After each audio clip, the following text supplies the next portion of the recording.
Hey, everybody, welcome to Noir Bar, live from the shadiest district in Noir City in the year of our Lord 1942. Come on in, grab a seat, put your drink orders in, and get comfortable for a late night, laid back time of banter, tepid water, chaste ladies, and bullets. Joining me at the bar tonight are Far and Sam. Far, how are you doing? Doing all right. You doing okay? All right. Okay, good. I'm craving the grave. I'm doing all right. Oh, you too? Oh, whew. Yeah. Oh, man. Yeah. A pine box. Surrounded on all sides by the cold embrace of the ground. Oh, man. Sam, how the hell are you doing? Man, the way I feel right now, I'd take an Amazon delivery bag and a pile of sand. Bury me somewhere warm. Did you know? I don't think you want Australia for that. Did you know in the court case the prosecutors were putting on against Roy DeMeo? He was a Gambino family captain in the New York mafia family, the Gambino crime family. Roy DeMeo was an infamous mass murderer, allegedly. Never went to trial because he himself was found in the trunk of a car. You think that's a meme or a joke? No, some mobsters actually are found in the trunks of car, among them Roy DeMeo. Anyway, he was head of the infamous Gemini Lounge crew. And they did a lot of killing in that there Gemini Lounge, which is an interesting tale in and of itself. Man, I should do that one night, huh? Mobster tales, mobster yarns with Polly, that kind of thing. Mob tales. That's not bad. Make it like delightful, like all exciting and happy with like stars and candy canes and gumdrops flying out, and it's mob tales. Woo! And we'll all sing it out of key in unison, and then the story is all about like, hanging people upside down in the back of the Gemini Lounge, cutting their throat to let them bleed out. Like they really did. That's how they. You don't chop up a fully blooded body. You just get blood everywhere that way, man. They'd hang them upside down by a chain, and from this little contraption they had affixed to the roof. And they got like a wash basin, like they do like in giant kitchens and shit. Yeah, that's where they would let them bleed out, and then they'd go out front of the bar and drink for half an hour to let the guy drain. Dark stuff. Anyway, even a yikes. Mob tales. Woo! Far, remember that stupid little graphic from the beginning of the serial killer channel with like oh my god. You know the one where they're all partying in the van? In the car? Yeah. Yeah, in the car. They're all like doing the head bobs, and it's all like what? It was famous serial killers. Yeah, it was Dahmer, John Wayne Gacy, the guy the guy that everyone goes fucking nuts about. Ted Bundy. That kind of like inappropriate approach to people that have like ruined lives and shit. Yeah, it was so inappropriate. Yeah, honestly, like just. So why not us too? That's what I'm saying. Yeah. Anyway, what Roy DeMeo came to mind because what the hell was it that Sam said? It made me think of DeMeo. Craving the grave? Craving the grave. Well, yeah, we were talking about craving the grave. An Amazon delivery bag and a pile of warm sand. That's right. Thank you. The hold on. I got a joke real quick. No, you don't. You're gonna have to hold on, man. I'm gonna forget again. I'll remind you. It's fine. But this one's really good, Polly. All right. Is it because of that? It's because I ate a sandwich. DeMeo? Anyone? Little DeMeo? Oh. Yeah, Far and I had the same disappointment there. Well done, Sam. Well, Polly, I choose not to try and limit the amount of people in my life I can disappoint. Really? I do so without trying. Interesting. Well, we all have our different approaches, I guess. Different strokes to run the world and all that. I am a maximalist. But yes. DeMeo. Yeah, before we get on to that, it's Anyone care to take a guess at what number chat we're on to tonight? Because chat 9, well, I already said shit. Chat 9's Yeah, broken. chat 9. Yeah, we're on Chat 9. we're on to chat 10 tonight, ladies and gentlemen. Oh boy. Chat number 10, because chat 9 is broken. So I'm putting up another one. My God. Sam, you're our resident IT expert. Can you figure out why every time I restart OBS that chat is broken and I have to recapture from the ground up? What's up with that? Something about cookies not being preserved somewhere down the line. I'm not sure, Polly. I'm genuinely not sure. Oh, there we are. Chat number 10. You are welcome. Remove. Chat number 9. There it is. I mean, I guess it's not that big of a deal. I can do it before the show, but like, yeah, I mean, Shadow Claw's in there. 15! So Roy DeMeo. In part of the, like I said, they did find him in the trunk of a car, so they never really got to take him to trial. Yeah. But they were putting a case together about him, and they released large amounts of the material that the prosecutors had put together for criminal justice studies at different law schools and whatnot. Like, here's the stuff that we did have on DeMeo, and even though looking at all this stuff, this wasn't enough to convict him, because there's something, or more to the point, some things missing in all of this evidence that points to, like, it's all circumstantial, very circumstantial stuff that points at it, because, you know, you got to have some kind of idea what you're doing if you're a mobster that gets away with murdering people for decades, that you have to have, you know, you know enough to not do certain things, not be directly connected or associated with this or that, right? And DeMeo was no exception. One of the pieces of evidence that they had against him was a bulk order for mattress covers. Yikes.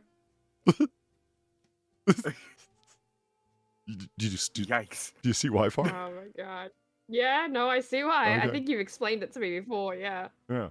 Because like ordering body bags, I mean, they're using them for body bags, in case you didn't clue into that. But you can get body bags. Like, I have body bags, but it's an EMT thing. Quit being weird, Far. You can get body bags from med supply shops. They're basically just a liquid resistant poncho with a elongated zipper on it. But that's more or less a mattress cover. That'll do it. And just for a single bed too. And they're cheap and they're available at any department store. I'm trying to think, where would you go if I were in the 70s and wanted to buy something? Where would I'd go to a department store. I don't even think they have those anymore. Do they? For Australia's like 10 years behind the rest of the world. Do you still have department stores? Depends on where you go. Kind of. I say I don't cracking jokes about Australia. I don't know if they're in. What? I don't know if they're in the same vein. Like, I could think of maybe one place, like a outlet store, that'd be similar enough. That's I think does Myers count as a department store? I don't know. For the purposes of David the discussion, Jones? sure. Once again, we come to people not knowing how to dispose of a body. Thank you, ex-Bubba Hotep. See, that is the point here. Indeed. That is always the point. Mm-hmm. Look, if you're going to dispose of a body, just, you know, do it sensibly. Sensible body disposal, guys. Is there so much to ask? Right? Yeah, I don't know. Wait a minute. I gave the girls a small piece of original Pocky. They took it to bed with them, and now Pip has some chocolate in her fur. Yeah. That sounds about right. Far, you don't strike me as the kind of person to make that same mistake that I do. Oh, what? Eating candy in bed and wake up with chocolate everywhere. Well. Well. Do you really? I've done it before, yeah. Have you fallen asleep with eating crackers, like shapes or something, and then woke up and it's like, why is my bed so crunchy and uncomfortable? No, usually I put the packet away before I go to sleep. Well, so But usually I do too. Wake up with like, why does my bed feel so crunchy? You were licking your bed? Because Why? it's just no. Why does it feel so crunchy? Because it's You like see what I did there, you know, Sam? Yeah, I'm just, Crunch is a flavor? Polly. Right, it is. Yeah, okay. It is. Polly, on behalf of laundromats and distressed housewives everywhere, please don't eat the chocolate in bed. Well, okay, look. I never intend to let go of the chocolate and then start turning over on it over the night. That's never the goal. It's just what ends up happening when one falls asleep with a piece of chocolate in their hand.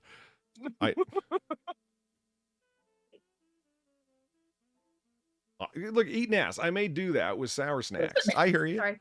Well, actually, if anything, that'd be okay, except for like the powdery, sugary, sour stuff on the outside of the worm. But at least it's just that. That's not a bad, messy thing to fall asleep on. No sugar in the bedroom. It's a bad time for everyone. No, it's fine. It's fine. Man, you guys sound high at regular speed. Do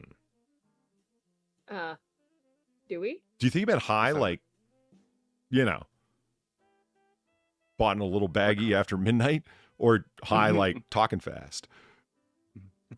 Baggy after midnight. Oh, I gotta talk to Mustafa about writing a track called "Baggies After Midnight."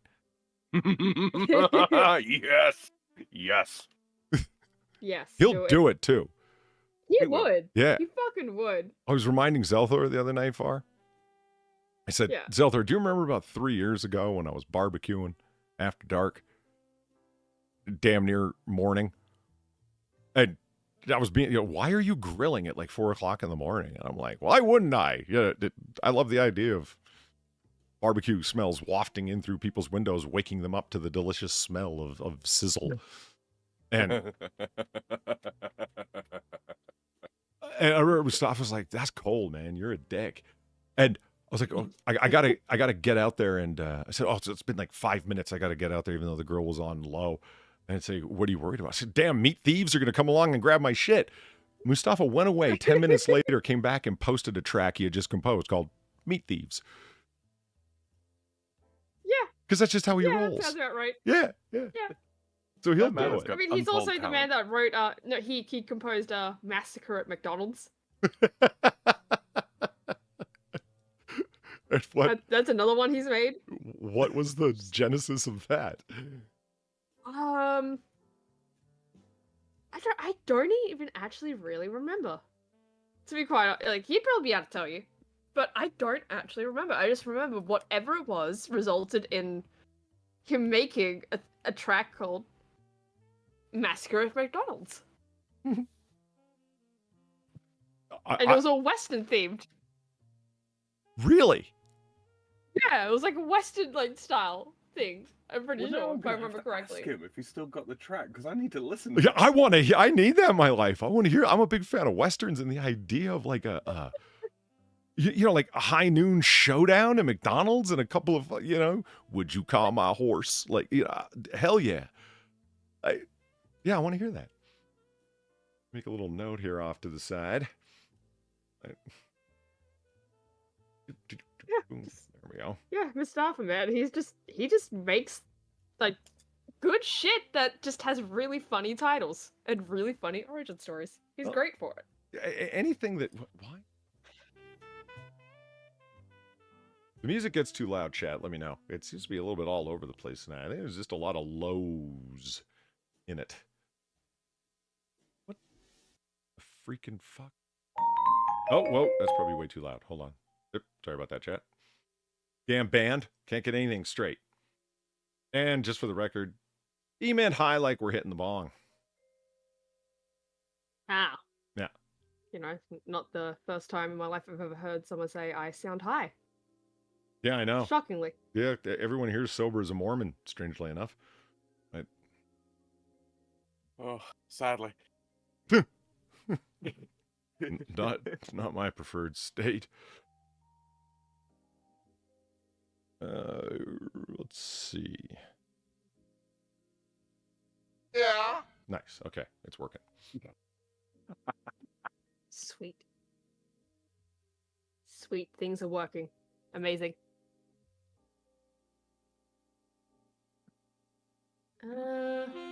Sorry. Oh.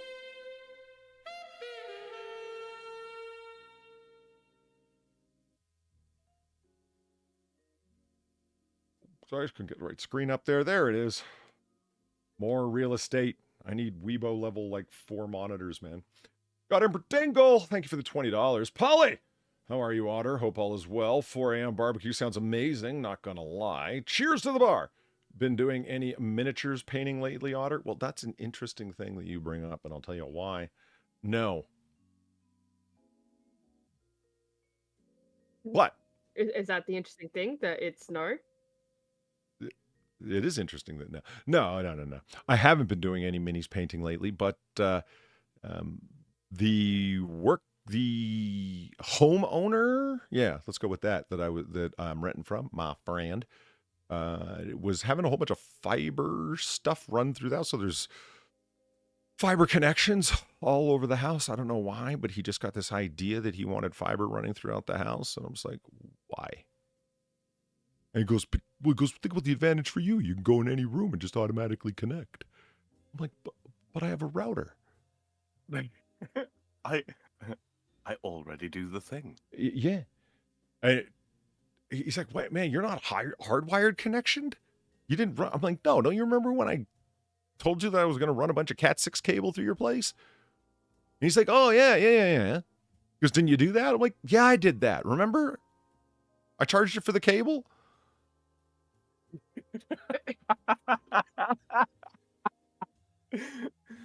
Well, he told me to. He said to just keep your receipts, and I was like, all right, I will. You know? Yeah, tax write-off, man. Yeah, absolutely. And he goes, okay, well, you did that, so you are running connection. And yeah, Tron Vodka here is connected like directly through a Cat 6 cable.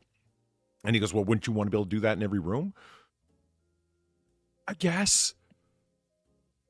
I honestly think he did it just to he had maxed out the write-off for the year, and he was just looking for stuff. I swear that guy would just go buy, like, you know, a high-grade ethanol gasoline just because it's going to... Oh, man. He's the only man I know that actually keeps and prints out Uber receipts. Why? The write-off, because if he was taking it to do anything related to business, just in case he needs a few more dollars to max out that section on his tax return. I mean, look after the pennies, I guess. Yeah, that kind of thinking. I'm not going to come up short on those particular parts of my tax return. He's very fixated on it, and I don't blame him. I'm not criticizing him at all. But the the painting thing, since a lot of that fiber was being run through there, because over in the loadatorium, which is what I call my reloading room, where I also do my painting, is where the fuse box for the whole house is. And so son of a jackal. It's been a week. I missed that. Thank you, C. Thomas. Yeah, thank you, C. Thomas, for the $2. Alphabetti spaghetti. Indeed. Alphabetti spaghetti. I love how that is just used to jump scare people. Yeah, it's great. Myself included sometimes.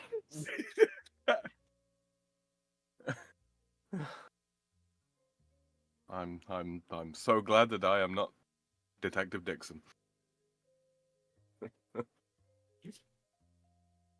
What? You know, flatulent.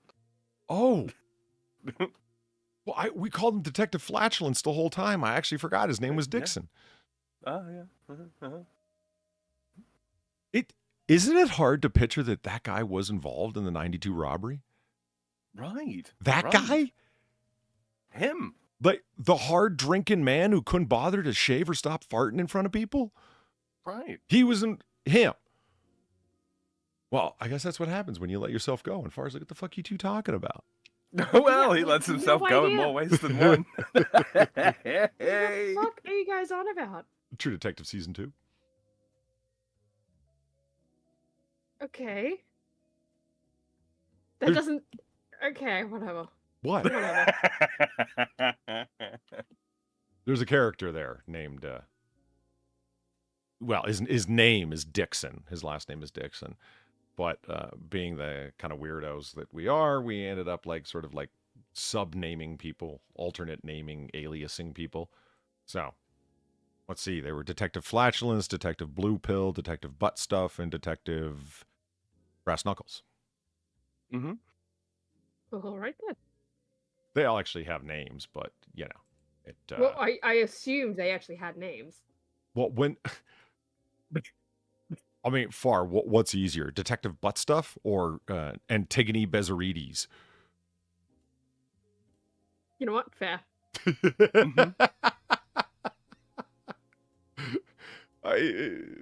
Nick Pizzolatto has the writer and creator of True Detective, has in my opinion, an incredible mind for writing. Quite the sarcastic, prolific, insightful pen has he. But when it comes to names, whether they be of people or places, you know, his quirkiness absolutely comes out. He needs to create a nightclub for the show where a bunch of things are going to happen and business associations are going to incur. Lux infinitum. Fucking Christ. Right?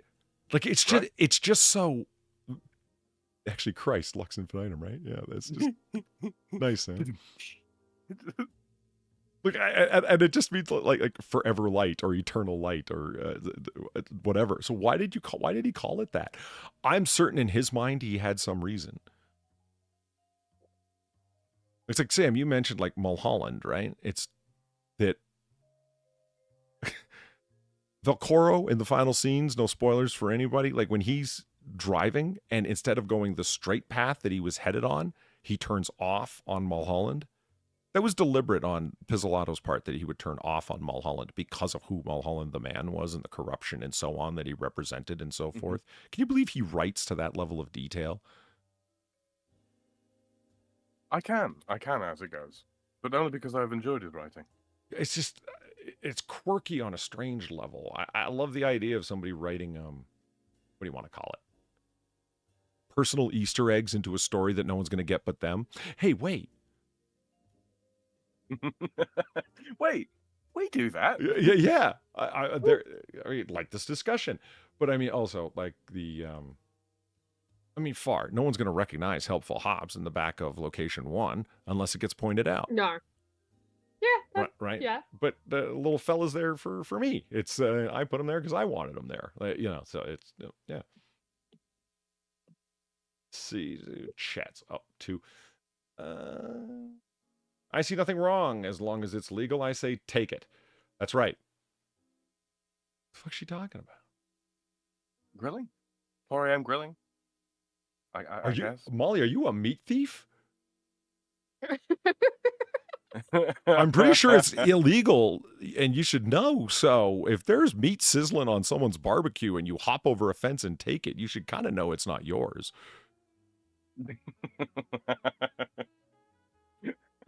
I'm hearing. I don't know, man.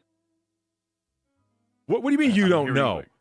It's free for the taking. It's free meat. It's outside. And they fight against the fucking continent of thieves, Sam. They fight against this imagery. Free meat because it's not currently being guarded or flipped with tongs. It must be for anyone. Yeah, it's free meat. I just Oh Lord. Free meat. You know, that was free meat kind of how to become the most well-liked person in your neighborhood. Just start grilling dogs and burgers because I think that would be the cheapest way to do it. Like chicken next, but you know what I mean? At 6:30 a.m., just go take your barbecue down, like in the spring or summer, right? Take it down to the corner, the main street that's leaving your general neighborhood, and just stand there on the corner and start grilling dogs and burgers at 7 a.m., 6:30 a.m. People would stop and they would ask, what the fuck are you doing? After a week, you'd be the most popular guy in town and there'd be a lineup. Unless, of course, you know you're in Britain, because then you get fined like £250 for starting an illegal. Wait a minute. Starting a what? Did you not ever? Did you ever see that article about that little girl that got fined £150 for starting a lemonade stand? Oh God, yeah. Oh, right. But I'm not charging anybody anything.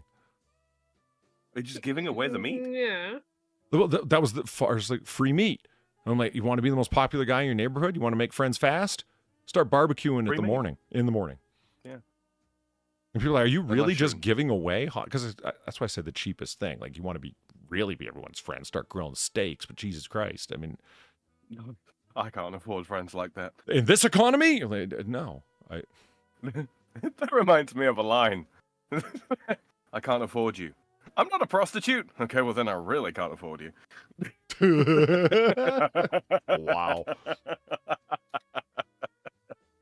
I don't remember what that's from, but it's great. I don't know. So I find something really attractive about that idea. Just like welcoming yourself to the neighborhood by like, I'm going to get to know everyone by giving away free barbecue in the morning while they're on their way to Oh work. God, the weird thing is though, that'd be seen as so fucking suspicious of like, where'd you get the meat? Why are you giving away meat? What you hiding? You make a good point. It would probably be best to have all of the packaging like right there. Yeah. Like, go to Costco and get the stacks of pre-made patties that haven't been frozen. Do you know the ones I mean? Where they're in the boxes that are meant to be stacked with the cling wrap over the top. I don't know if you've ever seen the ones I'm talking about. And it'd be best to have those right there, because then you could say it would look a lot more sensible because it's Costco, so you bought in bulk, and the packaging is right there, so they know that you did. And it's like, I don't know, I just thought I'd say hello to everyone, and I even have garden burgers here for the weirdos. Get them potato cakes. Potato cakes? Yeah. You can have those in a sandwich instead of a bowl. Oh. I guess. But potato cakes are so good, like on their own. I don't understand why you'd put them in between a bun. Or you ever had a potato cake? I don't think so. Oh, you missing out. Yeah. They come in a lot of different forms. They're pretty good.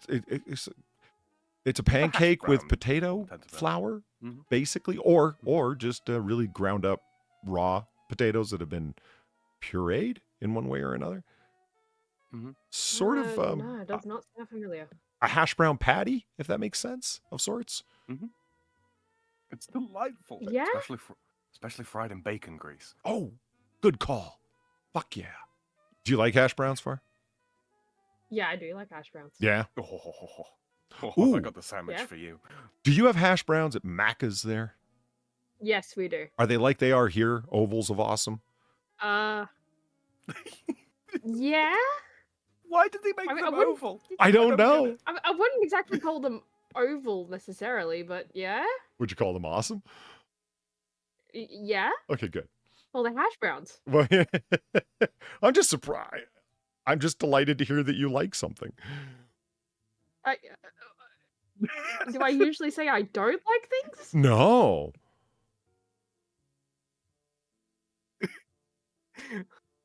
That sounds sarcastic, Volley. I don't like it. Me?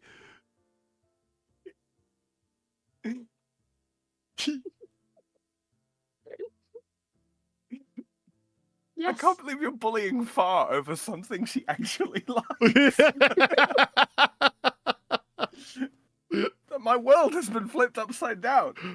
No, it's just, Far, I would go so far as to say she's disapproving, but, boom. Oh, here, I got to share this with you guys. Make sure you can see the screen. Ooh, that's something I meant to look up and I totally forgot. I wanted to see if I could hook a Stream Deck button up to change screen share options. Think about that. At the touch of a button to switch from just share the screen or share whatever is the app you currently have open. That seems a little technical, but people go pretty far with their programming for Stream Deck automation. So I'm hopeful. I just forgot to look. Mostly comes down to, if there was only a button that would, hey, if any geniuses out there can figure out how to pipe through audio to listeners in Discord no matter what. Because that's the whole point. As long as you guys can hear it. That's the only reason to switch inputs at all. So you can hear it. You know? Anyway. The ex-Bubba Hubs have just pointed out in chat, Polly. Your description needs me new. Updated the what do you call it, Link? Streamlab. Oh, for you! That's right. Yes, please. That's absolutely right. Indeed. Is Ex-Bubba Hotep putting up your new one? Yes. Cool. Yes. I'll copy it from there.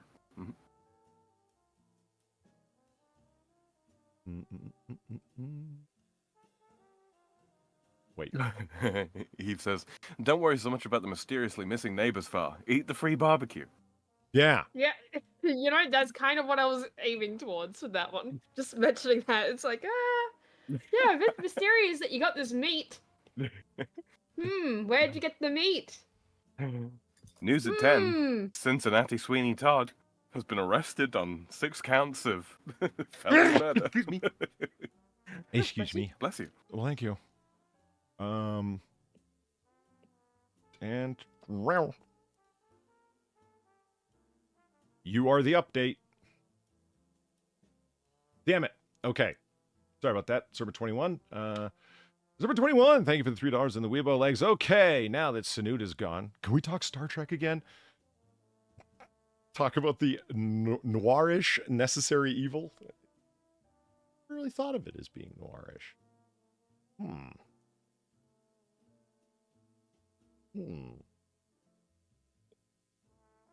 Sorry, I'm just contemplating. Nope, it's fine. It's fine. You can contemplate. Now, I just did a game on Wednesday's AAA. Oh, did you? I did. It was Name That Name, a regular mainstay. Right. And the theme was,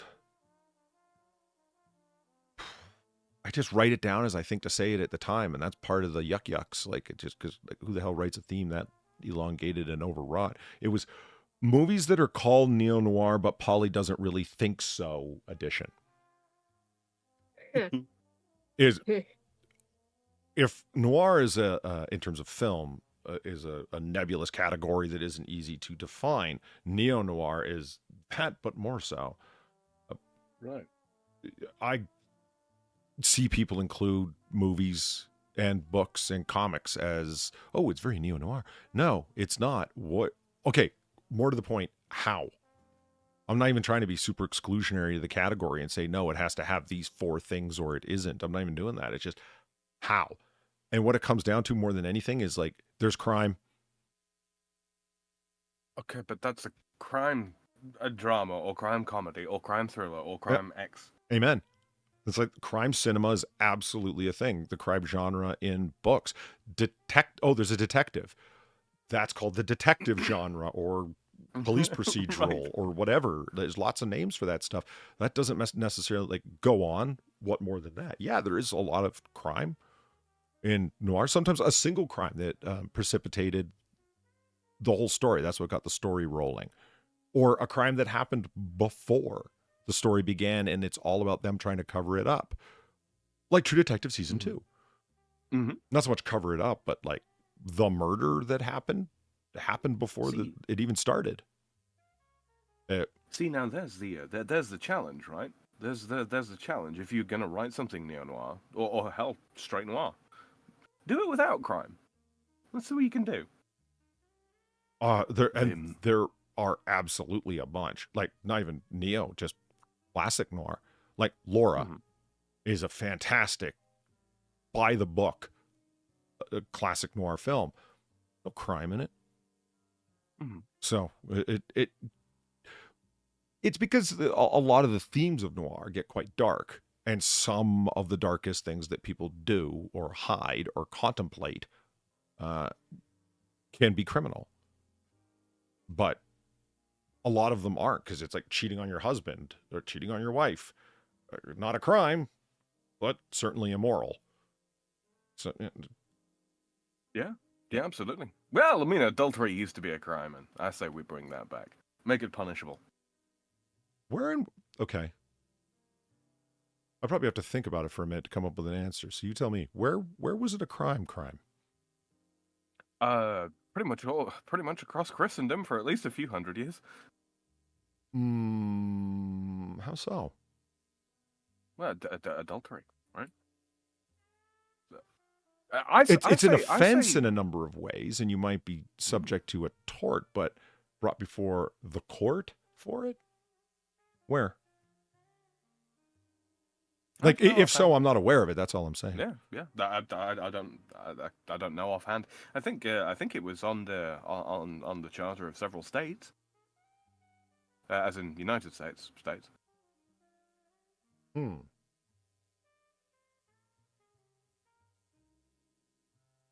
I don't know, man. I think it should be. You're in breach of contract.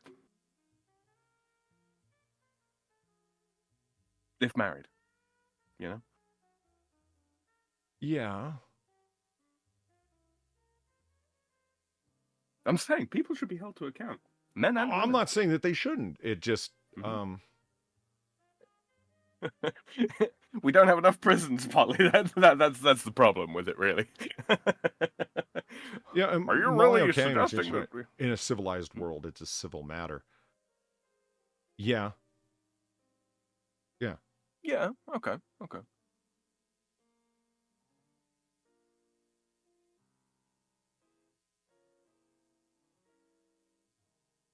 Sorry, I just started reading chat, and I'm like, the fuck are you guys talking about oblong spheroids for? Oh, right, hash browns. Yeah. Hash browns, yeah. Did you know that the Earth is not a sphere, Bar? Oh, it's not? Is it actually flat after all? No, that's Mars. Yeah. Oh, Mars is flat? Yeah. Wait, is Mars on the back of a turtle as well? No. Wouldn't that be like the ultimate, like, just irony or hilarity? Mars is the one that's actually flat, everything else is round? Yeah, I read that online like 2 weeks ago, and I'm like, oh my God, that's the funniest thing since JFK's head just did that. Yeah, his head just did that. Yeah. Nobody killed him. No, his head just did that. That is, you sheeple, wake up. Don't you realize it's actually Wake Mars up, that's sheeple. flat? And I was like, oh my God, that's hilarious. Mars flat theory. Flat But Mars why is theory. Mars flat? Well, it just did that. Yeah, it's just like that. Mars is just like that. Mm-hmm. Now, wait a minute, hold on. I think Eaton Ass might be right. Is it an oblate spheroid or an oblong spheroid? Earth is not a sphere because it's either around the equator it's wider or at the poles it's wider. Do you know what I mean? It would be oblate versus oblong. Yeah. A sphere means the entire surface of the sphere is at an equal point from its center. Or an equal distance from its center, I guess. Yeah. But it's not. And I mean, if you think about it, pretty straightforward, right? If the Earth is spinning on its axis, wherever it's spinning, it's going to be wider that way. And also, it's flying around the universe, flying around the galaxy as well. So there's got to be some drag, right? Which is drag in a vacuum. Yes. Well, inertia and all that. It's dragging against the ether? Exactly. I don't know. I've read some stuff about the Earth being slightly pear-shaped. It's not necessarily just wider around the middle. It's fatter in the southern hemisphere as well. Eaten ass. It's squished, therefore oblate. Thank you. So oblong would be the long should be the clue. It's longer through its length. Oblong. Sounds like a haiku. Sounds like it's like a haiku. I had to explain to my dad what a haiku was this week. Oh, how'd you get on with that? What? Mm-hmm. How did he not know what the fuck a haiku is? I have no idea.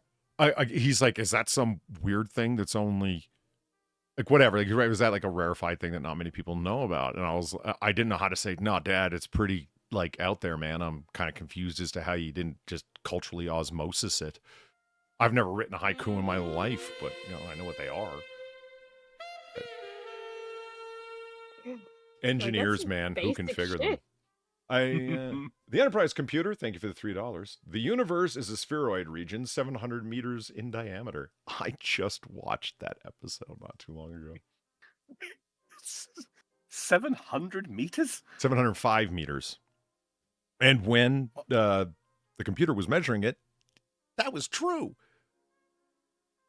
Oh, it's an episode of TNG called Remember Me that is focused on Dr. Crusher, so therefore it's already flawed. Could be worse. Could be focused on Wesley. Touche. I actually just watched the episode recently. I was going through the first season because I've been sick and not wanting to do much but lay down and feel my sinuses detect my pulse. Your head's throbbing with your pulse. It's been that bad, man. Weather changes. Ugh, human barometer.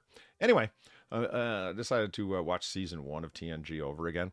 And there's the episode, it's all Wesley all the time because he hasn't gotten off the show yet. And they're trying to establish him as the bright young whippersnapper that everyone's just got to love. And it's like, wow, you guys failed. In one episode, Q, a super powerful entity that he's Thanos far. He can snap his fingers and make things happen. He's just like ultimate powerful entity. Anyway, takes him off to this planet, the entire bridge crew, to take him through a game. Basically, they're being attacked by soldiers, and just to see how they respond to mortal danger or whatever. They're French soldiers, Napoleonic era soldiers with bayoneted muskets. One of them comes up behind Wesley and just fucking runs him through right in the back, and he goes ah, and he looks down, and there's the tip of a bayonet sticking through his chest, and I'm like, why isn't this a meme? This is delightful. You two crave a bayonet through the chest. Well, it was through the back, out the chest, but but it's Wesley it's Wesley being run through.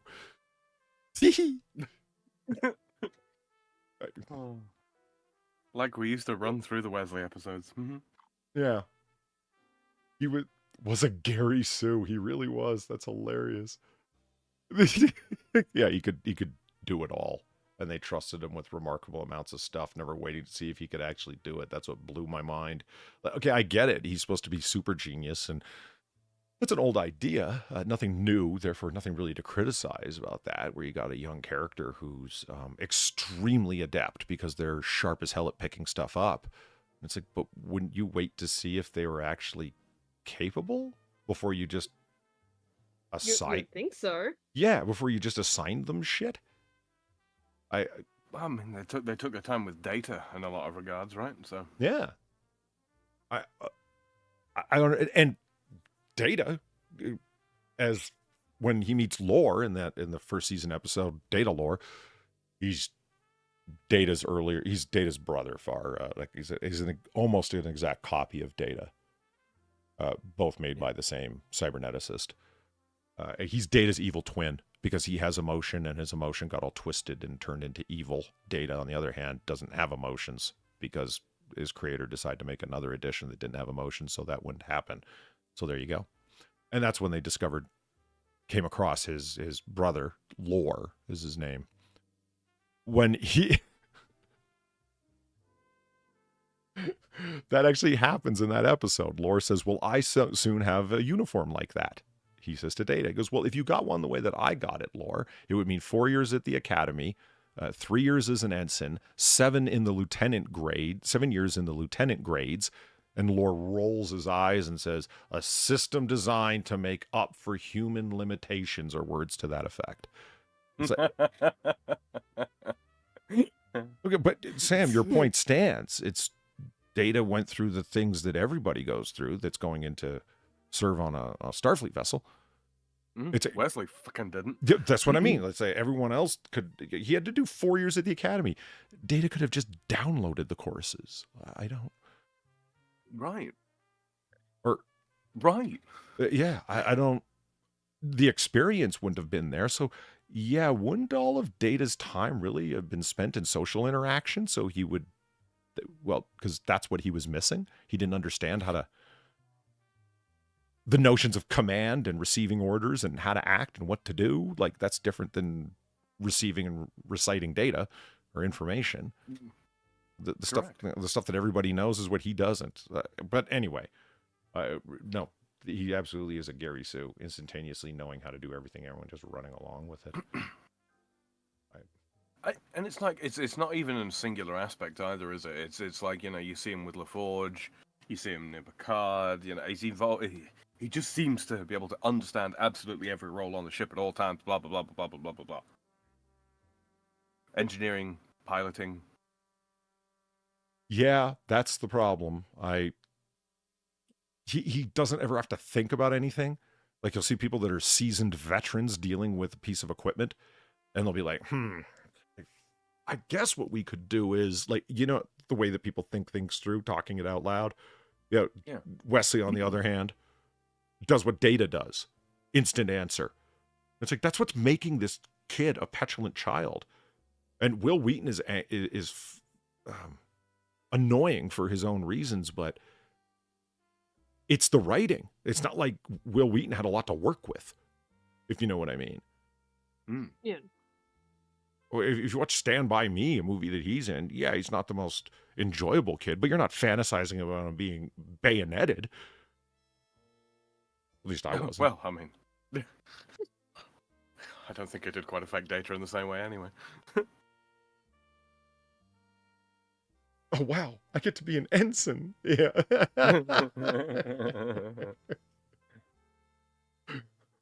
I feel like I brought up 5 topics that I'm just going to move on from now. Oh, well.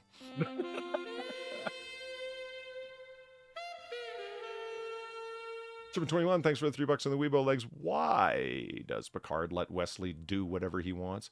Because Picard wants to fuck Crusher. And who can blame him? Those red locks she had in season 1.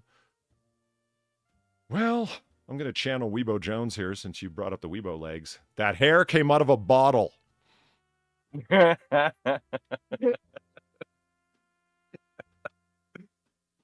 Ah, yes, the world-renowned instant growth potion. Well, that's what he meant. Okay, she might be bald. I don't know. I was thinking the color, but okay. See, what I'm doing, Polly, there is I'm making a joke out of being, you know, out of artfully missing the point. Space Rogaine. I get you. You know, something occurs to me. They cracked a bunch of jokes in season 1 because they're trying to establish it's the future, because you wouldn't have been able to tell otherwise, I guess. No, you totally would have. They were just doing it for no reason. Where was your script supervisor going? Guys, you don't need to keep saying it's the 24th century. Everyone knows. The Dodgers of the 24th, the 1/2 century. That's a good theme tune, by the way. Picard gets a headache, and I have a headache, and I was watching that episode, and I was angered by what I saw.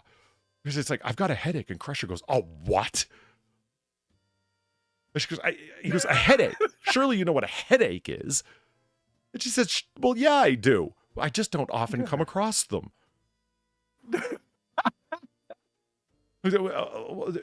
She said headaches were a thing back in the 20th century when we used to suffer from stuff like the common cold. Not like here in the future. Like, lines like that is what I mean. When we used to suffer things like the common cold. You think Picard would fire back one of these times that someone's making this we live in the future references, especially along the lines of anything medical, and go, you still haven't cured this, as he points at his shiny dome, you know. I mean, I would. Are you kidding? I absolutely would in Picard's position. Okay. You guys want to hear my idea for Star Trek? Yes. Content that I'm going to make. I'm toying with the idea. I found myself a voice AI simulator online. You guys know these things, like the Jordan Peterson one. Type in words, Jordan Peterson speaks them through an AI simulator. Okay. I found one for a number of the Star Trek actors. And You better clean your... God damn it, I can't say it, it's too far. You better clean your spaceship, bucko! Mhm.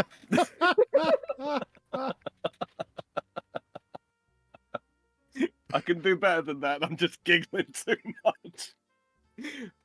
Anyway, Polly, back to your Enterprise. As a quick aside, Super 21 says, a pain in the ass. A pain in the what?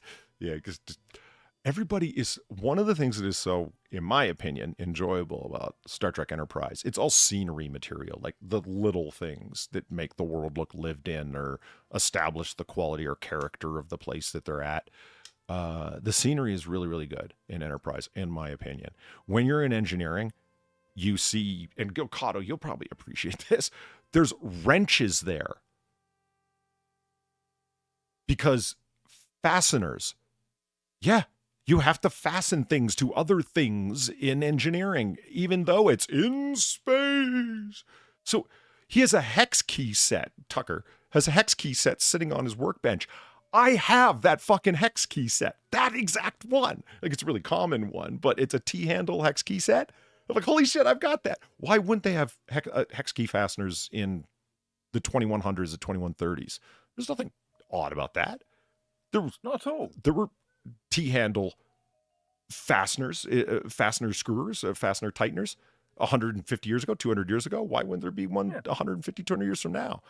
I mean, drivers, yeah, absolutely. Well, yeah, like a screw. What, is that really such dated technology? I mean, Archimedes, anyone? There's nothing really that. Right.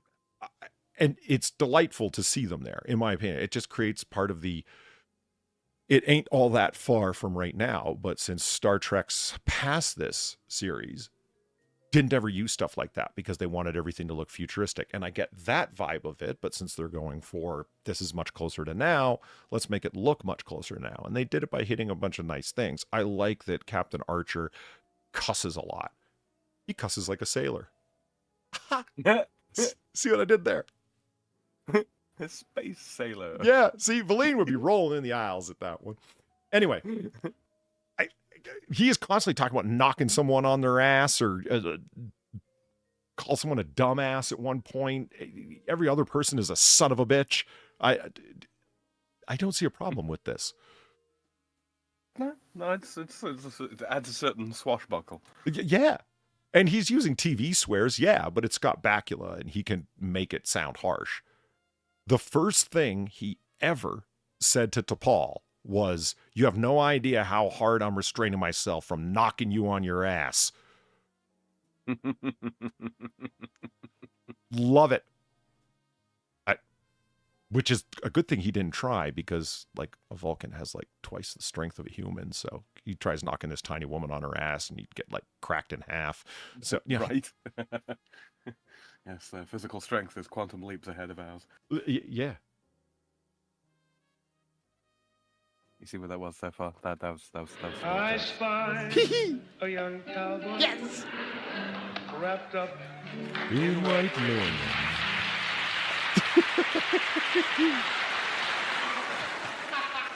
Shucks, I wouldn't put it on unless I was good at it.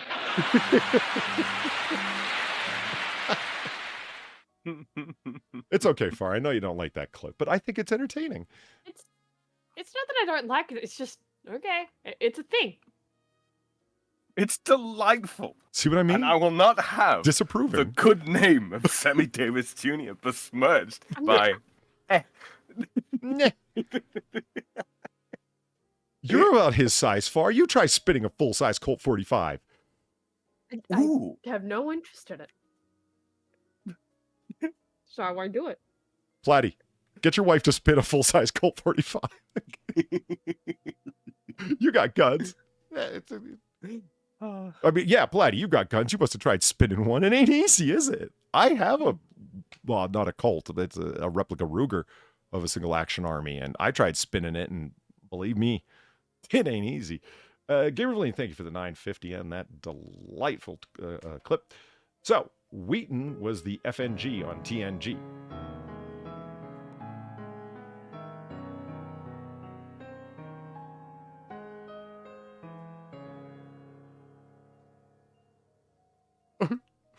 Wheaton was the Sure, man. FNG on TNG. He certainly has the right personality for portraying an inflated of someone with inflated self-importance and with no experience.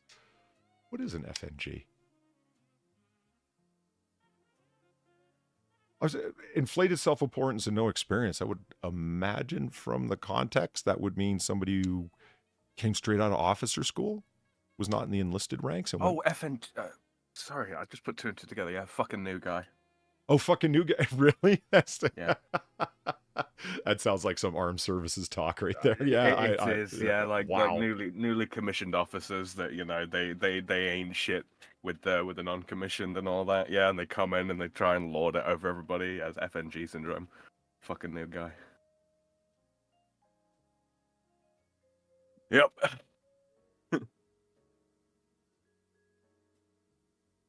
Okay. Sorry. I started. You gonna get that there, Sam? Oh, sorry. Yeah. Was that there? Come here. Thank you, Phantom Fro. Sorry, I almost said Phantom Fro then. Thank you, Phantom Fro, for the $10. Last week you were talking about gaming with a controller and keyboard. Look up the Logitech G13 out of production, so eBay can be pricey, or the Razer Tartarus. Good call. Good call. I do actually have the G13 in my bookmarks for my shopping. Yeah. Really? Yeah, because I was gonna try and set one up as kind of like a Stream Deck kind of affair, and I was looking at sort of alternatives to it because every single one of those keys is macroable. Hold on, I'm not sharing. There we go. I just wanted to look it up to see what they're looking like. When you said G13, I don't know why. Like a Xbox controller just came to mind because I wasn't sure what the donor. Who was that donated? Phantom Fro. That Phantom and you were talking about. And then I brought this up, and it's just not what I expected to see because I had Xbox controller. That's not what I was expecting either. No, to be honest. Yeah, it is. No. I have seen separate 10 keys. Yeah, of course, right? And then other little broken pieces of keyboard where when you only need the WASD keys, basically, them things. But I haven't seen anything that looks like this. This is odd, man. It's kind of cool. Yeah, it's the same basic concept as the WASD thingies, but every single key is assignable, and you got the little analog stick there, and yeah, and a clicky button type things. Yeah, they're and they make them in left-handed and right-handed editions as well. Is so that a extra space touchpad? A trackpad? Sorry, I believe that's just an armrest. The white, or excuse me, the gray thing at the bottom is the clicky. No, I don't. Well, I don't believe so. I've never actually used a G13, so I couldn't tell you. But it's a soft, squishy pad, so you can rest your wrist on it, so you don't get the carpal tunnel. No, Oh, someone's hands there. Now I know how to use it. You push those with your fingers. That is a really terrible hand model as well. Look at those fingernails. Those are awful. Do you even take care of your cuticles? No. Worse than mine. Not bad. Judged. Huh? It really is a little. Oh, now I can see the texture of the squishy squish. Yeah, it's the one of them gel deals. It's jelly. Yeah. Oh, nothing wrong with that. Don't get me wrong. That's cool. Have you ever realized? Hold on. I didn't realize how tightly I was gripping my mouse until I changed mice, and there was now a button on the left side where your thumb naturally rests. And I was perpetually holding that button down. Not on purpose, just because I had been gripping my mouse a hell of a lot harder than I thought. It's one of those things, Polly. It's really not as uncommon as you might think that people overgrip their mouse, and that's what tends to result in stuff like, hand fatigue and wrist fatigue and all that kind of thing. Yeah. It's really, really common. It's like people when they first start shooting guns, especially handguns, they grip them too tight. That's interesting because all the trainers I know keep telling people to grip it better. You're not holding short of a death grip is a phrase I've often heard. Yeah. Oh, my experience is the opposite of that. People squeezing too tight, and as a result, they shake. That's the death grip. Yeah, when you actually got the muzzle of the gun starting to shake, you've gone too far. Yeah. And I think that is the temptation. Yeah, we're getting a little bit into the inside the weed shit, but weeds. that's why people get into the push-pull isometric force of push with your control hand, pull back with your support hand. A young cowboy See, now that's somebody who's got a proper grip. Look at that. wrapped up in white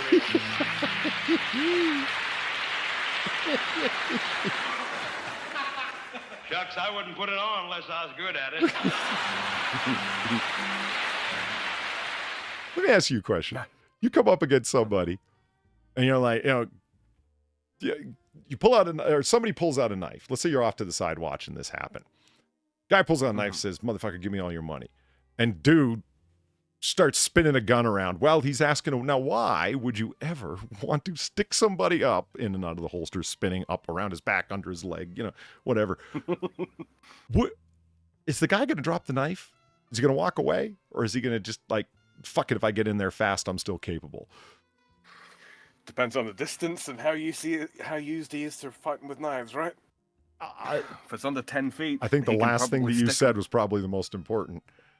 I think there's a big psychological impact to seeing somebody do that, the same way there's a big psychological impact to somebody pulling a knife. For all you know, it's first time someone's pulled out a knife. They have no idea what they're doing, and you could just,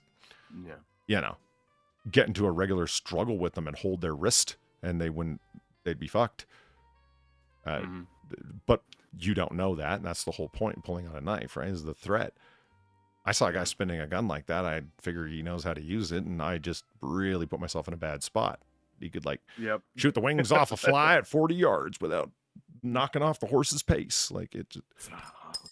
I am drunk, so drunk, I cannot get up. I got Eva. Ava. Oh yeah, Eva across the board. Gamer Valine, thank you for the 950. If that is the Colt Single Action Army, it is the official firearm of Arizona. That's lovely. It is.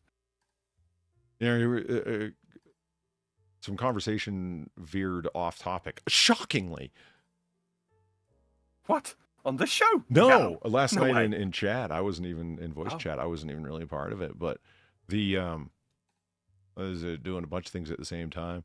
But Valine, from one conversation we had, veered off into looking up official state this and that. And surprisingly, states will have like official snack food, you get the idea. Everything under the sun, not just official flower or official flag. You think that? State tartan. Yeah. Right. Yeah. And for a bunch of the states in the U.S., they have an official gun. And Arizona's it's freedom. That is the most American thing. Isn't it You can great? also say, yeah, we have a state gun. Yeah. Hell yeah. I'm okay with it. And apparently Arizona was the Single Action Army. I did not know that, but that is a great gun to have. That's the gun that won the West right there. No, wait. That's the Peacemaker. What the hell's the gun that won the West? Anyway, doesn't make a difference. Sam, were you listening at that time we were having that discussion? I was phasing in and out throughout the conversation. Which state would you think is the 1911? The 1911? Yeah. The finest of all firearms. Brought down from Mount Sinai by John Moses Browning himself. Well, it ain't Delaware. Taint. And I've got a sneaking suspicion it's not Virginia either, although that would be my immediate guess. It ain't New York, is it? Nope. Though, interestingly, actually, and partially ironically, there we go. My 1911 was made in New York.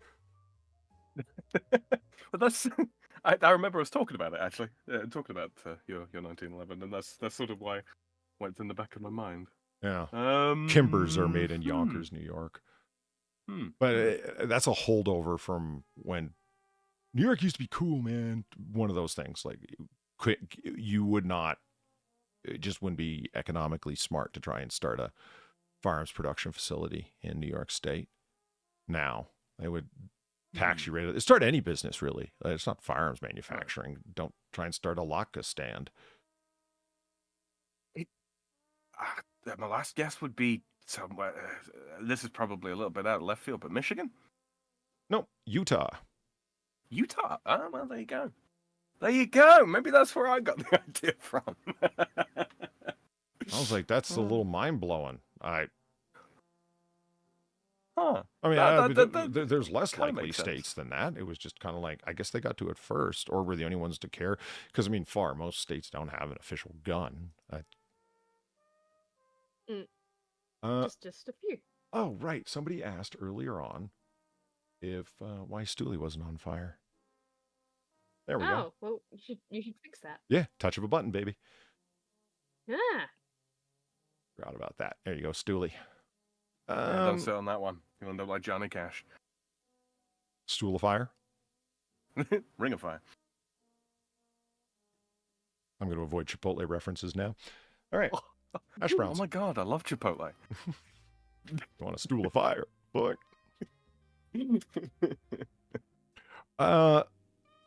There it is. Australian oblong sphere of delight.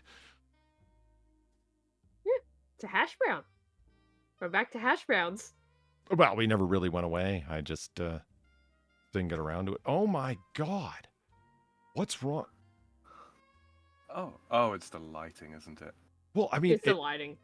yeah, it absolutely is. It just freaked me out for a second because you've seen all like these beautiful golden brown ones, and then what the fuck's wrong with that thing? Oh, it's just desaturated as hell. Look at the red on the. Yeah, okay. Yeah. Wakey. Is that the? It's part of the breakfast menu, isn't it? Sure. You can tell the difference between the advertising. Golden brown, delicious, wonderful. Texture like sun. Yeah. Sorry. And then you go over here and it's like the grease is already soaked right through it. Yeah. Yes. Yeah, that's a hash brown. Fantasy, reality. Fantasy, reality. Mhm. Fantasy, reality. What? I've shown you those like advertised reality things, right? That Oh, yes. that one show used to do, Yeah. right? And how yeah, those are always interesting. And that's one of them right there. Just, yeah, this is how they advertise it. This is the hash brown. Like Okay, for I real don't though. know. For real though, that a little bit further up, and as well this. Yeah, they're not that big. The hash browns are not No, that they're big. not. Oh, That no, they're person not. is tiny as. Yeah. In case you needed another Hiding. reason why TikTok sucks, we try the viral TikTok McDonald's hash brown McFlurry sandwich. Look, How dare she? I wanted that cake. it's oddly poetic, though. Mm. Okay, now I'm getting the echo on stream. Like, what the fuck? Okay, never mind. It's fine. It's fine. Are you getting an Uh, echo on thank you, stream? Seth, it's already- No, it's Yeah. it's No, it's Streamlabs. Yeah. Your donations are Yeah, echoing for it's- chat? No, for me. That's because Just for me personally. You've got screen share on, and you're getting Polly's audio come through as well. Oh, am I? Yep, I had it earlier. Oh, okay. Yeah. Interesting. That's fine. Mhm. I was wondering why it was like quietly like echoing. Never mind. It's because It's it's okay. capturing desktop. Fascinating. Thank you, Seth21 for the $3. I don't know if this was brought up on a AAA this week, but on Razor Fist Arcade tonight, there are rumors that Coach Red Pill is no longer with us. Yeah. Yeah, do we really want to? I feel like we were trying to avoid this. Yeah. To be honest. Fuck it. Why not? So yeah, there's yes, of course I've heard about it. Some people had mentioned it in comments and in a chat earlier, and then I got DMs about it. Yeah, so supposedly. Well, let's read it as reported, shall we? I guess so. And then I can avoid any personal editorialization. Call it that. Quick sec here. Is that scroll? Boom. Am I doing the thing? No, good. Sorry, chat. Just had to pull something up here. And wait for my 970 to catch the fuck up. Yeah, I got a 970 NVIDIA. What's your point? I'm poor. I don't know, man. You're saying things, but they mean nothing to me. Oh, 970 is the number of video card. Well, the designation of era of video card. They're into 4090s now. I've got a 970, which is still a perfectly acceptable and powerful card. It's the older brother of the 1050. Don't get me wrong. All right then. I am not complaining about it. It was original equipment with Tron Vodka. It's still in there. It's done. If anything, I have overtaxed that poor little bastard, and it's been a mighty mite and has worked well. It's just when, oh man, there's some things that it cannot do very well. I don't tax the video card in here with gaming, but I certainly tax it with rendering. And since I discovered AI software for cleaning up video or embiggenating and enlarging pictures with zero degradation, good Lord, now I see where a powerful video card, like even a 5-year-old video card, would be extremely useful, to be into like the 3080 series would be something. I was over at Newegg looking at stuff, and even there, it's like, okay, so how does X compare to Y? And I know there's a bunch of computer people that are in chat. Even the less expensive items are like, and yeah, I know there's cheaper stuff out there that, oh, here's this good deal and such place has such and such a money on, but that's what I'll be saving money for now from chat donations. So donate generously so I can get a video card so I can have more fires on screen. Yeah. I just looked over at OBS and I'm like, I got 3 fires. Yeah, right. A whole room full of stuff. Well, This is the stoolie room. Do you want to know one of the delightful things about the expansion that I'm planning? Sure. It's going to be over on other platforms as well as here. The multi-simulcast. And all of that's coming together very nicely. And since we won't be on YouTube primarily, oh, that's right. Fuck copyright. I've got an OBS plugin to share with you as well. Ooh, don't forget to tell me about that. I'm interested. Yes. I was experimenting with it earlier today, actually. Cool. Well, yesterday now, but yes. And the beautiful part is that we can do some of the stuff that other people do, where it's we don't have to be so deathly worried about what's going on with copyright.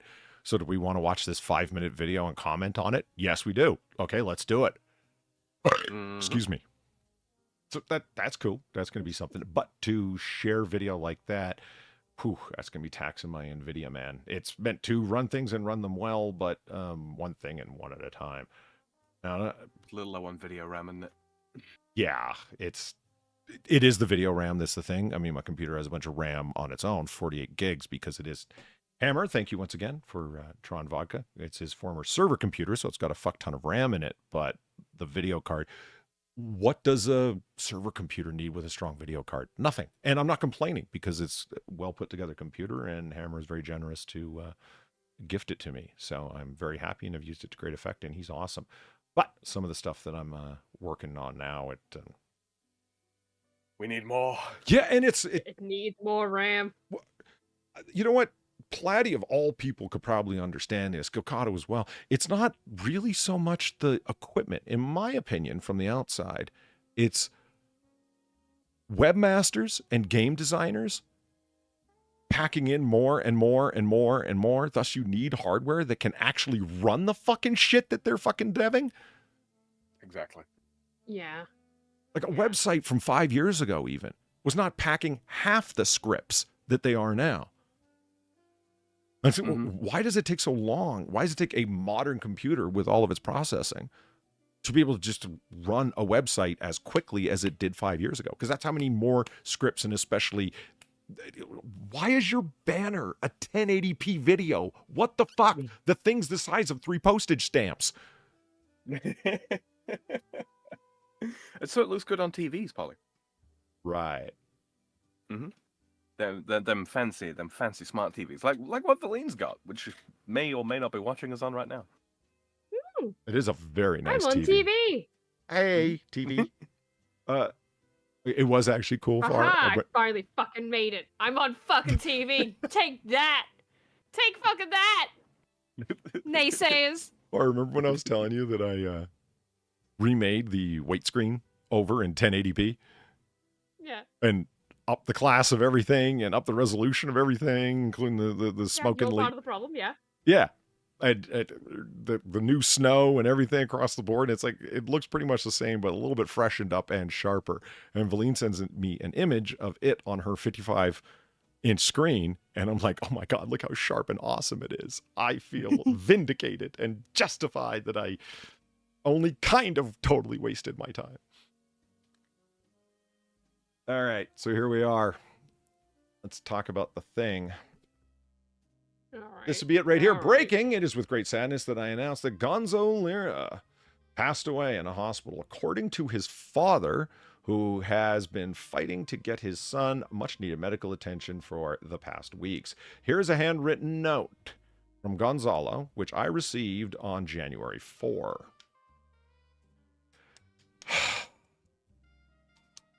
All right. So, yeah, this is the note. I think it's important that we look at the note itself. This is what said note says.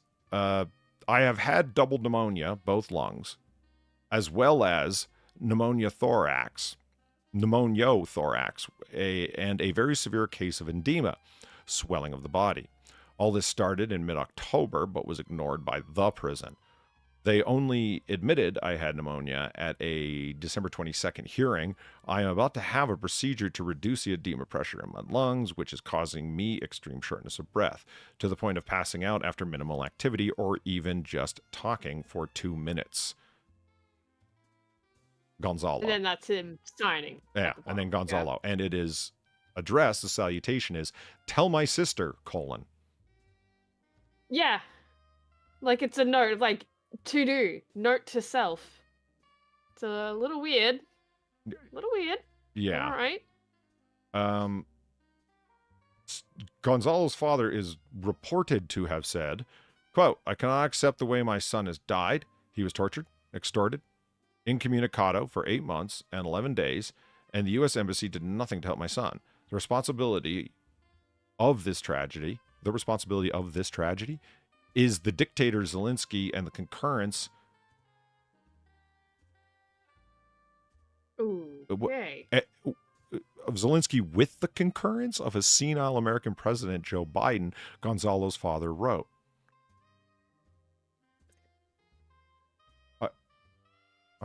Yeah, so it's a lot of, just, weird phrasing. Weird phrasing. I wanted, maybe from my tone, you can tell what I'm thinking about a lot of this. There were some people that are like, yay, I'm not dancing on anyone's grave. I'm not really, short of Stalin or nobody's worth that much. Marx. He's good.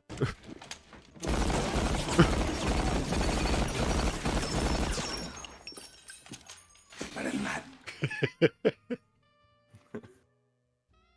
Short of Stalin, Marx, or Pol Pot, or the like, I'm not dancing on anybody's fucking grave. I didn't ever wish Gonzalo harm. Gonzo could... his problems were of his own making. I can't say this, of course, of the medical conditions towards the reported end of his life here, but I don't know what to think about any of this. Much like everything else in and around his time in Ukraine following his arrest, it's been very unclear about what happened, when, and how. Is that fair? No, that's entirely fair. Because I have a similar thought with it. Like, I'm going to say this right now, I'm kind of skeptical that he's even And that's only just...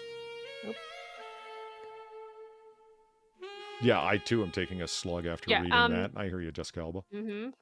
Yep, right. But that's only just because we've had a similar thing to this before. Not necessarily him being in prison, but a thing of like, oh yeah, he's dead, yo.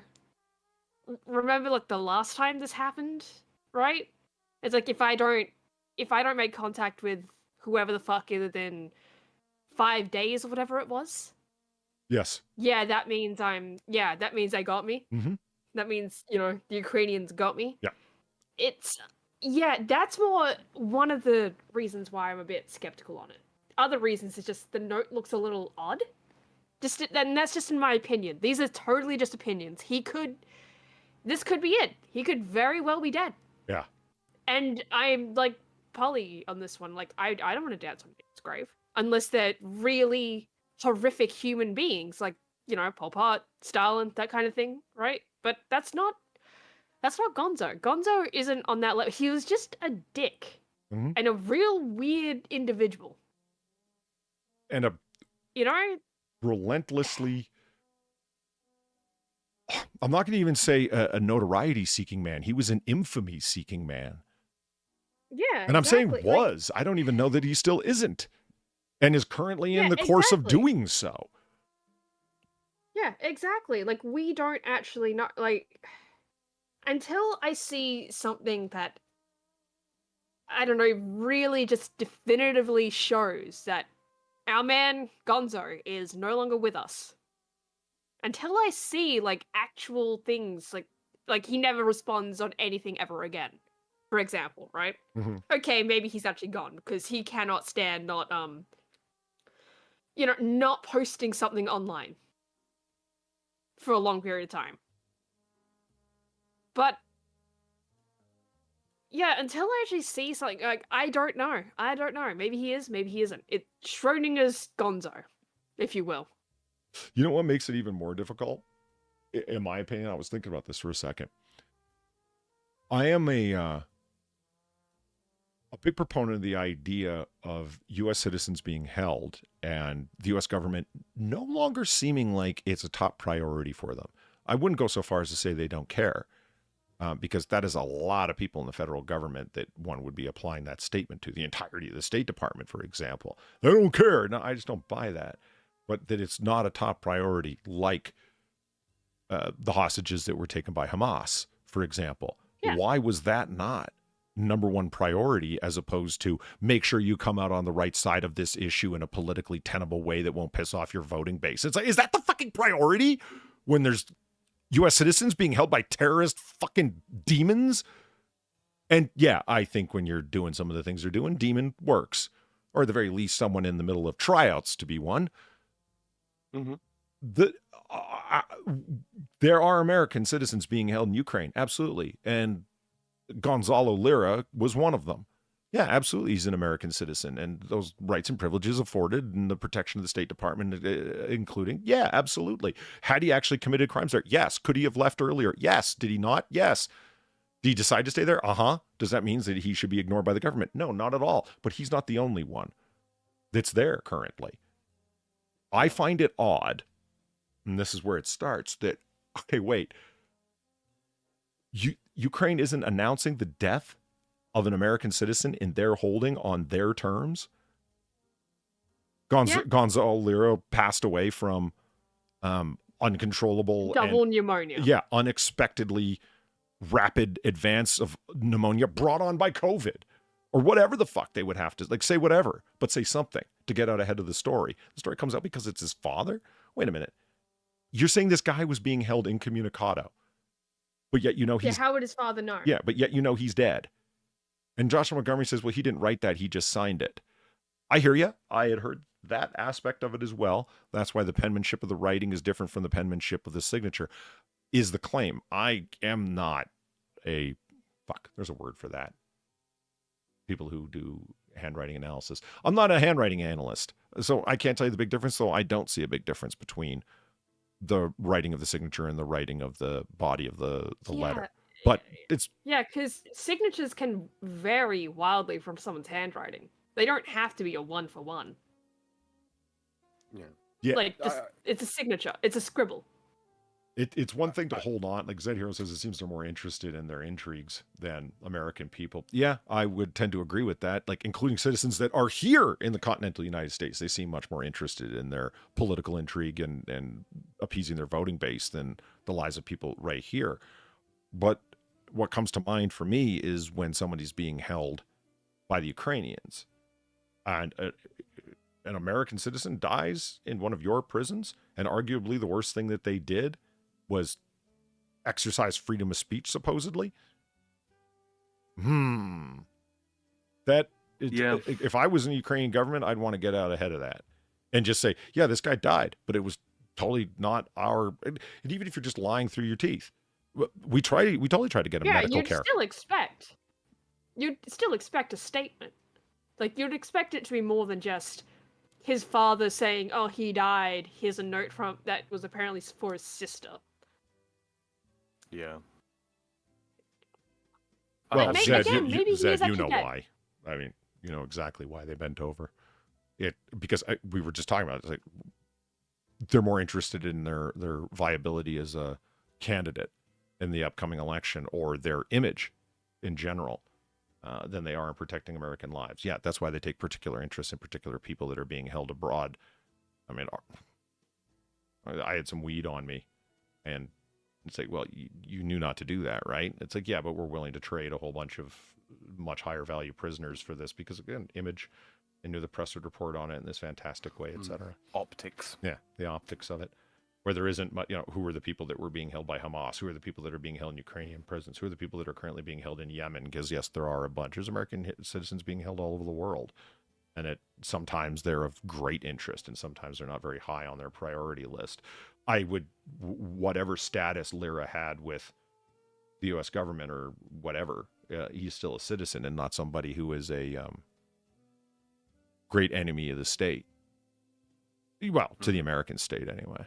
And no, he wasn't in line with, it's like, oh, he was a pro-Russian guy. And people are like, no, he was just a speaker of the truth to power, independent journalist. Well, I think that's a pretty complimentary term for him. He was a blogger.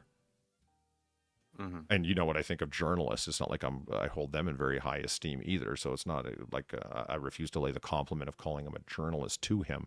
Anyway, Lira being dead, I'm skeptical of it because the guy has pulled stuff along this lines exactly as before. If he is, in fact, dead, well, rest in peace, man. I don't really think you handled the last little bit of your life very well. If anything, think of him as there but for the grace of God go I figure. And learn from him in the sense of the way to not do things. And if he is dead, well, my beefs with him is over. And that's why I don't like to speak ill of the dead. If he is, in fact, though, because I'm not going to feel bad if it turns out he is actually dead for doubting it, because it's like, no, I'm not going to be ashamed of that because he's exactly the kind of guy who pulled that shit before. He invites that suspicion. Yes. Yeah, like I said to Sam before the stream, like we briefly mentioned it, right? It's a real boy who cried wolf situation here. Yeah. You know, of like, it's absolutely that, because he's done this before. He's faked, like, you know, for attention or whatever the fuck, right? Oh yeah, if you don't hear from me, I'm dead, yo. Haha, they got me. Haha. He said, if you don't hear from me in 5 days, like you said, and then didn't respond or post anything on social media, making it sound like, yeah, I will get back to you by date X on purpose or intentionally, so everyone will know that I haven't come to harm. And then went off the fucking grid, so to speak, for 2 months. Was that to raise your online profiles? Because everyone was now saying, oh my God, this guy must be dead. This isn't the first time. Literally not the first time. So. Yeah. So, boy who cried wolf. Yeah, until, you know, we see something otherwise, we just don't know. Again, like Polly said, if he actually is dead, well, I'm sorry, man. You could have handled it better, but I'm sorry. Not even you deserve that. Like, at all. But if you're not dead, well, Oh man, be if awkward. it turns out he's not actually dead, and it's like, you know, the reports of my death have been greatly exaggerated. Okay, you're no Schweitzer, number Oh one, my God. and number two. Oh, dude. Oh, Yeah, that's gonna be so fucking awkward. I, That's gonna be a little like. I just mean yo, my how do you plans even going recover forward. from that? Oh man, I thought I had fun, kind of just making snarky comments before. I thought the Sargon new thing was a lame attempt at notoriety. Anyway, Oh, Sam, man. sorry. Like, if it turns out that he's not dead, sorry, No, but no, if it go turns ahead. out, maybe I can do a 3 remaster of the thing. You know? Yeah. Maybe Well- that's maybe only if he's not actually dead. I'm not Yeah. doing those if he's actually dead. Yeah, no, I So- maintain a healthy degree of skepticism, much like you guys, and I have seen some interactions from Gonzo Senior on Twitter and such before, and the junior followed senior in a lot of regards, manner of speech, manner of engagement. Yeah, Gonzo Oh, Senior that's is not yeah. So I've seen some stuff from Gonzo Senior before who. Gross exaggeration, I suppose, would be the fairest way to say it. You know, I don't want to call anybody an outright liar when I don't have categoric proof of such. But yeah, gross exaggeration I have seen. So yeah, much to echo you guys and to repeat what I've said before in the past. Don't wish any harm on the man. Don't wish harm on anybody reasonably. Except those that really, really, really, truly deserve it.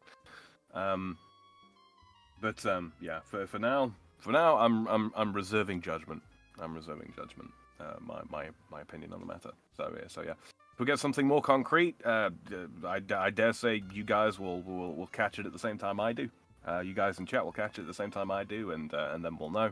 But for now, I'm gonna be like, yeah, I shall say no more on the matter. I shall say no more on the matter, other than I am skeptical. But if he has passed away, then yes, I hope he finds peace.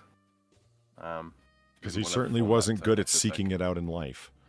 Very true. Yeah, Exactly he that. certainly was not. Should on a lighter note. Yeah, so Should we that's literally why, anything because else? we carry on about Red Pill here, and there's a reason. You know, I had interaction with him, and a passing interaction with him, and he bugged me before that, and he was just one of those characters online, and so yeah, he was a sort of a mainstay reference point for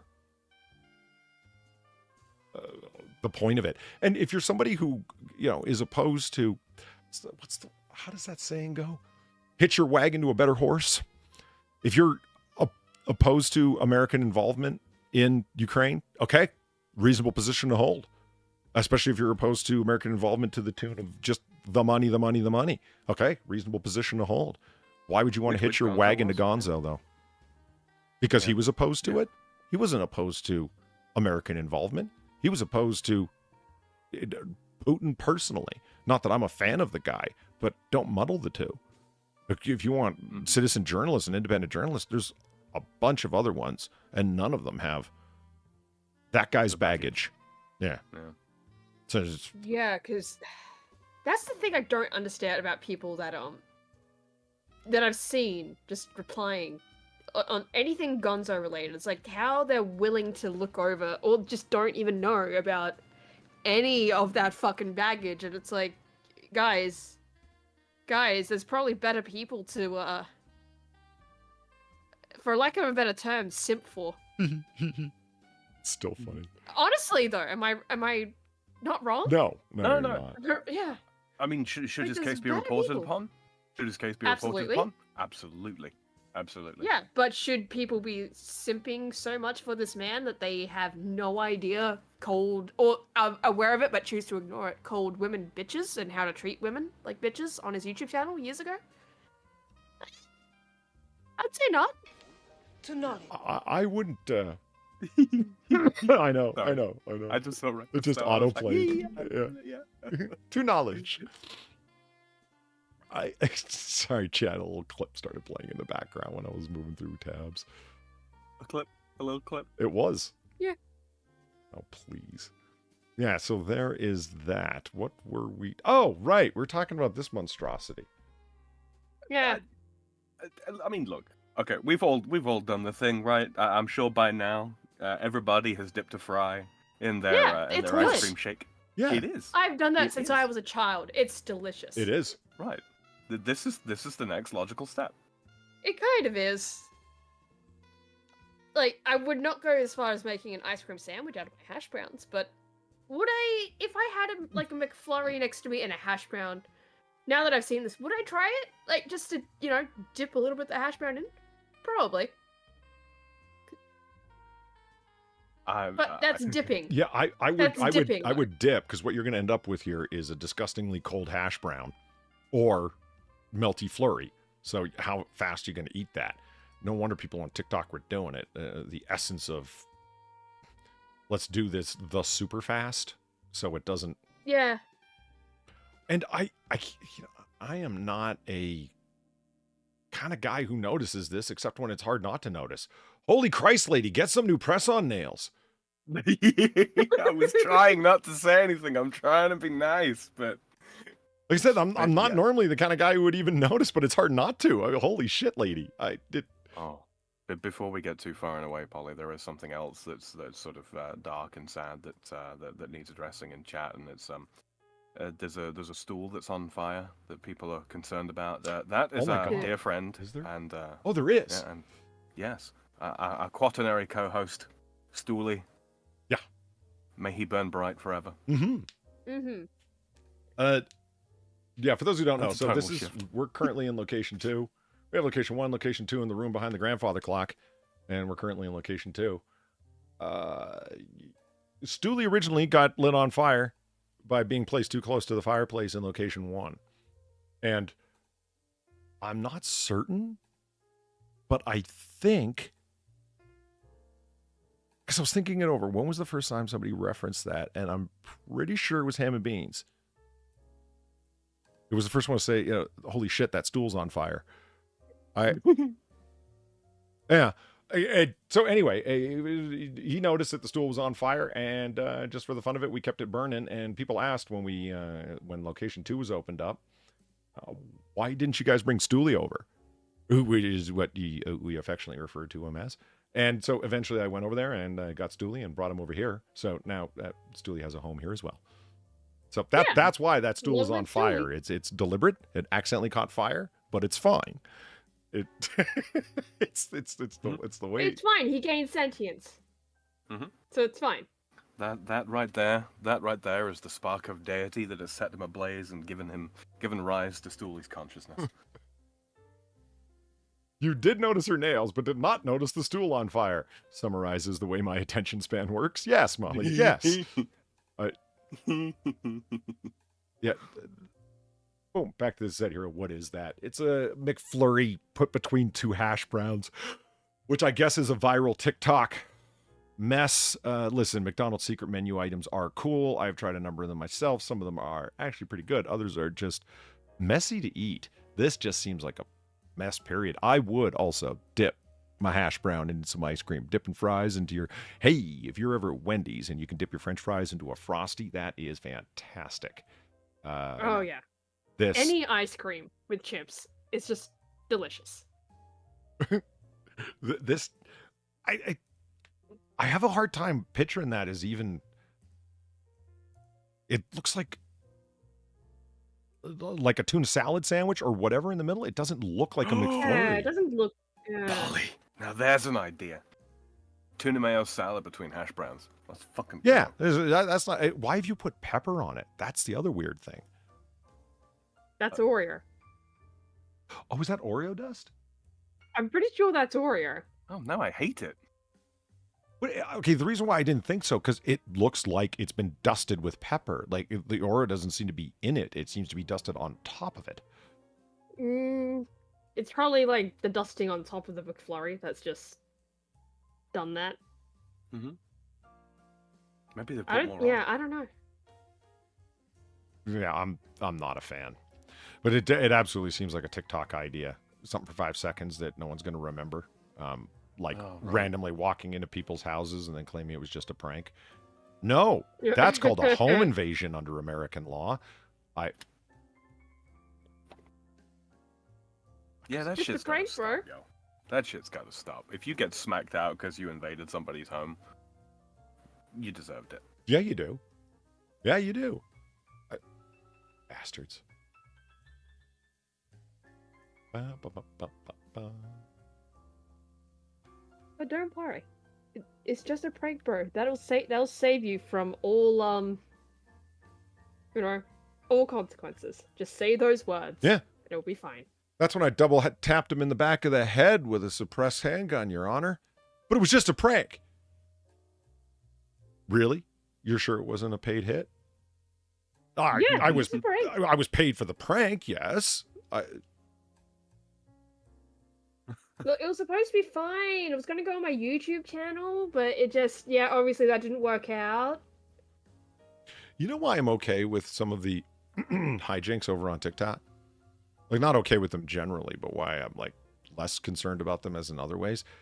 It takes so much work to get viral and stay viral on TikTok that you have to be doing pretty extreme stuff. And yeah, you can luck out. One thing will go viral. That doesn't mean you're getting sponsors as of that minute. You kind of have to keep it up for a minute before you're able to pull in sponsors. So you are famous, pockets empty. Now, I'm pockets empty and not famous. But those things go together. I don't know, Polly. Fuck the fame. Well, right? Well, I mean, when you got millions and millions of followers and you're just some online joker, there's something funny about that to me. Whereas if you were on YouTube or former Vine, you could actually get paid for, you could monetize your stuff immediately. If your channel was monetized, and then all of a sudden you start pulling in a lot of views, that's going to be reflected in your payout. It won't be off of TikTok. So to me, there's something funny about that. You're destroying McDonald's food and upsetting your fucking stomach and taking mouthfuls of stay awake pills just to see what happens, and your heart damn near explodes, and Chubby Emu now has a video on you. You idiots. I'm down with Floor Gang because you took too many sleeping pills at one time. Fuck Ceiling Gang. Yeah. Holy Ceiling Gang is cringe. Yeah. Home invasion, you mean justifiable homicide? Listen, man, honestly, Your Honor, the guy came in. He was yelling weird shit. I said, get the fuck out of my house. And he just kept walking, said, who the fuck are you? He was walking right at my wife and child. I said, back off. He didn't. I put one in him. Case dismissed. You're free to go. Whack. This is how I'd like to think American justice would work. Also, of course, greatly depends on the state you did it in. Am I right? Oh, right. He could have been a homeless immigrant. You should have given him a room. I did give him a room in his chest. Yeah. With a 45. Man, people, do you care about Megalodon, Sam? The species or the movie? There was a movie? Allegedly. You mean it's an alleged movie, or you don't know if it exists? Well, I think it's called The Meg. Oh. Oh, God. I appreciate the species. It's a big shock. Oh, yeah, it's extinct. I just don't understand why people continue to focus on it. But, all right. There were other big fish, There were. And it's not my favorite dinosaur. I'm more of a Leopleurodon kind of guy. A what? A Leopleurodon. Hmm. Take the Loch Ness Monster, remove the head and neck, and attach a giant crocodile mouth. Leopleurodon. But is it magical? Dawn. There you go. Top result. Are we talking about dinosaurs now? Yeah. We are. Oh, yeah. Look. Yeah. Look at that son of a sea jackal. Huh. Yeah, some like. Look at this. It looks so small. I'd love an aquarium tank with a bunch of these in it. Taking out goldfish. Something that grew to something like 9-10 yards long or something like that, I think. The jaws are like a third of their body length. Yeah, I really appreciate the one that looks like, that basically is the Loch Ness Monster. It's got the, it looks like Dino from the Flintstones, except his legs are fins. Plesiosaurus. What is it? Plesiosaur or Plesiosaurus. Plesiosaurus. There we are. Is this the right one? Yeah. I don't know why. I think these guys are cool. They're so sleek. They got the classic dinosaur look, you know, the long neck and the whatnots, and yeah. It's like a sweet potato with fins and teeth.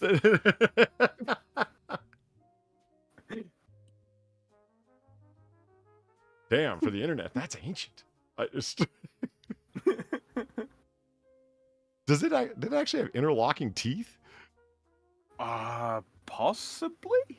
I mean, fish eater, right? So, you know, long, thin teeth. That interlock? I don't know. Like a prehistoric otter. Kinda. He just looks happy. Really happy. He does. He's delighted. Look at him. Or are you a person who has a favorite dinosaur? Do girls even do that? Not really. I do not really have a personal favorite dinosaur, to be honest. That's so lame. No, I just don't think of dinosaurs all that often. But you think of Rome, so, you know. Yeah, but that's not dinosaurs. No, it's not. It's not. It's just out of step with what most girls do. You know, like you stood out as that weirdo exception that where it's like, you know, yeah, men think of Rome and and far too. Like, you know, it. Yeah. Men plus far think of Rome.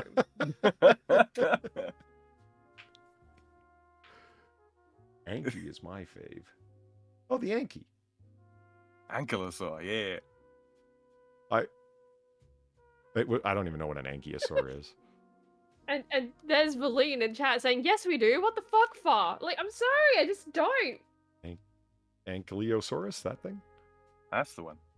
Oh, this little armored bastard. Yeah, okay. Yeah. The thing that's got the mace tail. That's what I see when I think of feral hogs. I'm basically shooting at something like this. And so, I, you know, fuck it, full heavy bore, metal baby. Heavy metal bristleback. Let's go. Yeah. I got both Valine and Molly. So just go far. Why? Why do you not think of dinosaurs? I think of moons. That's my dinosaur. Just saying. Yeah, you're not cool unless you can name your favorite moon. Oh, yeah, what's your favorite moon, huh? Okay. Mine's Ganymede.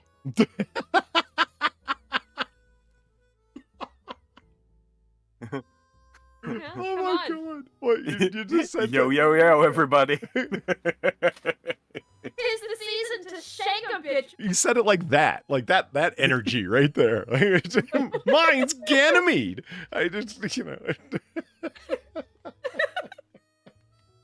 and with good reason. Ganymede's cool. Ganymede's cool. Oh, Polly, you might appreciate this one. Seismosaurus. As in, seismo as in like earthquake seismo. Seismosaurus. Mine's Dysnomia. Molly likes Titan. Molly likes Titan, so that's good. Titan's okay, but if I have Titan's a good one. if I have to go for my very favorite, it is Dysnomia.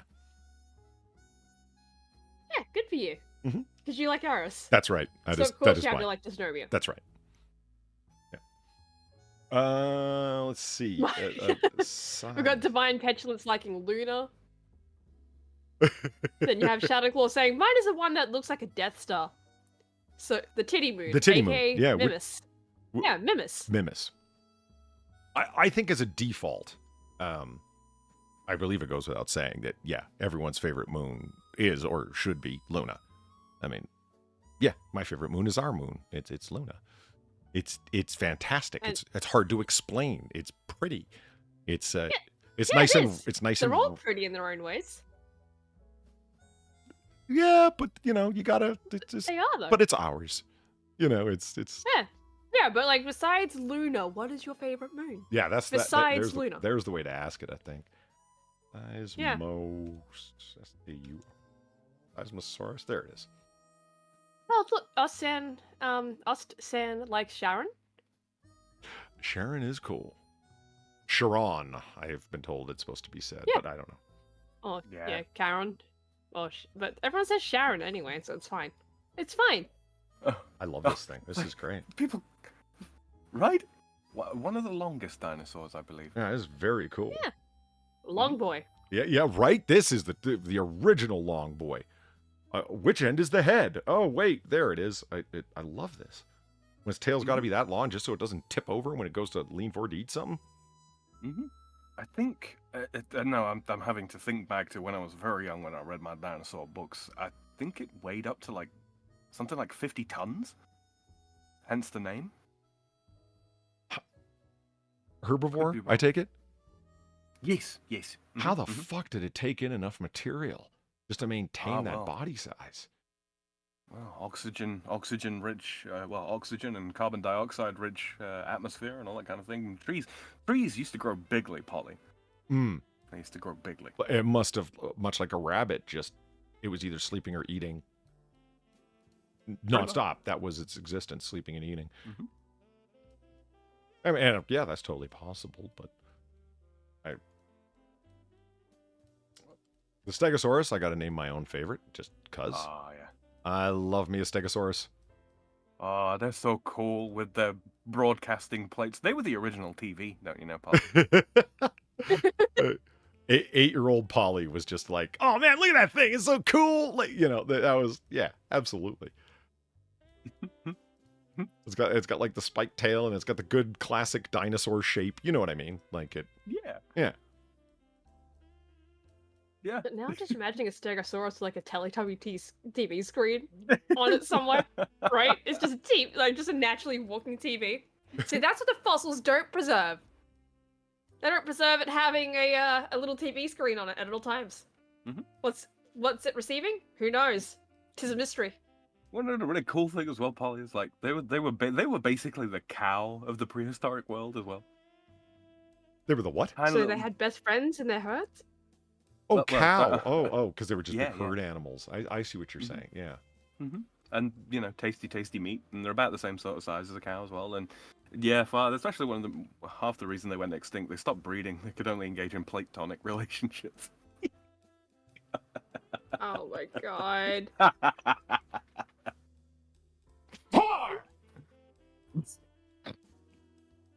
I don't have my groan ready yet. That was the only button I had for fuck you. I did. I'll get it. I do like the idea of danger cows though with the Stegosaurus. It's kind of like it's not especially big. It's kind of bulky. It's got the plates, and then if you upset the damn thing, it's got the fuck you tail. Oh yeah, does it ever? There's some spikes for your trouble. Now fuck off. Their head's so tiny. Mm-hmm. Yeah. Let's face it, no matter how big their heads are, they got tiny little walnut brains. Because. Yep. Yeah. What is the one that? Oh yeah, back in the day they were called brontosauruses. Well, no, Latin, so brontosaurii, right? Mm-hmm. Yeah. I remember them days on the Flintstones. They were just constantly brontosauruses. That's what Fred wrote at work. Mm-hmm. Oh. Strangely enough, And that's then what Dino was too. Well, he was a Dogosaurus actually, but. Yeah, there was Brontosaurus diplodocus. That's quite a common one as well.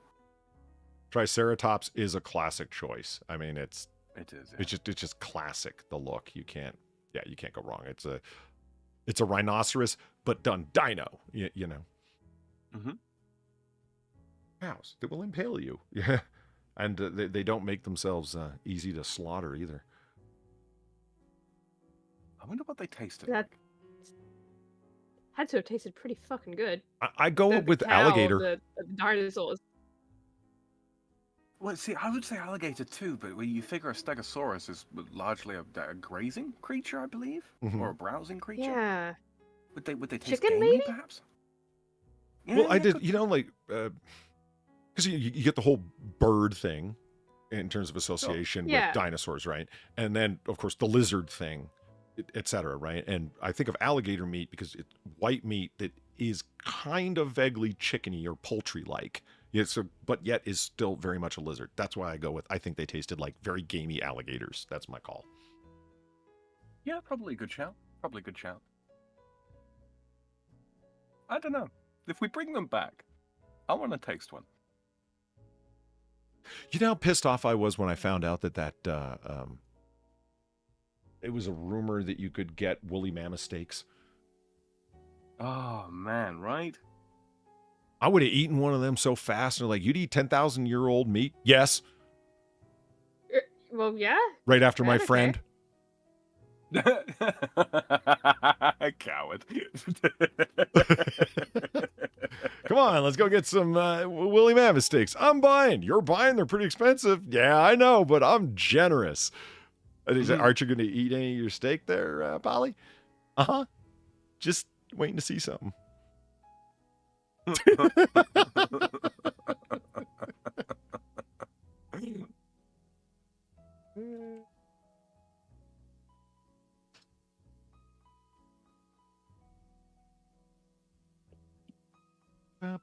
Ooh. Yeah.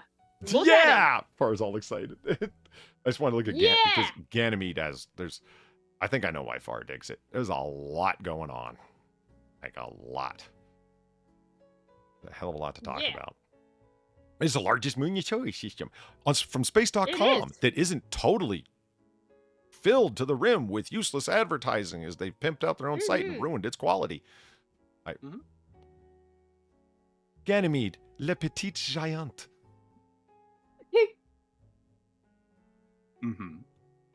Yeah.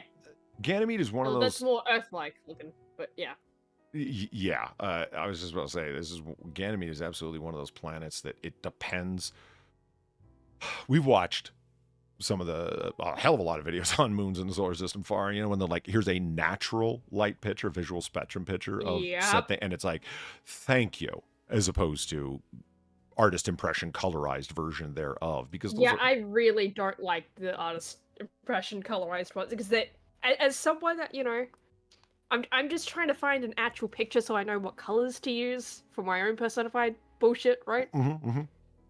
It's real annoying when you keep coming across the artist interpretations because it's like, okay, is this the actual fucking colors or are you recoloring the image? Yeah.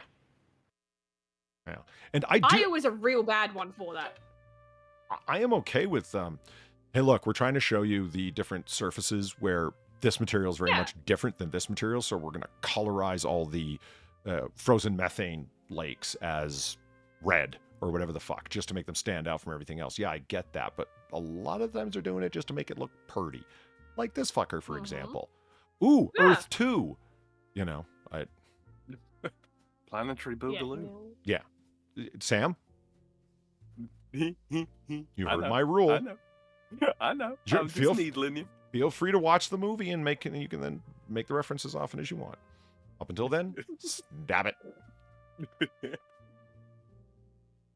I mean, you would think for this picture that it had oceans and land with greenery growing on it. You would. I mean, it technically has an ocean, but not on the surface. And that's where the yeah, fish you'd women are really swimming, think that, though. underneath. No, that's Europa. They are swimming on Europa, Polly. Sounds like a lyric in a Red Hot Chili Pepper song. They're swimming on Europa. Yes. I like this. I wonder if that's actually to scale. It probably is. Thank you, Moon, Luna. Ah, now you see the problem.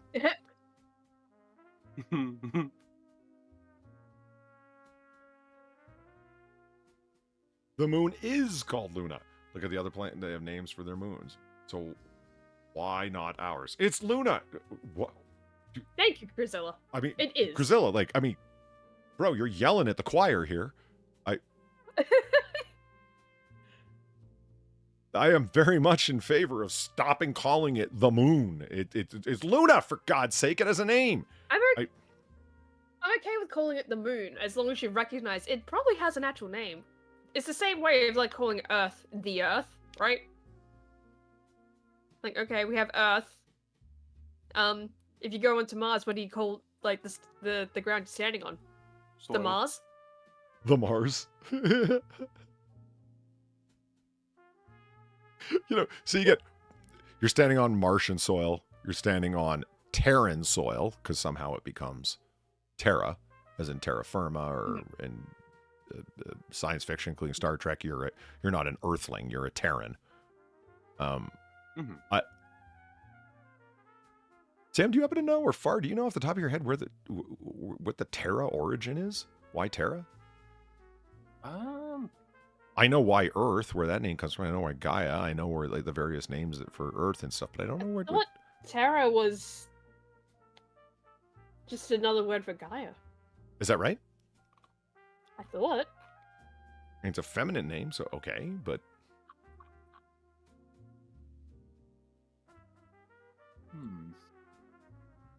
Well, Latin is the obvious source thereof, right? Yeah, Terra, personification of the Earth. Yeah, Huh. It's just Roman. It's I'm a just goddess the Roman of the name Earth. for it. Yeah. But I mean, literally in terms of the word, you're like dry land, right? Yeah, absolutely. Finally get your feet on terra firma, that sort of jazz. As opposed to like, what was it, from Greek, Okaia, meaning bodies of water, I think. Could be wrong on that. I wonder if they have artist impressions. Might have Vulcan.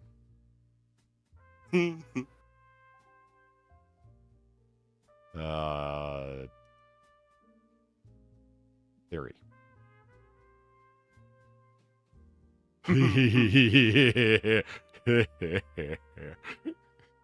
Why is it wrapped in the German flag, Polly? Ooh, I like that one. It's still my favorite planet, but it's not one. But that's why I like it so much. I like the thing in the top left. Yeah, that one. Yeah.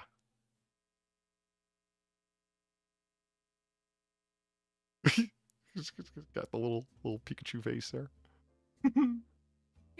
Shock Pikachu face. Vulcan, is it real? You know the most disturbing thing I've heard about the shock Pikachu face, and it's patently false. What? But someone misunderstood the shock Pikachu face as as a Pikachu with a pink beard, and the nose, or what we call the nose, is a tiny mouth. I'm not gonna lie, like obviously I dismissed it logically, but it still slightly concerned me.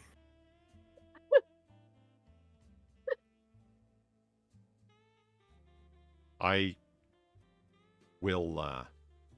I'll never tire of that story.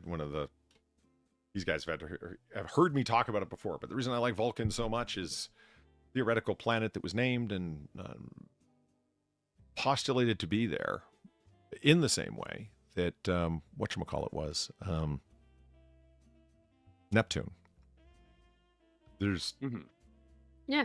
by the orbit of some planets and going with Newtonian physics, you can see the interactions of gravity that some planets have with others affecting their orbits, and their orbits are completely predictable because Newton's laws are laws after all, and you can't violate laws of physics. So, hey, if the planets around out there are not orbiting the way that they should, there must be another planet that is affecting them. It must be a planet of this size, of this density, of this volume that is orbiting along this path, and that makes the other planets' orbits make sense. Make perfect sense, like inch per inch movement in their elliptical path makes sense. And so that means if we point a telescope in this direction, like given that this is the time of year, this is where it would be in its orbit. So that means at this point in the sky, if we point a telescope there, we should see this very distant planet. And boom, holy shit, there's Neptune. Fuck yeah. Like, boom. So how can something be proven under a necessary and sufficient reason clause of empirical science? The things I just mentioned before they even pointed a telescope at it. The principle inductive reasoning. Yeah, principle of sufficient reason dictates that principle of sufficient reason is the very basis of empiricism, how science works. Neptune was proven to exist before anybody saw it, You don't need to see it. That's just additional evidence to the case. But nobody actually saw it. Okay, well, now you're starting to get into epistemological claims. Like, does a star actually exist because you can see it? No, that probably burned out a long time ago, and the light is still, on its way, and what you're seeing is the light from when it did exist. It no longer exists. So epistemically, can you say that star is... So that's when you start to get into semantics of what do you mean by it's there? And I'm not trying to go that direction, just saying that how can you prove something exists? Well, you can prove it exists through math. And Neptune was before it was ever seen, and so was the planet Vulcan. Because Mercury's orbit is eccentric. It does not follow Newtonian physics. And so the only way to explain its orbital path must mean that there is another planet orbiting in between Mercury and the Sun. We're going to name it Vulcan. Here's its size. Here's its mass. Here's its density. Here's its orbital path. Except there's no such thing as planet Vulcan. Well, what was the mistake? I guess it would be good to not call Newton's laws laws. Nelly is an elephant. Nelly is pink. Therefore, elephants are pink. Yeah. It doesn't mean that I'm trying to undermine the validity of... It'd be stupid to do so. Newton's formula, because they are incredibly useful models. They're wildly useful. And in 99.99999% of all cases work perfectly. Except when you get into cases of extreme gravity, like really, really close to the sun, they no longer really apply. This person with this exceptionally sensationalistic title, How Albert Einstein Destroyed a Planet. Well, no. That just makes him sound metal as fuck. It does. Yeah. He Thanos snapped that motherfucker, and we're still dealing with the asteroids accordingly. His theory of special relativity more accurately explained what happens in close proximity to gravity wells. So therefore, Mercury's eccentric orbit becomes explainable under special relativity in a way that it isn't under Newtonian physics. And people will look at that and say, oh, well, you see science. And this is, okay, I'm speaking in defense of science, not in the religification of science. And that's what you're doing. And Seth MacFarlane's famous words, science will tell science when science is wrong. Fucking asshole. What a jackass. It bugs me because it's Kuhn's pessimistic meta-induction argument, possibly one of the most overnamed theories of all time. I do wonder why. Well, think about that name. Was that necessary, Thomas Kuhn? The pessimistic meta-induction argument? Holy shit, bro. I mean, when you break it apart and parse it down and what all those things mean, yeah, it makes sense, but that's not the point. Why didn't you call it my happy fun time theory? Something memorable and good, like gumdrops, like something.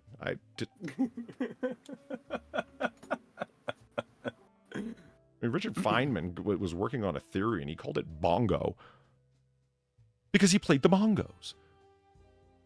See, he got it, and Feynman was a genius. Like, you got to understand, all right? Scientists spend an awful lot of time doing really, really boring things. It's boring even to them, and they're studying it. So they come up with silly or quirky or sarcastic, dry, cynical. 100% okay with that. Like, that's 100%. You know, it was Thomas Kuhn. Oh, man. Like, brilliant guy. Don't get me wrong. But, good Lord, dude. Dude, this is the guy who's like, oh, Jesus Christ.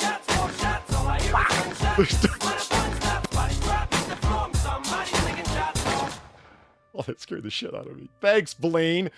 I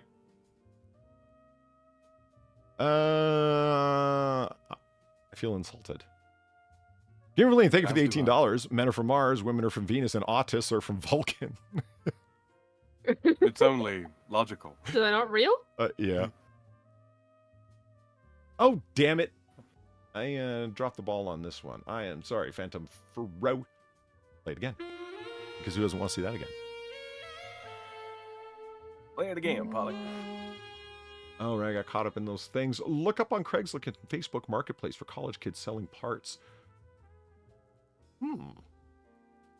He's talking about computer parts, no, Polly. I know. You are not buying an extra arm. No.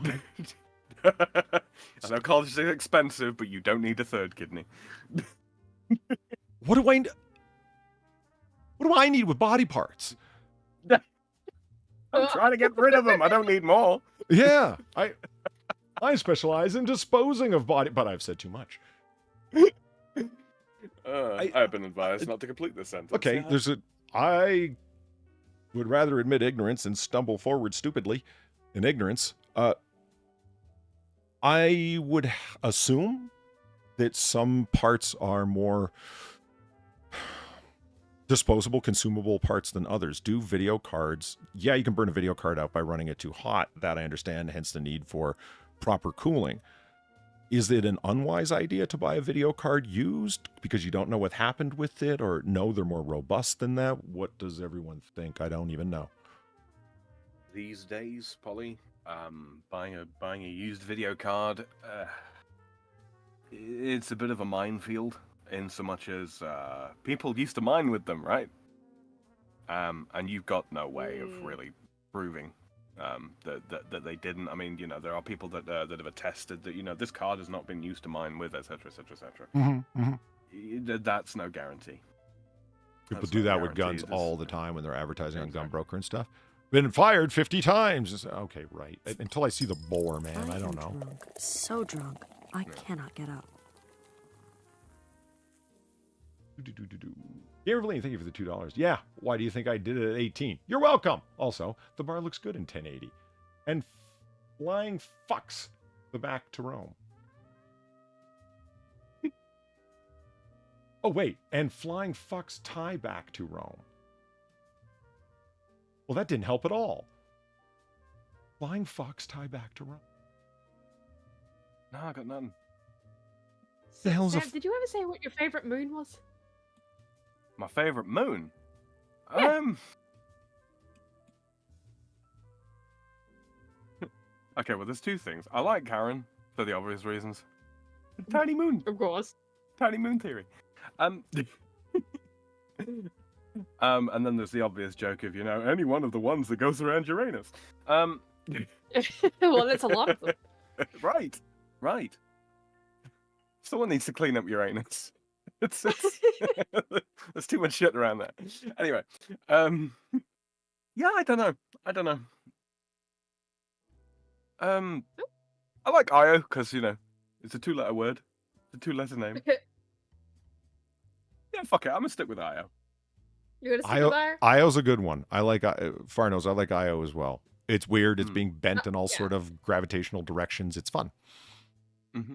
That's the one, right? If I were to choose a second, it would be Io. Just because of how just absolutely batshit that moon is. Io's the one that's too close to Jupiter for its own good, so it's getting twisted. It's under a lot of pressure, which means it has a lot of volcanic activity, making it one of the most volcanically active surfaces in the solar system. Yeah, it sounds like someone's been distracted by someone walking into the room suddenly as they're beginning a sentence about their favorite subject. Yeah, Io. Io.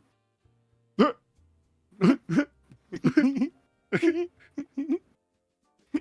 want to pucker that one, Polly? You can have that one. One of... Sorry. You guys know I like riff tracks, right? And the... Right. An otter is never late. Holy shit. Nor is he early. He arrives precisely when he means to. That was me. Yeah, well done, Sam. Well done. Kimberly, thank you for the 850. Check your DMs. I sent it when we realized Far thinks about Rome, but fails on dinosaurs. You know why I probably don't think about dinosaurs that much? Probably because I had stress dreams, including dinosaurs as a kid. So it's just kind of that in that frame of mind to me of like, yeah, I'm okay with that. I'm okay with not thinking about dinosaurs constantly. Mm-hmm. Oh yeah, Yeah, here, plus let you're me wrap this Australian. up because I want the shit off my screen. Kuhn was right in his pessimistic meta-induction argument. Simply put, science was wrong in the past, which means that it's wrong right now, which means it's predictably wrong in the future. Does that mean it's not good? No. That is just not the point. As somebody in chat said, it's a method, like as in a method of inquiry. And yeah, And the idea that the science is settled, people are quite right when they say the science is never settled. You just get to such a high degree of probability of yes that it kind of is beyond the point of continuing to experiment with it. And that's minimally wrong. Yeah, that's a good thing. And solid as hell. But science has become a bludgeon for... You tell me how different it sounds. Science denier. Or, rewind 500 years, heretic. You tell me the difference. Is it and I guess some smart ass could say one person would get burned at the stake and the other person wouldn't. Or denied medical care, so you die on the sidewalk. Either one, whatever. But you're still just as dead. I don't know. After a long time of going over this shit and being rated on it, it really frustrates me to hear people that don't really have an interest in science. They just like wrapping up their words with credible terms. So scientific, reasonable, rational, empirical, scientific, all become interchangeable terms that if I say them, I'm the skeptical smart guy. You don't even know what you're fucking... Those are not interchangeable terms. They have different meanings. What are you, a science denier? I mean, in other words, like the 10% galaxy brain of Twitter. You guys know what I'm talking about. Those people drive me fucking crazy. It's like, I don't even think you like science. You kind of like undermine the reliability of it by using it to bolster whatever half-ass point you came up with 5 minutes ago. So anyway, I delight in the idea of Walken because it was a very, very understandable mistake. It didn't really have any harm, but you postulated a planet and, quote, proved it to exist, but it still didn't. That's just a fascinating idea. And no, it doesn't make anyone look like an asshole. It's just, here's one of the unique, rare cases where the method can go to lead you to somewhere dead wrong. It happens. Yeah. Lighten the fuck up. That's all. Polly the muddle had internal validity. Looking at you, string theory. Biggest disappointment this there's decade. A good one. Anyone who was around listening to like some old school stuff remembers people talking about string theory. Yeah, how long did that last for? And there's the point. That physics isn't really physics anymore. There aren't many experiments going on. There's just attempts to prove internal consistency through probabilities. And there's nothing wrong with that. It's just that's the place where it's at now. And the whole CERN super collider thing is just to give them numbers to be able to run their statistical analyses with. And nothing wrong with that. But I don't know. People talk about it like they're... It sounds almost like they're talking about a high priest performing arcane magic out of tomes, the way they speak of them. How long is a piece of string theory? Half its length times 2. As long as they want it to be. I remember that old riddle. I thought it was good. Forgive me, just 2 minutes here. My dogs are going ballistic. I'm going to go contend with them. Really? So. They're usually You'll so look at the background noise. Don't you sass me, Otter. In the meantime, let's take a look at this article that Valine sent over about why the Rome thing. Valine sent me something about this earlier this week, and I forgot about it. Magical Roman wind chime with winged phallus meant to ward off evil eye discovered in Serbia.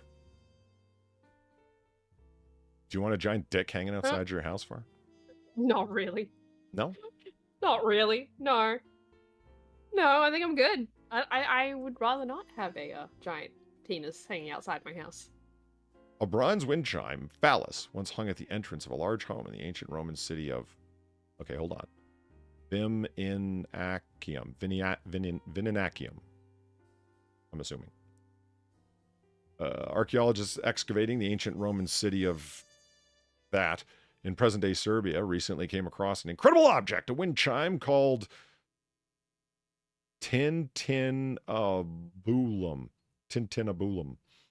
Well, that's a Y kind of name. It featured a large winged phallus. During the excavation in one of the main city streets, the gate of one of the buildings was discovered. It was established that the building was destroyed by fire, during which the porch collapsed and fell to the ground. An object known in scientific circles as a tintinabulum was discovered in the layer of rubble. Holy shit, I'm not even attempting that. That's the archaeologist's name in Serbia. Foreign man. Yeah. Ilija Daniovic, an archaeologist at the Institute of Archaeologists in Belgrade, told a Serbian language website serves the archaeologists. Yeah. Look, there it is. Oh my god. It's a flying penis. With a penis tail. Yeah. A wind Oh my chime. god. That doesn't look like anything would happen if it's solid bronze. It doesn't look like anything would happen if wind hit it. It didn't even look like it would move. Yeah. Are we sure it's a wind chime? Or were there things that were supposed to be hanging off it? You think that's what the hook is for? The little chimey deals were hanging off that? Yeah, maybe. Off the cock ring? Yeah, off the cock ring. Archaeologists are keeping the wind chime made of bronze mostly submerged in the dirt for now so they won't damage it, but it looks though its exact formation is partially obscured. They can roughly tell what it looks like.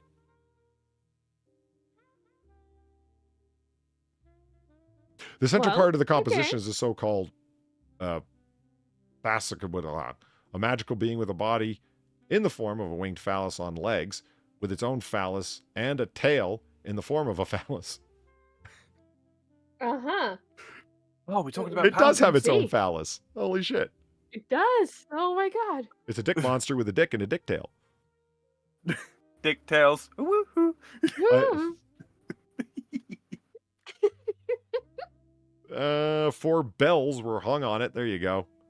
So the cock ring had bells there it hanging is. off it, Sam. 4 bell ends. Jesus. Though phallic imagery is considered erotic, rude, or humorous today, ancient Romans had different ideas about phalluses. Oh, I'm so upset. Phalli, you fucking... Right. I mean, if any time you're going to go with the I word, it would be when... Anyway. They believed it was a powerful object, and phallic amulets were often worn by young children and soldiers in protection from harm. At any rate, that is what we're going to try to do. Oh yeah, dick feet. Good call. It kind of does have dick feet. Dick feet. Woo. Little dick prints everywhere. Okay. Brother, you ain't got no dick print. That's a SpongeBob meme. Kimberly, thank you for the abby do. Romans gave a flying fuck. Also, don't judge me on state facts. I'm not stuck at home being sick very often. I'll challenge you to the Maryland state sport. Oh. Jousting. Oh. How appropriate. Yeah. What's the Western Australian state sport, Far? I don't actually know if we do have... I know we have state tartan, which is weird. Yeah. Remember, we do not have a state stone or gem or whatever the fuck, which is weird, considering what we mine. Asbestos? State. Well, yeah, that. There you But go. iron That's ore. your state stone. We do. We do mine iron ore as well. So emeralds, then, you would assume. Maybe. State sport. If I could spell correctly, that'd be lovely. That'd be fucking great. Oh, sport in Western Australia. Sport is an important part of the culture of Western Australia. Thank you, Wikipedia, for just saying that and only that. Really? I don't... Yeah! I don't think we have a state sport.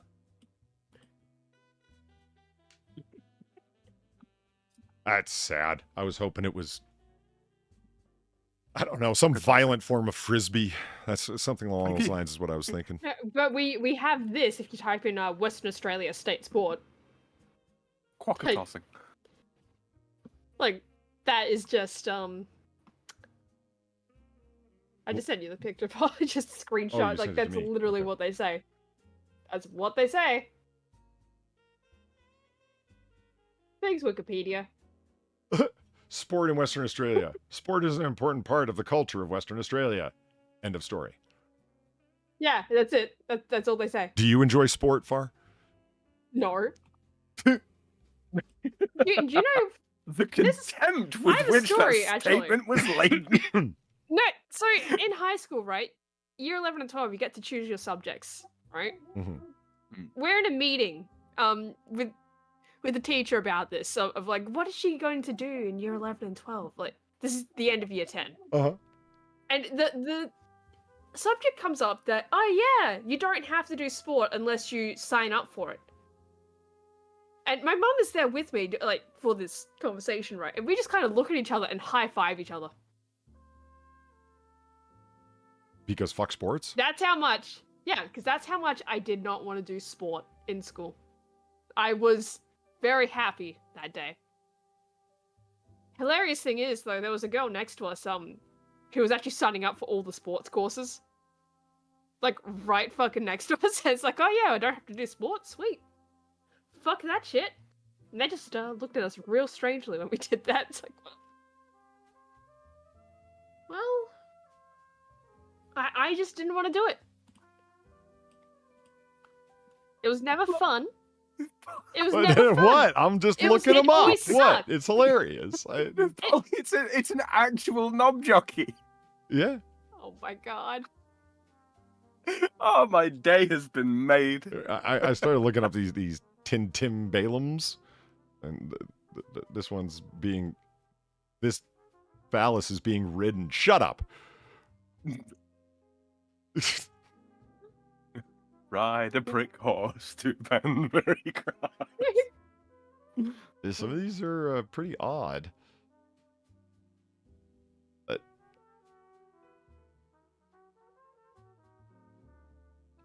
People are making like brand new ones and stuff. Yeah, that's great. Put that out in front of your house. That'll be fine. Yeah. It'd be They good. wouldn't do that, It's Polly. OG. They wouldn't do that, Polly. They ain't got the balls. Right? Big brass ball. Yeah, you end up seeing a lot of bells, so something tells me it's a much more generalized term, but What was it called? A tintinnabulum. Oh, like tinnitus. The root of that. bing. Mm-hmm. This one's from IKEA. This one certainly looks like it is. Oh, that's quite clever. Why does it look like Tintin is at the head? Get it? Tintinnabulum? Like tin, like it. Yeah. Yeah, it looks like it's Tintin. Hen- Is that intentional? Yes, because the name of it is Tintin are the Oh first my two god, words. I'm sorry. We're joined by a special guest, Weebo Jones. I didn't realize. I'm sorry. I wasn't reading it. It's okay, Far. I drop the obvious sometimes myself. But wait, Oh, but wow. it's spelled the exact same way, though. Come on. Okay. Attempting to Not crown gonna it. I think that condom might be defective. There's a hole in it. Huh. Well, anyway. Enough of that. It's enough dicks for one day. Raise your browsing data. Yeah, I think I might. Yeah, that might be required.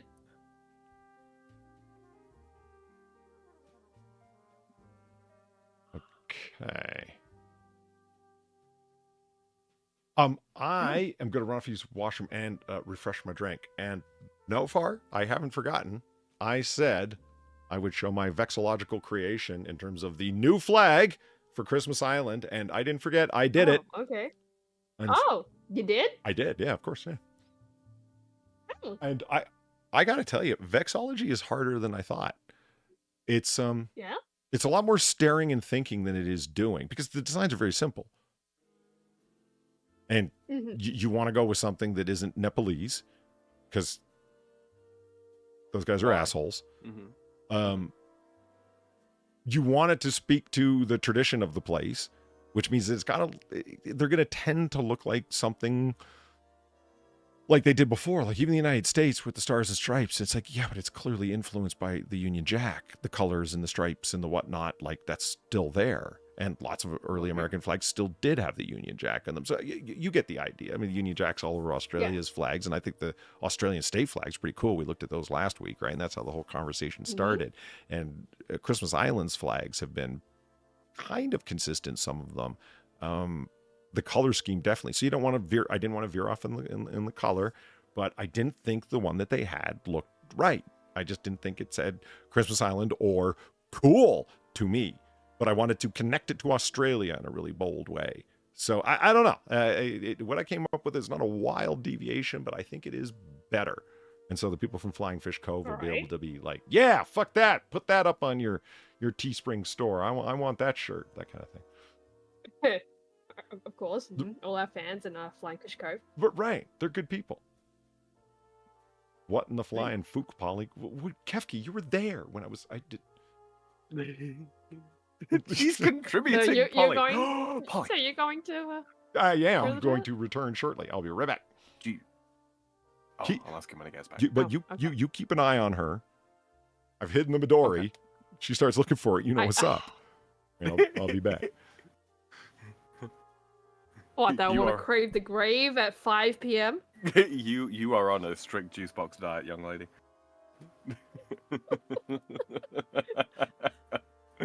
Speaking of, would you like to take the opportunity here to talk a little bit about your Midori fueled shenanigans? No, I don't think I will. No. Okay, well, I guess we'll sit in silence until he gets back then, because I got nothing.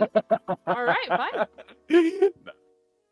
Oh, let's see what's happening in the chat, shall we? Slightly traumatized. Don't knock on me, Ploit. Ploit, right? That's a new one. It keeps expanding. Kefki's already managed to get Polly and a handful of other people on the whole slap and stram. Ploit. The whole ploit. I'm just going over everybody's penis jokes in chat, and I'm skipping all these. You can appreciate these in your own time.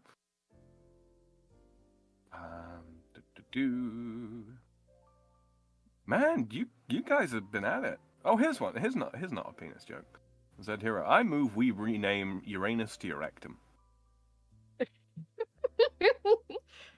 You know, something I did notice that was a little interesting. When I was asking, hey, what's your favorite moon? Mm-hmm. No, Uranian moons. Mm-hmm. I can't actually think of any Uranian moons. Okay, this is my autism speaking. I can think of several. If I were to rank actual moons, right? Like so. No, not at all. If I were to rank actual moons, like so, Ganymede, Ira. Third one would be Miranda, and that's a Uranian moon. Have you ever seen Miranda? Oh, no. Ooh, Miranda is an odd one. Like a real fucking strange one. Okay, so the naming convention's a bit weird with they Uranian moons. Yeah, so you've got Titania and Oberon, which are, of course, the king and queen of the fairies. But then you've got Ariel and Umbriel as well, huh? Yeah, so Uranian moons, they don't follow the same convention that you see a lot of other planets do. They're more named after Shakespeare characters or... Oh god, what's the other one? It's Shakespeare characters and Alexander Pope. Mm-hmm. So you get some interesting... Like, there's a smaller one named Juliet. Cool. Right? You have Puck. Mm-hmm. Now see, Puck is one I do know. Now that you mention it, yeah. Yeah, you have Puck. Oh god, what are the fucking other ones? Perdita. Yeah, Cordelia. Mm-hmm. Cordelia is another one. But yeah, you get my point though. Uh-huh. Yeah, but use the Wikipedia for Miranda in chat. Cupid and Mab. Mab, another queen of the fairies. Cool. Yeah. Like, it's yeah. There you go, Sam. Look at Miranda. Look at fucking Miranda. It is a strange one. That's the one that looks like a Death Star. No, it's not. Isn't it? It looks like No? like it's got a mighty heckin' chonker that's cut out of it. Oh, it does. It has some of the highest cliffs. Like in general. And it's got big smooth bits as well. Yeah. Smooth Yeah. moon. Smooth moon. No, that's Phobos or Deimos. I forget which one looks real smooth, but Oh, yeah, I don't think it's Phobos. that's Because Miranda. Phobos, seem to remember Phobos is pitted to all hell. Yeah, one of them just looks like it'd be smooth to the touch. So it's just smooth moon. Phobos is actually quite smooth looking. But Oh, no, they're both- yeah, they're Miranda both would be fairly my quick. third favorite. Mhm. Just because of how fucked up it absolutely looks. Indeed. The spurious moons. Spurious moons! Apparently there are spurious moons for Uranus. And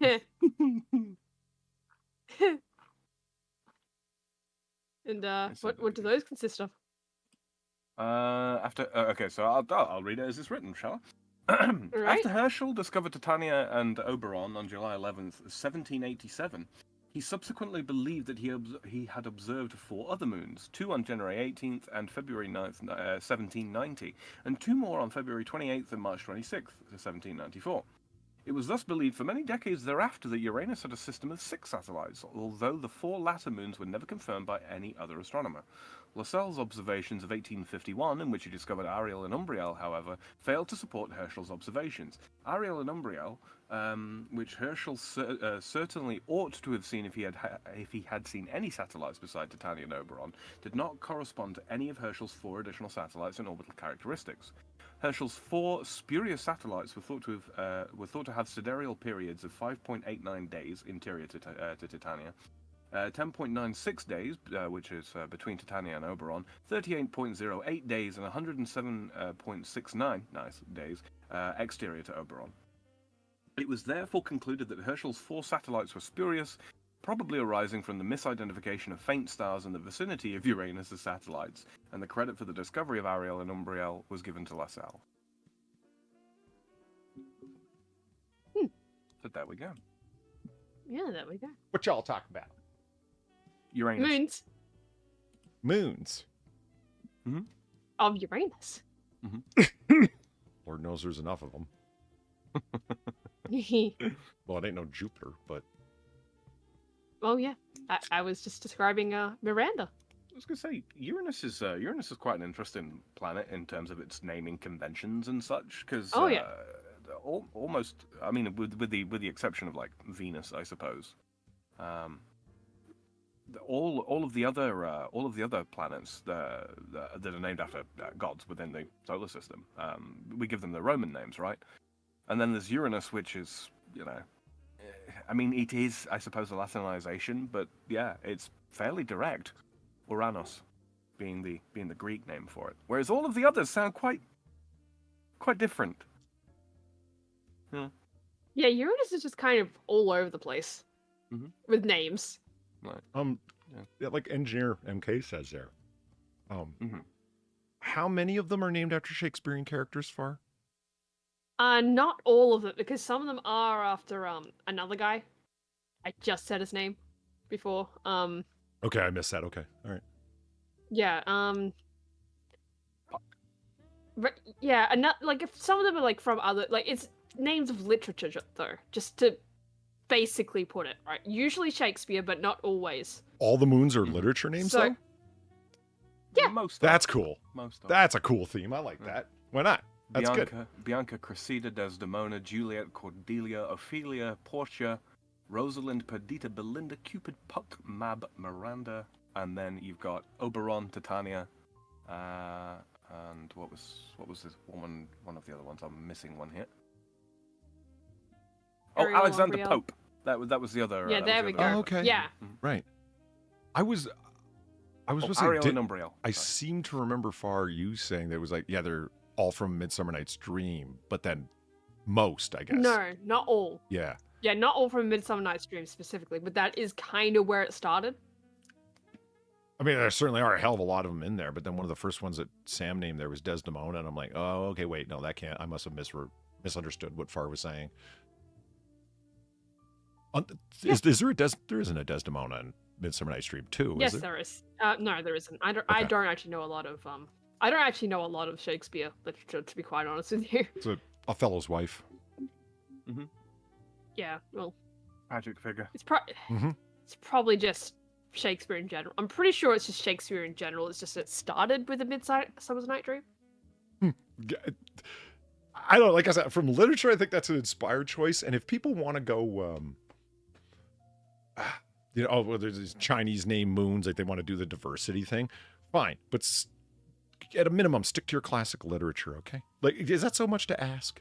Like, hey, I mean, look. I'm pretty sure with those ones they do actually. Like it's still mythological names. I would not be opposed to some planets or moons or something like that, and perhaps another stellar system being named after like African gods or something like that.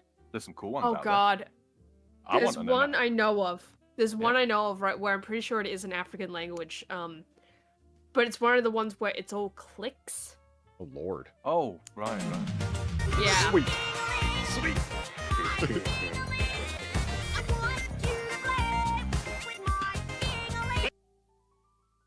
Don't play with my wind chime. Thank you, Phantom Fro. Thank you, Phantom Fro, for the $10. I always have misgivings while Miranda meanders around Uranus. Nice. I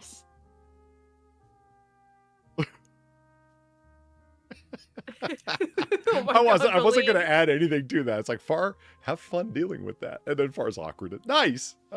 Nice. Oh, brilliant. Holly, I meant to ask you, do you remember the thing that Kefka sent you? That we said we were going to hold on to, or you said you were going to hold on to for Noir Bar? Uh-huh. Yeah, I got him. You got him? Wonderful. Excellent. I do. I did that. I kept them open in tabs, and they're there, and what the hell? What the European hell? Yeah, that's... What the European hell? I don't... This one didn't... Can you never rely on Streamlabs? The answer is no. Unfortunately, a donation from an hour ago... Okay, so the screen that I look at Streamlabs donations on is not the best option. I really got to try the app just to see. Far, have you ever tried the app? Nope. Yeah, I know. Like the desktop version, people say it's better. I don't know, man. It could hardly be worse than the browser-based version. It's what I've always used, and it's got so many of its own problems. Anyway, Gamer leaving a donation from like an hour ago or more. Nobody's worth that much. He's good.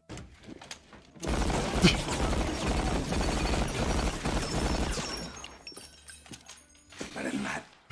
No. I remember that donation going off, but it didn't light it up. It's either grayed out or lit up if you haven't deliberately clicked on it to get it to go away, thus they stand out to you.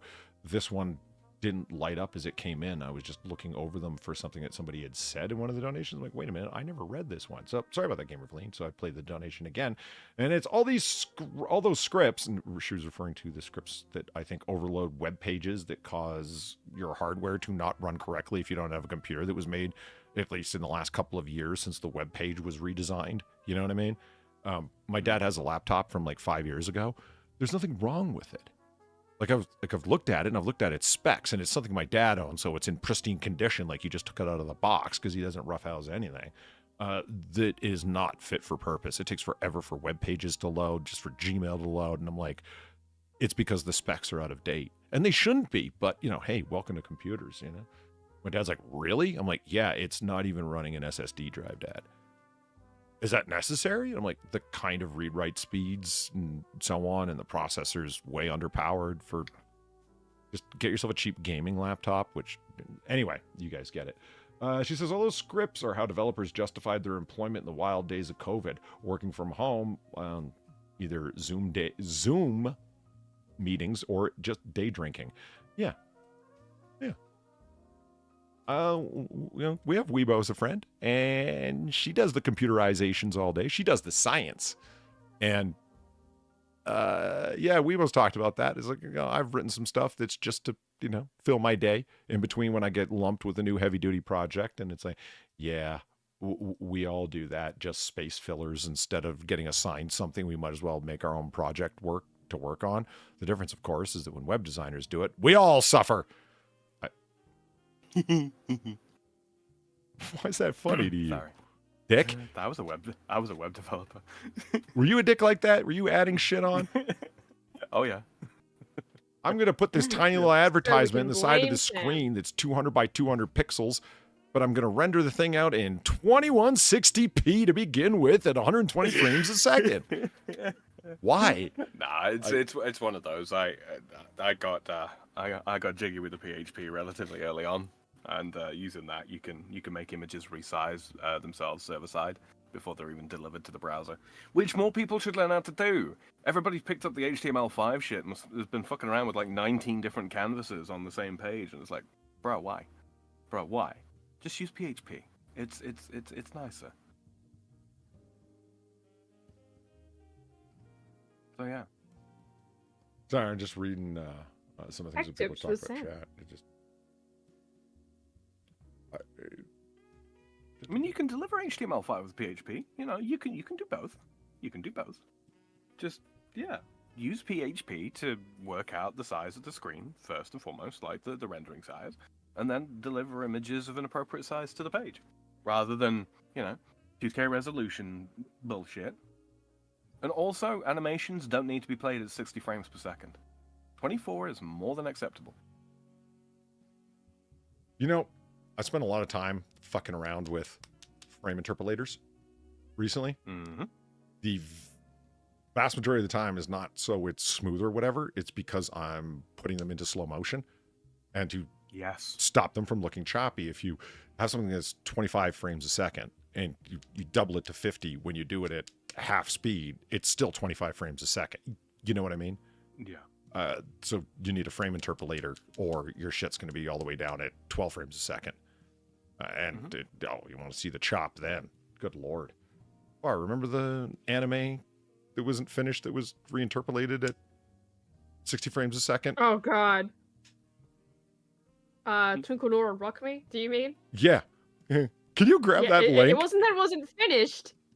Oh, I thought it was unfinished and they... No, that was the finished product. Oh, Lord. That's what makes it so, yeah. Can you grab that and send me the link? It's funny. It's worth watching. It's a classic anime Interpolated, wasn't it?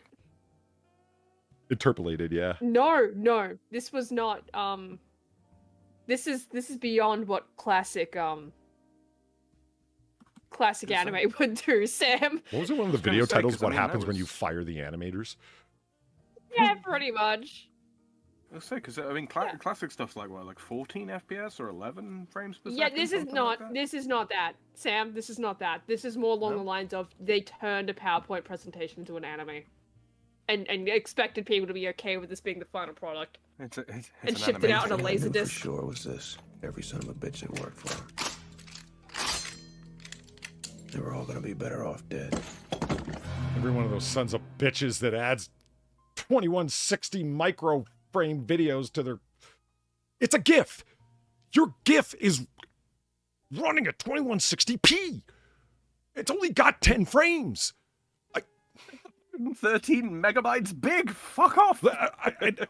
That sounds like I'm kidding. I'm not! I downloaded it to see. Like, I opened it up in a separate browser, downloaded it, and then ran a media interpret... oh, shit. Forget what the fucking thing's called. I just got it in my right-click menu, and I hit it so much I forget the name of the software. It's freeware that can add to your right-click menu, and it'll pull up all the stats of a media file for its kilobytes per second and et cetera. It really was running at 2160 for a fucking 10-frame GIF.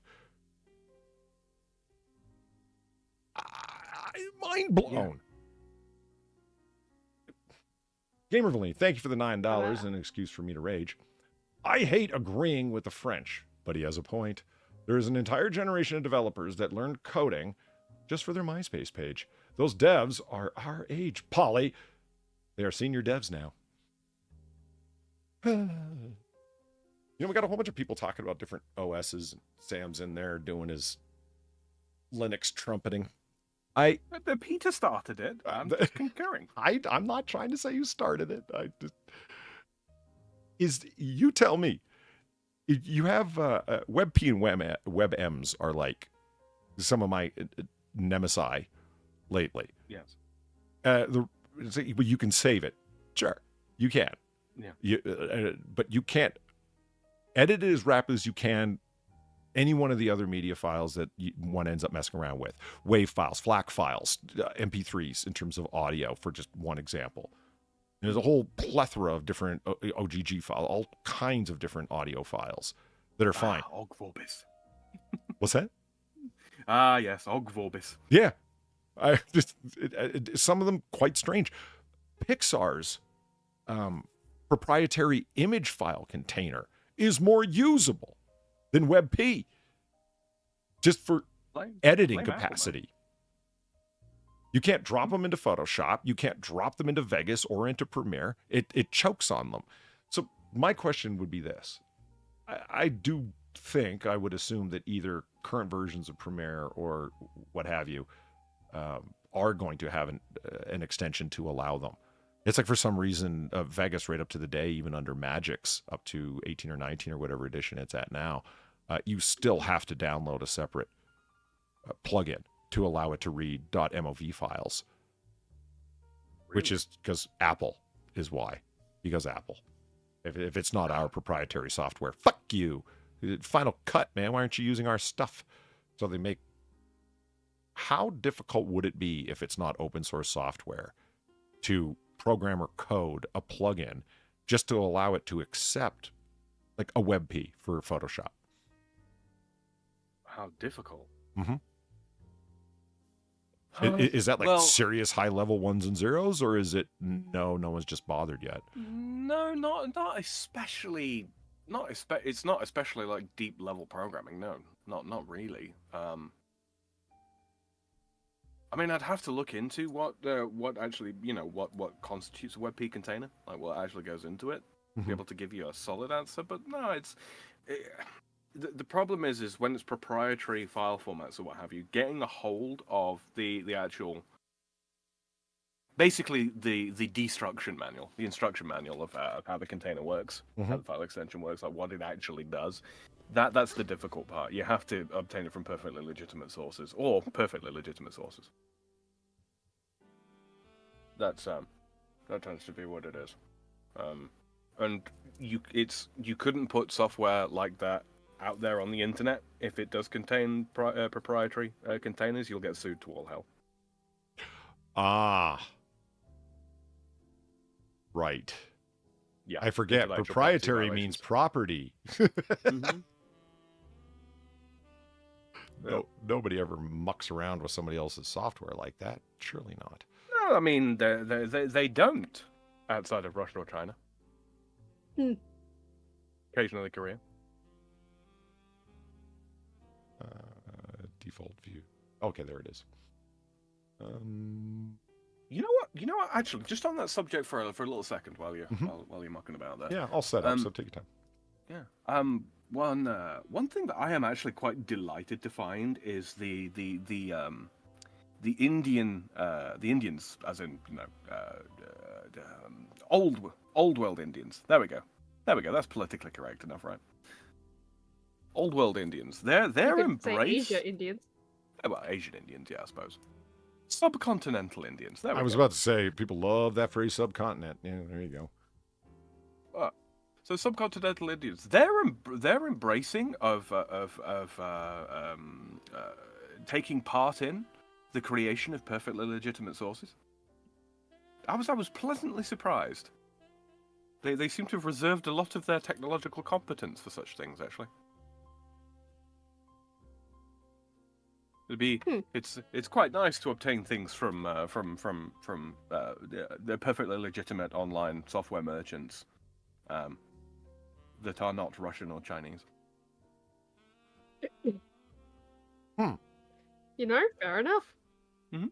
And Molly O'Kami says a buddy of mine is planning on watching the replay. And of course, it has to be the episode where we talk about a bunch of dicks. Well, you could direct them towards our most famous bar of them all, Night 18. Mm-hmm. There's absolutely nothing special about it, but the algorithm has put it in a bunch of... You know what? I think I have an example. People are like, well, you know, there has to be some kind of quality to it. You can't just put it in front of people's faces and expect it to go viral. Denied. Because I have a microcosm experiment, unintentional, but one nonetheless.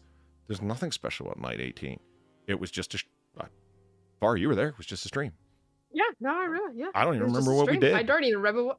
I don't either, to be honest. I was about to say this. Like, I don't even fucking remember what we were talking about on it. Thousands and thousands of views on that fucking thing. Why? Because by an accident of the algorithm that neither of us understand, it keeps promoting it to people. Platy's gotten it. Yeah. Why? I don't know. Well, The comment section was full. I've only edited my comment section once, and it's on Night 18 because it's a whole bunch of people say, "What the fuck is this?" etc. And I'm like, yeah, I should probably yeet all those comments because there were people that had it served to them by the algorithm and they were just deeply confused as to what the hell, why they were even recommended it. It's a trick of the algorithm or whatever way you want to call it that. Don't tell me that if you put something in people's faces, and I'm not saying everyone is like a trained rat where they're going to hit the button to get the food pellet. Not my point. It's just if only 1% of them do it out of random curiosity of what is this thing, that's going to ram your numbers right through the roof. You know how many daily users YouTube has? Absolutely right. If you put something on the main page, you're going to cause it to be successful. Yeah, exactly. They know that. Do you think if Logan Paul wasn't pushed by the algorithm, that he would stay popular? We'd have no idea. What? We'd have no idea who the man was. Yeah. Do you think he would stay aloft under his own popular inertia? Fuck that. You kidding me? What? God, no. Litmus? Are you fucking kidding me? Litmus? No, it was a litmus test, wasn't it? He's dressed as a granny doing a trap house track. What about Christmas? It makes no sense. It's stupid. It's not even... There's lots of things that are stupid and they're funny accordingly. That was just stupid. There's kids everywhere, but there's also strippers everywhere shaking ass. We will appeal to every demographic simultaneously in our lame fucking way and then get put on the front page because we got a special relationship with YouTube as we sell sex to underage people while claiming most of our audience is over 18. Allegedly. Yeah, Twitch. Right. I did a little brief test, right? Because I'm getting Restream set up and all that kind of thing, so I can hit up multiple platforms. Yeah. Mm-hmm. With my gaming stuff, and just out of interest, I saw the just chatting category come up. I was like, okay, let's test their new change of policy, right? Because you know, my account on Twitch is obviously set up as it has my age. I'm over the age of 18, so on and so forth. I was like, okay, let's open this up in a private browser, in a fresh browser, completely fresh. Let's open it up in a private browser. Opened it up. Yeah, the first few results were changed, but then under that, it's just nothing but today. Really? Thanks, Twitch. Very cool. Yeah. Now, don't get me wrong. Yeah, you do have to click the button that if you go into a stream that says that this content is designed for mature audiences. You blah blah blah blah. You don't have to make an account. You don't have to provide any age verification whatsoever. Nothing. Not a damn thing. A 13-year-old hormonal boy is gonna see that message and be like, yeah. You know what I mean? Yeah. Yeah. Especially if your parents are looking in on... Somebody pointed this out to me and I didn't really think of it. So come on, man, you can delete your browser history. And it's like, yeah, but there's some parents. It's like, man, this is not parents that are coming out of the 1970s with kids, whatever the fuck, in the 90s and know how to run computers and they don't. Hell of a lot of parents know detailed information or more than their kids about computers. And they've got all sorts of parental systems on there where, yeah, there is no deleting it, basically, your browser history. So if you're off to free porn sites, they're going to know. But why do you think Twitch is so attractive to a large group of underage like you said, 13-year-old boys, because it's titties, titties, titties nonstop. And well, let's see what my kid was doing. Well, those streams are down now. A lot of them aren't on VOD because that's not the way that those titty streamers make money. And oh, he's at Twitch. That's video gaming. Yep. I didn't even think about it like that. It's covert softcore. Mm-hmm. Which made me laugh. Who wants to see some, I'm told, anime excuse for a short man to hang out with a cosplayer? Yeah, that sounds about right. Yeah? Okay, nice. How's that for a good didn't memory? Didn't you see that part of it? Oh no, you did, didn't you? Or are you reading it from chat? 'Cause someone else said that too. No, I'm saying that from when you told me about it originally, that this guy, this Nora character is a fantasy creation of his. Not only the character where he is in the anime and gets to interact with her, he also toured and whatnot with a cosplayer dressed up as her. So it's pretty much the only reason the whole anime exists. I'm pretty sure he paid. He paid her to cosplay. She was a known cosplayer or something like that, from what I understand of the situation. Oh. An uber simp. Yeah, for his own fucking character that he couldn't decide what the fuck he wanted her to be. Fascinating story. It's like I'm gonna have this whole anime kind of created, not fully, but kind of, and it's gonna be extremely derivative of a whole bunch of other stuff. But really, the whole thing, from what I had seen, was just her interacting with him as he's in the anime, or at least his stand-in is in the anime, and she just is very interested in everything he says and does.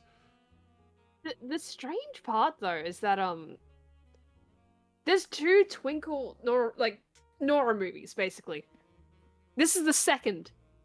The first one is actually animated well. It's just kind of confusing because again, he could not decide what he wanted her to be, essentially.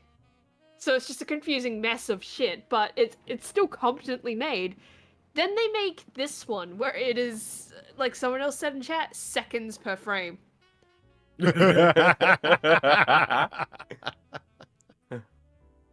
SPF.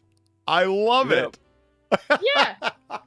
It's the truth though. Like if you've ever seen anything about Smokin Noir Rock Me, you know how bad it gets. Just how fucking horrendous it is. But there's a first movie and it's animated really well and it has a CGI bit in it that's impressive for the time it was made. Like it has a lot of shit going for it. It's just it's Nora, so it's Nora. Oh. Meaning it's still not a good movie. It's just competently made. Then you have this. And you're just like, what the fuck? Not of real anime, Nora. No. But according to Otsan, the guy has a sick bike though. He seems like somebody who spends money on his enthusiasms. I believe that he's got, if he's into bikes, and he's got a sick tricked out bike. I totally buy that if he was willing to go this animation route too. And he draws Nora on the bike. On that same bike, I'm pretty sure. Yeah. So but I'd wear an Otter hoodie, so it kind of makes sense. No, that's different though. Well, is it? I don't know. I was just putting it. Well, if anything, there's something wildly egotistical about me doing it. Like he's not. Yeah, it'd be worse if he put his own character on there. Yeah, if he's wearing a Nora hoodie, like it's like supposed to be like, you know, her hair, her face on the hoodie. That'd be a little bit like skin suit territory. All right, let's watch this. This is a video is titled, because it's kind of cut off screen there for chat, Twinkle Nora Rock Me. Anime names. They always kill me. Oh, God. Twinkle Nora Rock Me, the name of the anime. Dance scene, but it's terribly interpolated to 60 frames a second when it never should have been. And yeah, it was never designed. Went to the quality. It was never designed to be seen this high. I set it at 720, 60 frames a second, so here we go. No sound. Yeah. Because, I'm assuming there's some you don't want to get copyright completely here. There's the short man. Yeah, there he is, and it looks odd. The blurs and all the movement. Oh wow. I haven't seen this in like 2 years or more, Far. It's so weird. Yeah, it's so strange. Oh, she's warping. But then you have to Oh my god. Oh god, this is like those AI generated animations where it's like really Well, it might as well be. Right? It honestly might as well be, because if I feel like we need to show the original after this, right? Just to show how bad it is and how much work that whatever software they use for this is putting in. Boy, it's doing some heavy lift. Like what? Yeah, like, it's doing some heavy That's lifting. a stroke. That could have been a little sprite on its own if it was sped up. Just that stupid little knee jerk he's doing. Go, buddy. Go, go. Like, you're amazing, apparently. God.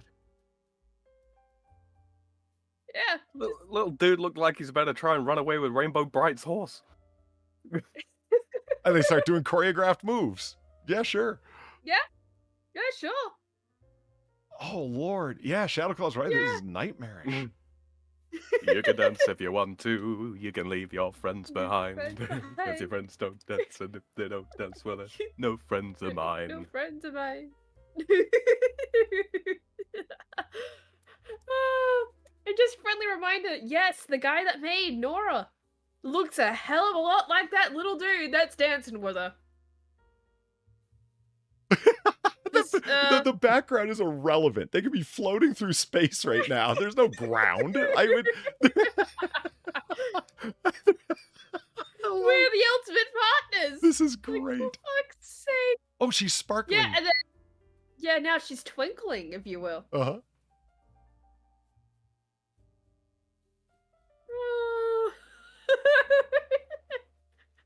Oh man, that is something.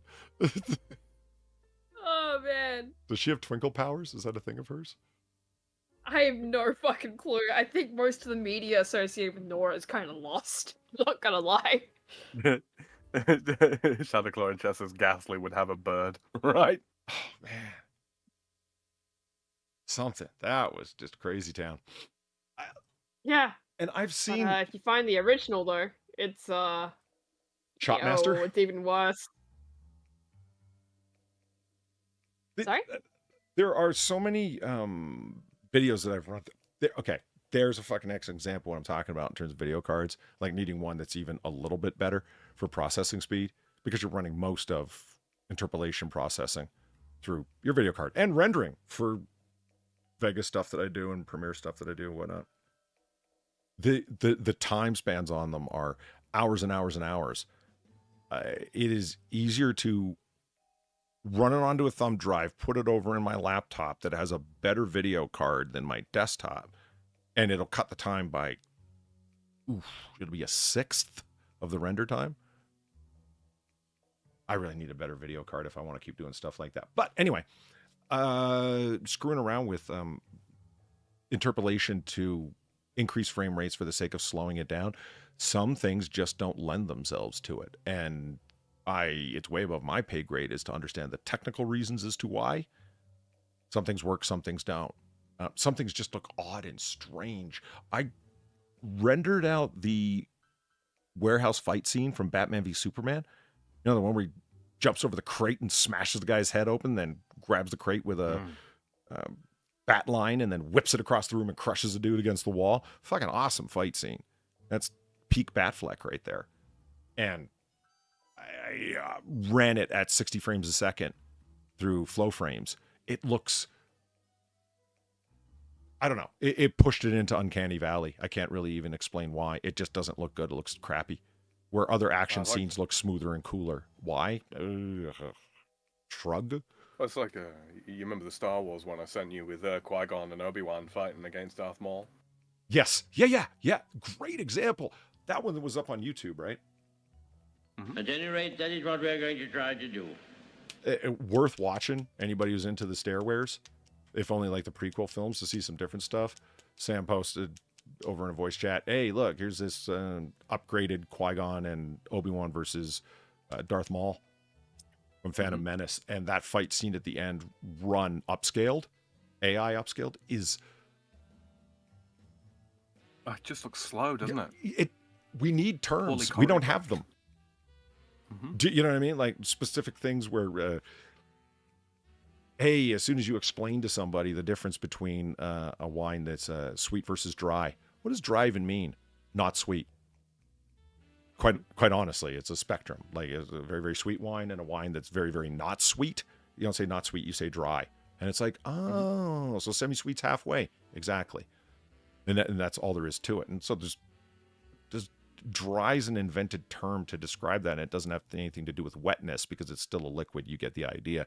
We need terms to describe overly smooth movement that creates an unrealistic texture to the thing.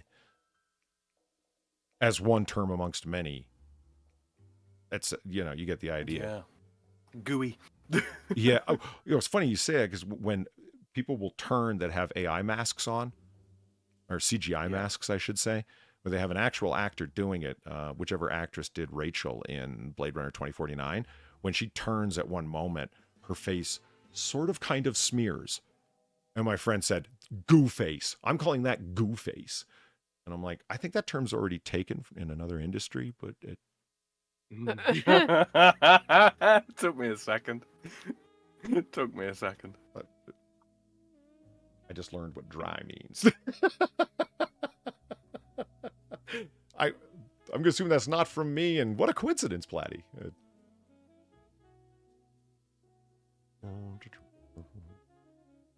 What's I going to do next? The khaki thing? Oh, I know. Oh, holy shit. Here. I want to show this off because it just makes me happy to see. Oh. You guys are on the right screen to see it. Yes, you are. Yep. Frame. Oh, man. I'm so glad I did the bar over in 1080p. Look at that. There's things I can't see on my monitor right now that I'm seeing on your monitor on my monitor, Valine. Yes, that made sense. Like, I cannot see the shades on the coin in the glass on my screen, but I can see them on yours. Wild. Oh, the enhanced contrast. Yeah. Yeah, the contrast is much higher. Some things actually don't kind of look right, but I think it's just what I'm used to seeing. But Sam, it's the little things, like the glow behind the flame on Stooley. It really jumps out on Valine's screen. I'm happy I did it. Especially happy that I put individual shadows overlapping each other for each one of those stools, because you can really fucking see it on her screen. Holy shit. And good for you with that floor glow for the fire. Look at that. Ah, yes. Yeah. I agonized for a minute over how to get that right. Yeah, I need a TV monitor like Valine's running here. This is some serious real estate she's working with. You'll max it out within a week, and we both know it. Yes. I've recently okay, so for a long time with my own streams and also with Noir Bar, I had Obis taking up like half of my second screen, and then the chat would take up most of the other half, and then what'd you call it? Streamlabs, the recent events where your donation messages come through. Mm-hmm. Yeah, that was tucked away in 1/3 of one half, so a sixth of the screen, just so I could see like the most recent 2 messages that come through with that. Yeah, that's all gone now. I now have docs. I have docs in my Obis, so it's just Obis up on one screen. I have cleaned up my workspace. Oh, you know what? Squizzles makes a good point. I'm forgetting about one piece of media that was in between, or one piece of equipment that was in between there. Valine's camera that took the picture also interpreted the colors and the pixels in a particular way. Squizzles is right. It fucked with the actual contrast that Valine's seeing on her screen. Fair point. I forgot that was a link in the chain before it got to me, if that makes sense. Mm-hmm. Yeah, it certainly desaturated the yellows and the oranges. Wild. Mm-hmm. But the reds are still sharp. Yeah. Mm-hmm. Yeah. Crazy. Anyway. I remember saying this to Far first time like 4 years ago. I would really love to get one of them tech fancy genius type people with their special cables and settings and softwares and whatnot to get I forget what they call it, color unification or something like that. The color that you see on your screen is the color that is actually being set in Photoshop, is the same color that it will be saved in on your file system. Oh, like sRGB profiles and all that kind of shit. You know what I mean? To create a unity across those things, where why is it that when I have a video that looks a certain way and then I render it out, it no longer looks like that? Because you set it with the set.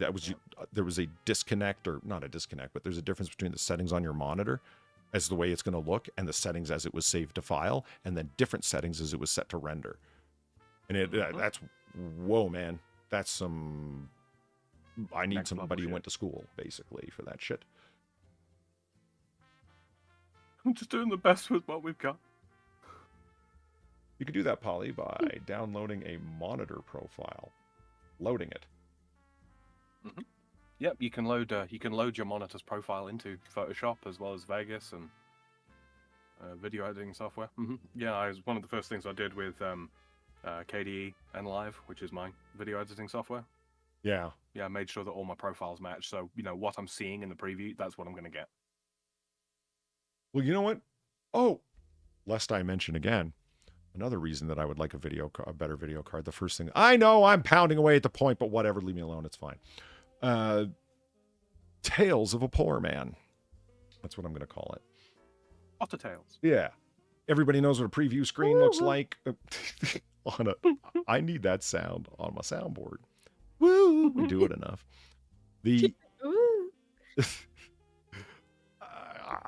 For the preview to be able to render out in real time when I'm using Premiere or Vegas.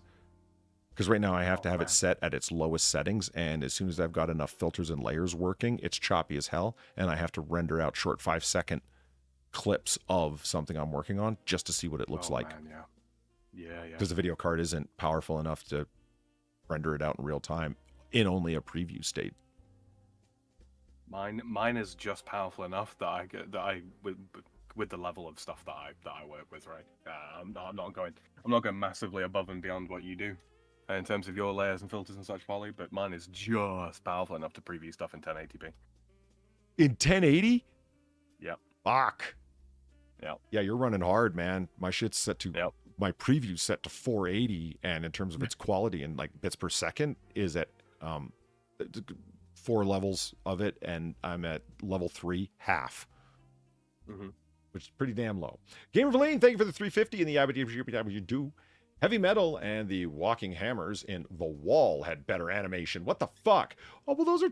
Okay, they did. You're right. But those are 2 examples of creative animation where somebody actually cared. Isn't that fair? That's fair. I mean, Heavy Metal, I think they cared, I think. I know they cared about the Walking Hammers. Yeah. Smashed it. Boom, boom, boom, boom. Engineer MK said something I wanted to. Where is it? Oh, color correction and white balance, Polly. Sort of. To get it, it still gets me off. White balance, I will say this, is the one forgotten thing that I only started paying enough attention to recently. For God's sake, set your whiteness level and before you begin your white balance. Yeah. Pick something in the image that is white. Go into your settings and then, set your white point and then set your black point and watch all of your color or the variations become rich and clear and properly contrasted. Oh man, I had no idea the importance of that. And that's what happens when you teach yourself things. Yes. Also, watch out for monitors, especially running in like eco mode. Because they drop things like white brightness and all that kind of crap. It's just like, okay, yeah, you're saving cents on the $10 bill in terms of your power. You are, but it's not worth it if you're doing any kind of photo editing or video editing. Yeah, watch out for that. Especially when if it is your job or something that you want to come out as good as possible for the audience, that kind of thing. I'm willing to spend that money because you're not watching fucking, I don't know, Tucker Carlson or a game review or something where if the whites are as white as they could possibly be and the blacks are as pitch dark as they possibly could be, it doesn't really matter then. But it kind of matters when you're in an editing suite. You are trying to get it to look a very particular way. You kind of need to know what it actually looks like. Yeah. Your screen and your preview should be better than anybody else's. Yeah. Oh, yeah, that's right. Valine, that TV she has is one of the early 3D deals. Huh. We can make things 3D. My best TV is the monitor I'm currently staring at. It's an LG. I bought it because it was cheap. Shut up. Mine's an AOC. I bought it from Costco in a pair. Literally, they came in a box, 2 of them in the same box. When I ordered it from Costco as a pair, I really thought that there was going to be 2 boxes. And when it was cheaper to go pick it up than to have them deliver, obviously. So I drove to Costco to get it. And 1 box came out, and I'm like, yeah, where's the other one? And I realized it said like ×2 on the side. I was like, you got to be kidding me. LG sells package deals? And I don't know. Maybe that's a common thing, and I just didn't know. Packaged it, yeah. It just seems funny to me. It's like, you don't need 1 monitor, you need 2. I generally agree. I generally agree. If you're doing anything sort of especially productive, yeah, you do want 2 monitors. Hell yeah. And if you're anything like me and you have sleep disturbances, you might knock one over in the middle of the night. Still don't know what happened. Well, I know what happened generally, but I'd kind of like to see a video of it. Oh yeah, here we go. Oh yeah, speaking of editing software. 12 of the worst Photoshop mistakes ever.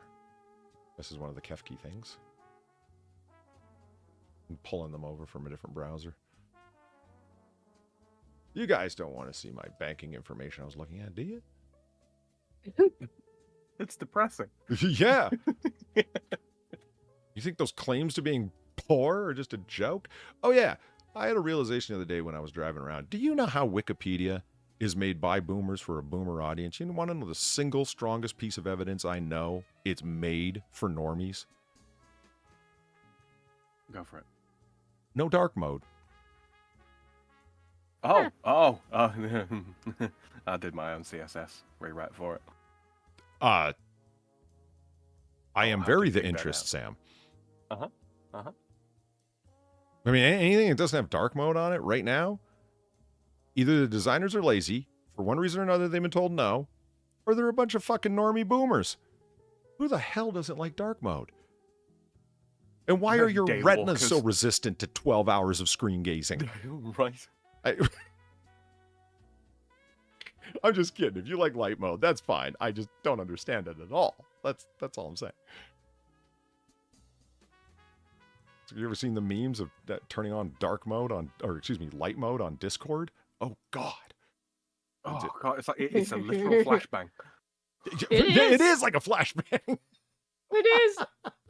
That's hilarious. That's a good way to reference it. Oh man, and then when that was so much better. I just had a screen that didn't have dark mode turned on, and I went to normal dark mode screen. I was like, application error. A client-side exception has occurred. See browser console for more information. I read that out because this is DuckDuckGo. That's weird. Tap F5? I think it will reset. It's just, come on. Really? It will not. Huh. Broken script. Okay. What the fuck changed? Technically, it's start.duckduckgo.com, not www.duckduckgo.com. You might have redirects turned off for obvious reasons. Well, yeah, Epic defaults to that. There you go. Good call. Yep. Yeah. There you go. And start.duckduckgo.com is the better way to go. It removes all of those advertisements that say, make DuckDuckGo your primary browser, make it your home page. Would you like to know more bullshit that you don't want to see because you've read it before? So putting the start in there, it's like, I already like you guys. I'm just, okay, it's fine. I'm one of your people, okay? Just leave me alone with that shit. Oh, I've got some news, Polly. Go ahead. Light on dark color scheme, dark mode or night mode, has been suggested as an option/enhancement to Wikipedia numerous times since 2010, including on Fabricator. Wikipedia's smartphone apps offer an official night mode, but the desktop settings do not. Blah, blah, blah, blah, blah. Options for logged in users. There are 2 gadgets that can be enabled in preferences. Under the appearance section, select the checkbox for dark mode. So you have to be signed in to put dark mode on Wikipedia. Okay, I hope I don't offend anybody here, but who the fuck signs into Wikipedia? Well, we're not supposed to get political, so I'll say nothing. If you're an editor, okay, I understand. I mean, I don't like you, but I understand that you're an editor there. Yeah, Wikipedia editor sounds too much like content creator to me. Wikipedia editors are usually ideological hacks that are just scrolling around looking for things that they don't agree with to reword them to sound a little bit more favorable to their positions. Yep. Yeah. And creating branch pages. Yeah, fork them. Fork them all. Okay. So far, do you want to do the first, the 12 worst Photoshop mistakes ever, or see my vexillological creation? I feel like we should see your vexillological creation because we might need to end it soon. It's getting close to dinner for me. No, it's not. Oh, that's a good shout. Yes, it is. All right, fine. And you want to show off your flag? Well, I'm not under some kind of delusion you're going to like it, but... But you want to show it off? Sure. But I mean, who's in... Come on, Polly. Let's get vexed. Yeah, right? Okay, boom. I just want to bring up the original, or the current, I should... You son of a bitch. Ah, whatever. Okay, you know what? Fuck you. Okay, here we go. Frame. Boom. There it is. So this is the standard flag of Christmas Island as of 09. I don't like it. Okay. And no. You care to elaborate? For the record, this is not what I meant by better. Dum, dum, dum, dum, dum. I mean, don't get me wrong. I like your comedy. It's kind of funny. I see what you've done here. You know, all right, haha. Well, this I don't like because. Okay, let's talk about what I do like. Because we're trying to be vexillological and everything is supposed to be general, easy to understand. As we agreed, Japan has an excellent flag, 2 colors, 1 shape. Yeah, and it rocks. Like, you know, that straight to the point. Yeah, that kind of idea. It should be eye-catching, easy to see at a distance, easy to recognize. The symbolism, it should be very apparent. It doesn't matter if you easily understand it right off the bat. The point is that it's strong symbolism. So you've got the Southern Cross there. I like that. Got a shape of the island in the middle. Geograph, yeah. Yeah, a literal geograph, yeah. Mm-hmm. I guess. Yeah, sometimes I guess it works. There are little islands off to the side of Christmas Island that are part of the whole. They're not here.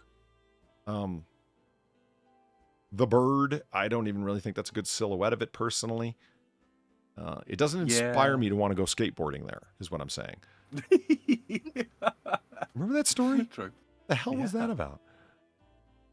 Who's global trotting to go skateboarding in weird places? Yo, I've skateboarded in Christmas Island. Like, okay. I mean, Tony Hawk's got a lot of money, maybe him. Yeah, it's got nothing better to do, but really that's an excuse to fly around in your G5, isn't it? Mm-hmm. I don't like I like how it kind of connects to the other flags of Australian states. Not that Christmas Island is a state, but is ownership of. It's a territory. Tis. And you see the other territories of Aussie having their own whatnot. I forget what they look like, actually. Northern Territory. Oh, yeah, that's a point. the flag of the Northern Territories of Australia is the only flag that I could find that actually has a true brown on it. Yeah, that came up yesterday. Far interestingly, are there any flags that have brown on them? And Northern Territory, right there, is the only one. It was locatables. I mean, there were others that had, brown elements to them, sort of like, the brown bear of the California state flag, but that doesn't really count. Yeah, but like what actually has brown on it? Yeah, I get what you mean. Yeah, brown field. I mean, Australia's, quite famously, the continent nation. Literally the only one, which is pretty cool. And they didn't feel the need to outline in the place and do geograph. And it's pretty particular looking. The shape of the continent, right? They didn't feel the need to do that. If anyone was going to, in the whole world, it would have been Australian. They didn't opt that direction. So, yeah, I don't see the point personally. I like all of these, especially the... Christmas Island isn't here. What the fuck? Well, the island ones wouldn't be on there. Well, that's bullshit, because This is they a sure as few. are here. See, this is territories and states, not just states. The other one was just states. Yeah, but the other one had territories as well, because the Northern Territory. So I... that was more my point of, like, not islands. Excluding Tasmania. Yeah, so it's kind of cutting off Norfolk Island there. I actually like that one. The bottom right-hand side. You actually like Norfolk Island? Because it's stark. The ones that stand... tree. Yeah, and? I don't know, I'm sure... I'm Canada's is a assuming that's leaf. some kind of special tree to them. Probably the Norfolk pine or something like that, right? Nah. Oh, something along those lines, maybe. Or Yeah, it's it's a big- just a very green version of the Canadian flag, maybe. I don't know. It's an upgrade over the Canadian flag. Mm-hmm. There's lots of leaves on this one. Not Fuck just you, one. Kanukistan. On this set right here, the ones that catch my eye the most as being the best are South Australia, Western Australia, and Northern Territory. They're the starkest. They just catch my eye. Oh, Tasmania as well. Nobody's worth that much. He's good.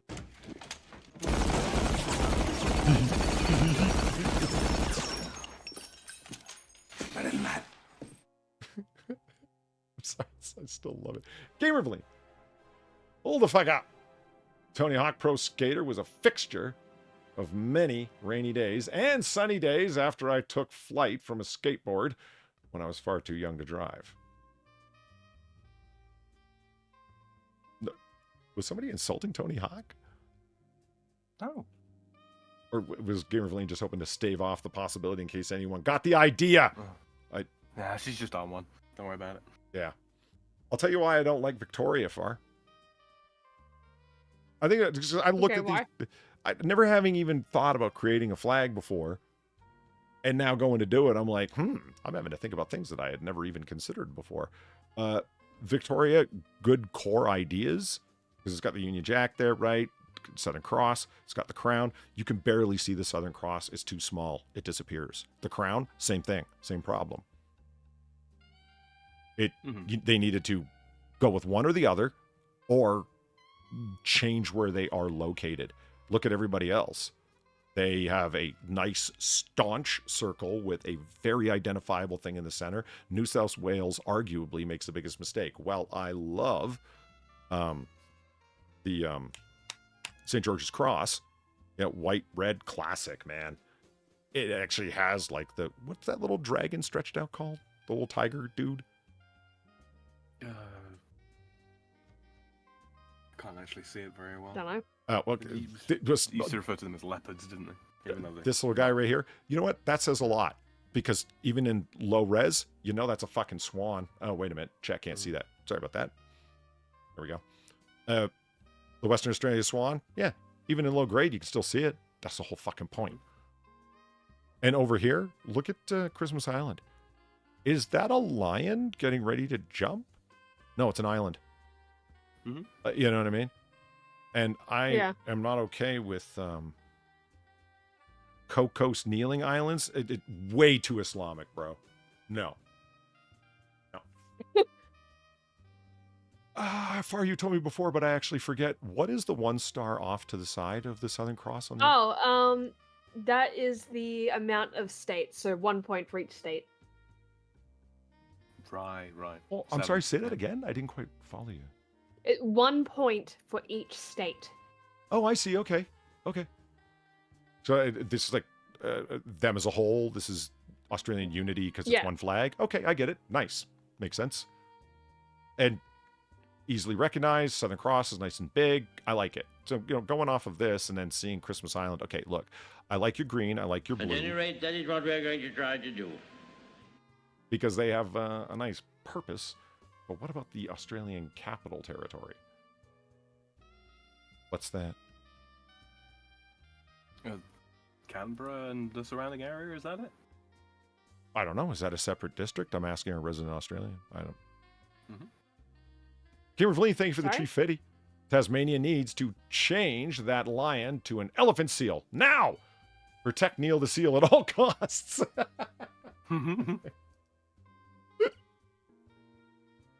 As a quick little side note. Washington, D.C. flag. You ever seen it? There's a great flag. Why do they need a flag? Because nobody likes them. It's the only district in the United States. That's why. There it is. Yeah. Straightforward, clean. Okay, where are you getting it from? It's the Washington family crest. Okay. What? I mean, so it works well vexillologically, if you know what I mean. Simple, clean, identifiable, clear, and what's the symbolism? Washington's family crest. Boom, done. So I think it's a winner on that front. Okay, so I wanted to keep some of the symbolism there. I didn't like the animal. I didn't like the island. I like the green and the blue because there's reasons for those. They're talking about like the land and the sea, and strangely, they're talking about the blue is also the night because of the wide horizon that is open on Christmas Island that you can see in all directions, and the Southern Cross is very, very clear because there's no light pollution. The stars are very, very visible, so that's why they want the Southern Cross on there as well. All right, all that makes sense, but I don't like what you've done with it. So, want to see my recreate? Absolutely. Oh. Oh. Oh my god. Now, what I have done here is I have flipped it to the proper direction. It's not blue on the bottom and green on the top. It's green on the bottom and blue on the top. Now, that might not seem like much, but these are very, very simple things that make a big difference, right? The green is on the bottom because that's where the land goes. The blue is up in the sky because that's where it goes. And the Southern Cross is now in the sky where it is. Right. I increased the size of the Southern Cross because I wanted it very clear and noticeable. And it is not just any old crab in the center. It's the crab we all know and love reaching out, come at me, bro! Like, or cheering. It's a rave. Or crab raving. Right. And what's more identifiable with Christmas Island than the badass crabbery that they got going on there? And yes, that is an actual silhouette of a Christmas Island crab that I got and worked it into a silhouette. Delightful. Oh my god. Christmas Island flag. I see that you are I see you've been hard at work here. I thought it through. Yeah, definitely looks like it. I do prefer the inverted colors, honestly. I genuinely do. I can't quite tell you how, but I do. I thought that I did both ways and looked at it and put a fake pole off to one side because it has to be attached. And when it's blue on the one side, it doesn't look as good where the colors are coming off of it. I don't know how to describe that. It looks better with the green on the bottom and then the blue on the outside. Mm-hmm. I don't get it. Why a crab? Or just any fucking things going on the screen? Christmas Island has a migration of crabs every year by the billions. They are Crab Island, basically. And to have some little bird up there as the thing that's most identifiable, I say no. And the bird isn't rearing for joy and challenging you to come at him like this badass little crab is. I'm reminded of the crabs from Finding Nemo. Aye. Mine. No, those are the seagulls, Far. Oh, right. Anywho, I like it. I do. You should submit it. You should send it to them. Hey, Like, Christmas yo, Island. I fixed your shit. flag. I fixed it. I'm a fixer. I fix things. And this is why, Sam, I had to look up. How many legs do crabs have? I did wonder. Yeah, why the fuck were you looking that up, Polly? And strangely enough, Far, the answer is 10. Huh. Because its arms are technically legs. Oh. Well then. That's why one of the reasons it's not an arachnid, and the way the crabologists or whatever, crustaceanists, look at those things is what part of the thorax are they attached to, and et cetera, how they function and how they work. And yeah, they are not actually arms. They are just two more legs that are up in the front that have been adapted as claw arms. Territory motto, I pinch.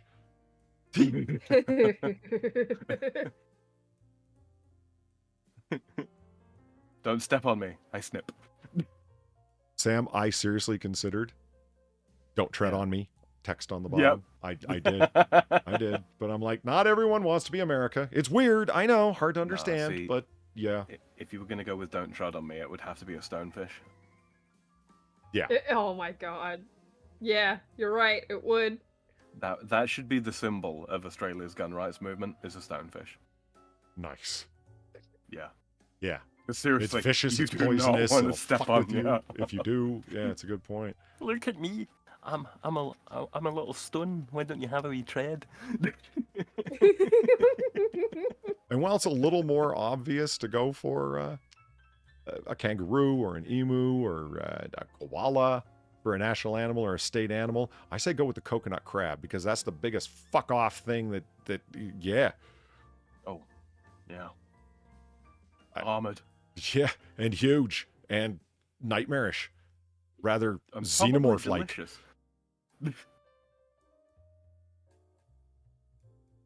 That's why I I'd do a pinch coconut works. crab boil. Yeah. Pinch you out, you fucker. I'm not for eating. They are not for eating.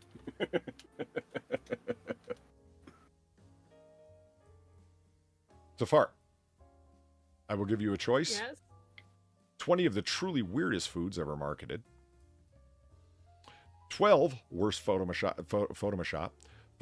mistakes ever. State animals across the U.S. Would you like to know what's the official mammal of Virginia?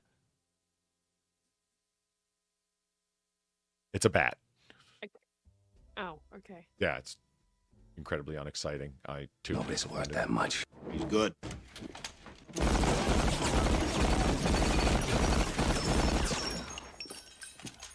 Better than that. You know what, Gilcado? That's not a bad point. I still think the coconut crab, but the cassowary, yeah, that's a fine choice too. Battle emu. I'd ride that in a battle. To joust. Gamer Blaine, thank you for the 650. You could have just asked. I have a come at me bro crab pic from Diego Garcia. He was mad at us trying to shoo him off a flight line.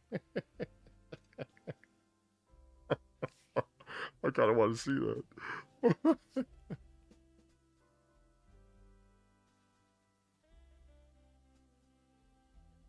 So far. Mm-hmm. So good. Lottie Ryder.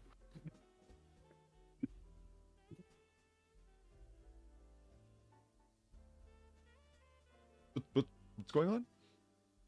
Huh? Oh, sorry, you're expecting me to say something? Choose. Yes. Photoshop? You want to do the Photoshop? Okay. Oh, I'm on a stream. Oh, well, you know what? You can have some other choices too. These are some of the, do you want to do that assassin bug? I just want to go eat. Just say it. Just say it. I kind of do. You don't have to hang around. You can get going if you want. No, I'll stay. Just, you know. I just won't be happy about it. Oh. All right. Here we go. Well, this one's going to go fast, so we'll do those both in this order. Boom, here we go. Oh, the worst Photoshop mistakes ever made. 12 truly bad Photoshop mistakes, blah, blah, blah, blah. Need an extra hand. I love it. Who else is supposed to be in the picture? The only guess is I can figure is that here's this model walking along the beach, and there was some dude that was walking with her, and he had his hand on her shoulder, and they're like, no, let's get rid of the dude, but they missed a spot. Well, they certainly fucking missed a spot. Yeah.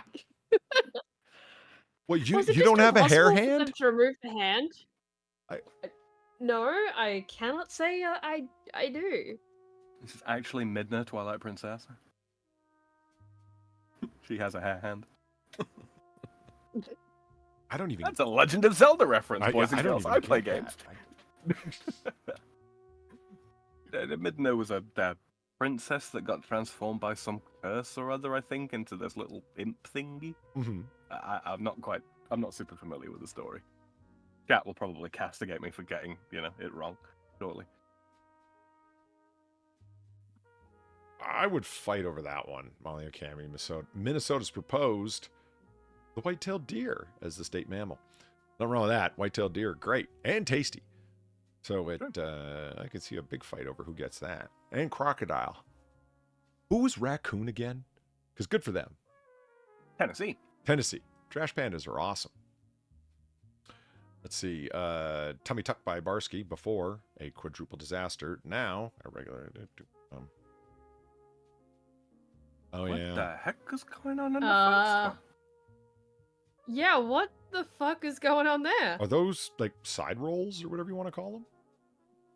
I think that's what it's supposed to be, but right. Did she ever look like that? Like, is the Photoshop actually the one on the left to make her look like how far she's come? I think it might be. They misunderstood this? Might be. Yeah. Honestly, yeah. I mean, look at the one on the left there. You see the bulge on like the right hand side of the picture? I feel like that has been grossly overblown. I mean, I know women get bloated from time to time. Yeah. Yeah, but not like that. Yeah, not like that. That's ridiculous. Shit. But also, it's just, how do you do a before and after like that? When it's obviously the exact same fucking image. Like, nothing is different. Right. All they're trying to show you is whatever shitty magazine that this or newspaper quality print that they ran it in. Yeah, how didn't they see that? It's like, no, she stood in the same spot on the same day with the same haircut, squeezing mayonnaise in her hand with the same hand. No, that's some frames per second cream. It's obviously the same picture, no doubt, Peter. I mean, holy shit. Oh, yeah. Hold on, the title of it. Nice stomach on the quote-unquote before picture. Yeah. Mm-hmm. Yeah, all right. Okay. So it was the before I mean, the picture. people who put this article together get it. The people who printed it do not. It's like, oh, a quadruple disaster, meaning her fake side rolls? Yeah. That you added in? Yeah. And then now, like, Side rolls don't work like that. this has got to be Weekly World now, like Batboy discovered. You know what I mean? Right. Didn't Wang All do an I episode heard on it is- Batboy? Maybe. It sounds like something he would do. Yeah. World's smallest waist. Okay, oh, whoa. There are remarkably Yeah. thin-waisted women. Yeah, but that's not proportional, though. No, it's not. It's I believe. No, look at the chest and then look at that waist. That's not proportional. Far. I hate to be the one to tell you this, but fake breasts exist, you know. Yeah, I'm not talking about just the I'm not talking about just the tits. I'm talking about the entire rib cage. No, I know. Upper torso. Would you rather me say upper torso? Sure. Where are her organs? I've got an organ for her. Oh my God.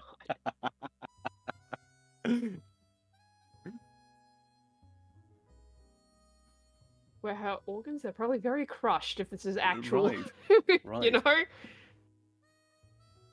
Do you know, okay, it's kind of hard to see stuff like this. So let me demonstrate Oh, it for we're you. putting it into Photoshop. Well, yeah. It's my jam, yo. Uh-huh. So here we got this regular photograph, okay, of lady. I'm going to do here Mm-hmm. real quick. All right. I think there's enough contrast I can just select. Yeah, I can. Boom. Negative, yep. Now what I'm going to do is just take her legs right up to the hip joint. So, and copy, paste. Okay. Okay.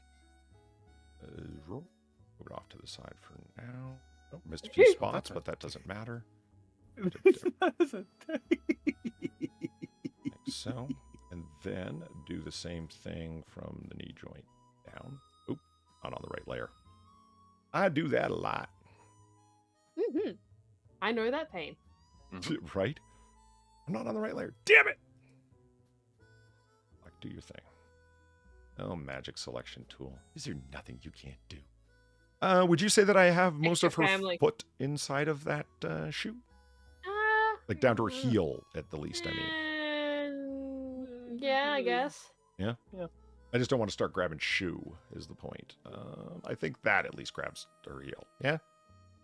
Mm-hmm. And then her, Yeah, and then her, that'd be the heel. and then her foot is kind of in there like that, sort of. That looks like a human foot. Look at that outline. Come on, it's dead to rights perfect. Yeah, that's a foot. Yeah. And then cut it at the knee joint right here. And then copy and then paste. Oh, like, what the fuck is Polly doing? This makes no fucking sense. He's drunk. But not at all, actually. So we reconnect it. And we will merge those two We are limbs. reassembling a human being. Mm-hmm. Get your craft knives out, boys. Now, take a look at the length of her legs. Her heel literally goes from her hip bone to her shoulder joint. You do a measurement on yourself and you see how proportional that is. Mm-hmm. Her leg from the top of her head. I mean, my God, like I don't know how to look at the size of her fucking leg when it's not bent like that so you can see it. Her leg, if she's straightened out, would be that fucking long. Does that seem right to you? You want to talk about disproportionality? You guys are worried about her waist. Look how much they've elongated her legs. That's her full fucking leg. Look at the size of this fucking daddy long legs monster creature walking around. No. Let them cook. Well, some people do just have weirdly long legs, but like I get the point you're putting here. But yeah, some people do have weirdly long legs. But my thought is more: how is your leg thicker than your waist? Yeah. Well, I don't know. Have you ever seen them? Some people. Have you? But they are rarefied people, right? Like triple jumpers, female triple jumpers. Their legs are ridiculously oversized because that's the part of their body they work out. But that's muscles. Yeah. That's huge muscles. That's through extensive like training. This is not a lady that looks like she's doing some extensive training. No.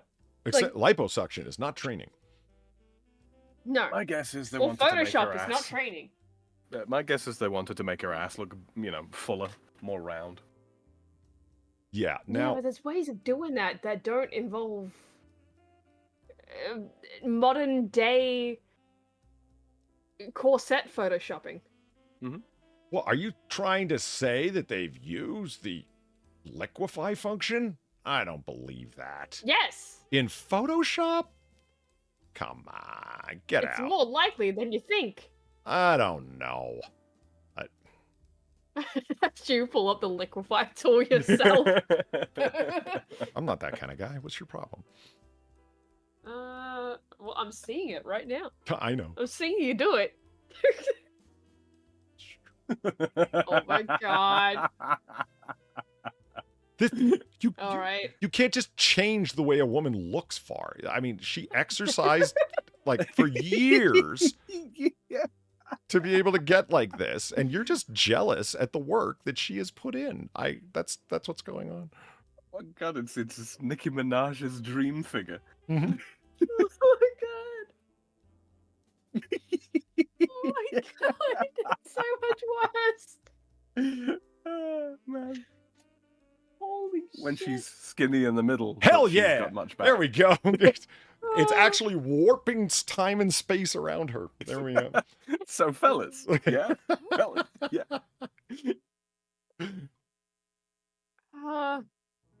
An ass so big it warps time and space.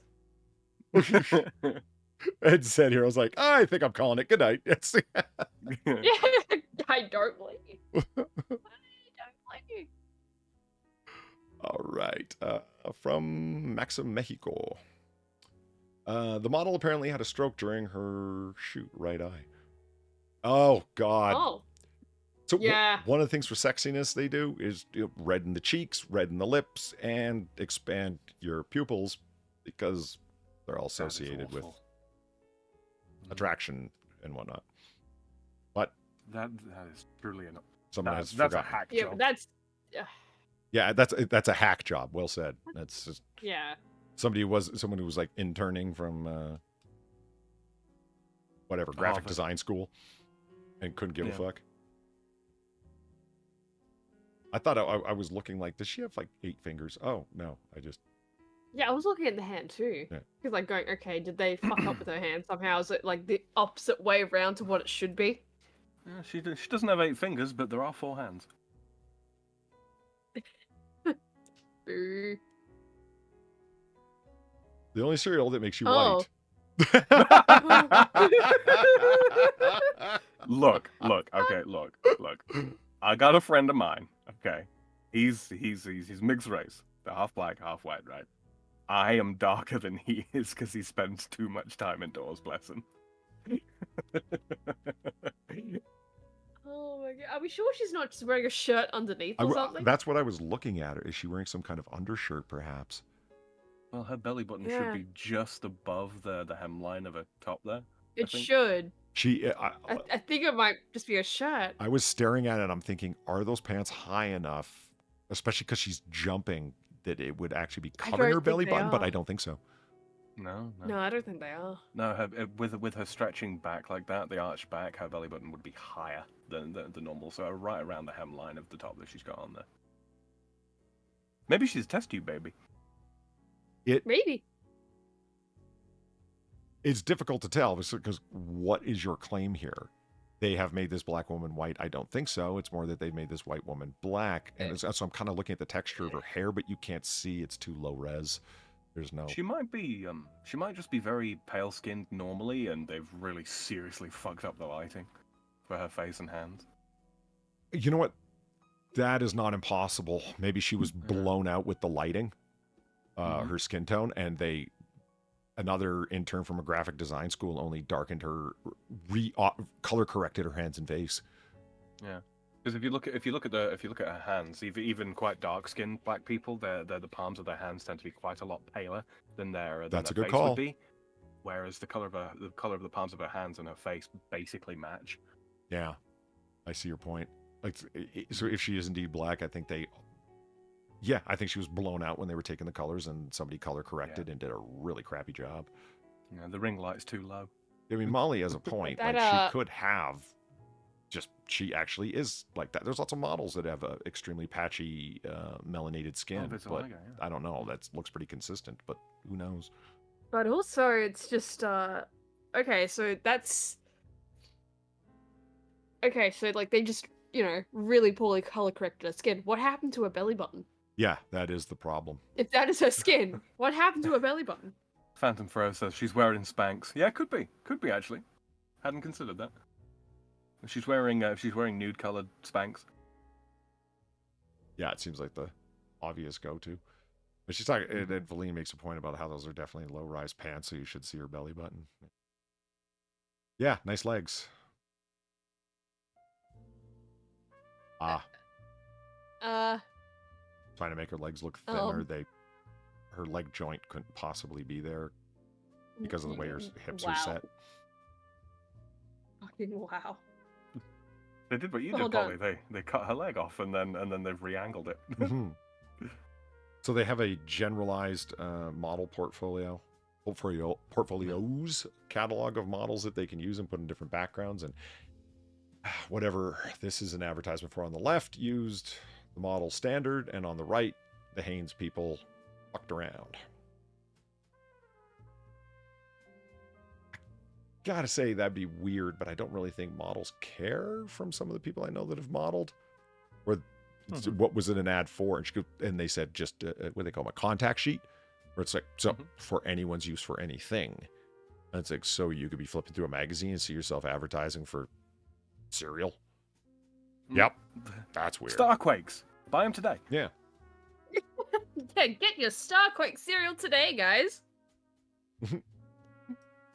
You may die while eating it, but it's a sacrifice we are willing to make as a company. No Head from Sports Illustrated. Oh! Yeah! And that is how they deal with... That's how they deal with the zombie outbreak in the Bronx. But they just sit him in a chair with no head? Yeah, kick the head off. While playing basketball. Is it... Again, it's not very high res. Is it possible the guy's just leaning to get the fuck out of the way of this guy during a dunk competition, and that's why he's sitting down? Because no. Well, the head's still gone.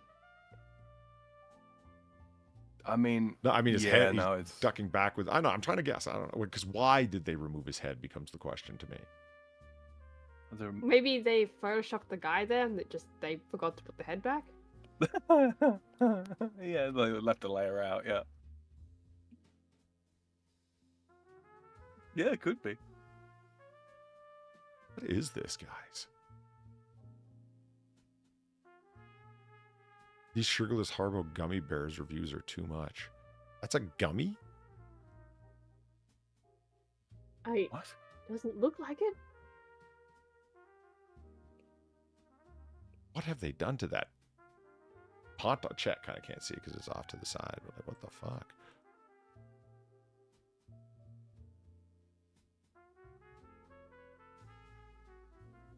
Again, it's off to the side. Okay, ads. The page.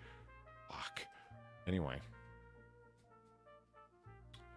At 4 a.m. somewhere, designer woke up screaming, "Oh my god, I forgot to put her finger back in." Oh. Oh. She was holding something. Yeah, oh no.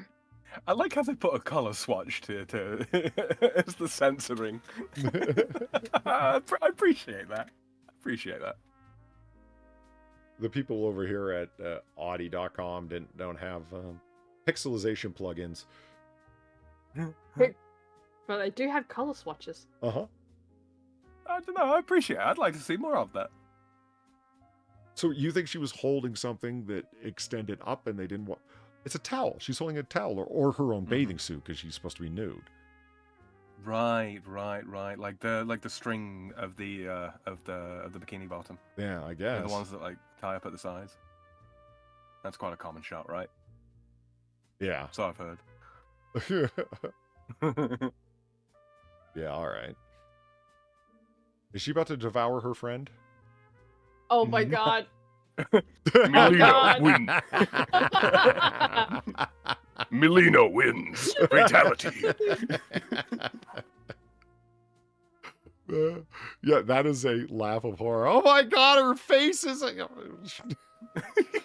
She has no jaw. She's a predator. She's just got the little fangy things after that. What even happened there? What the fuck happened? How does that even happen? Did they cut those three ladies out of their actual background and put them here? And this guy accidentally cut her jaw off? Could be.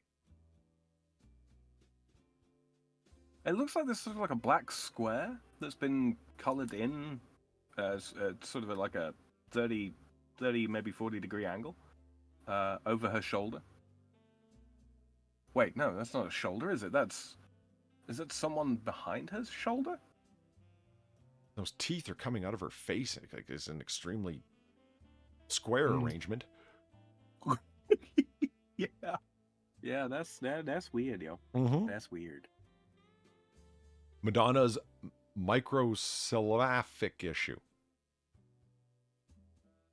Tiny forehead? Yep. Yep. Hold on, let me Yep. zoom out. There we go. I got, oh. Oh. Wow.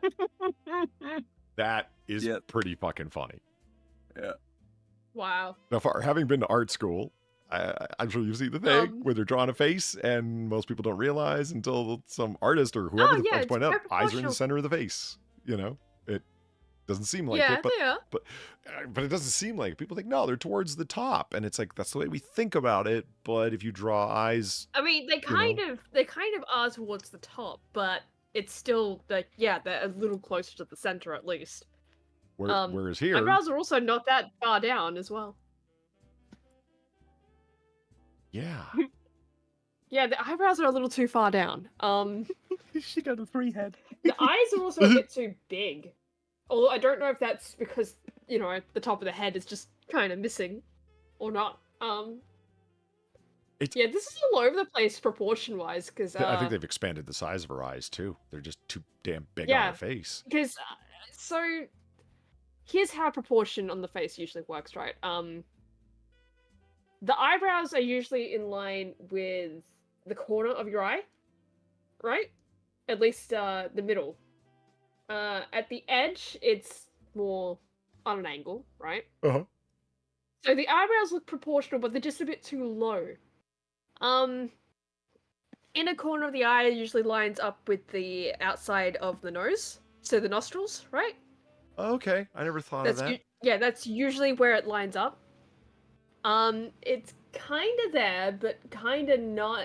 It's there, but the nose still looks a little weird. But the other one is that the corners of the mouth usually also line up with the nose on an angle as well. Like think how the outside of the eyebrows line up with the corners of your eyes. Same thing with the mouth. They're not really doing that. Like they kind of are, but not really well. No kidding. You know what's happened here? I think what they've done is they took a photograph of her with her hair done, but they weren't happy with how it looked in the photograph. So what they've done is they've chopped off a part of her hairstyle from a different shot, superimposed that over the top, and removed the top of her head where it should be. Okay. And I think that's what's created that. Okay. That makes sense? Yeah, it does. Because her crown's out of line with where it should be as well. Yeah, because the real killer is like, now, if they showed the ears, because the ears also line up with a bunch of stuff on your face. Things you wouldn't think, like the tops of your ears are kind of in line with the top of your eye. So I want to see where her ears would be on this. Because that'd make it look super fucking weird. Yeah, there is no real indication, well, that she has ears, but, I hear your point. No, there isn't.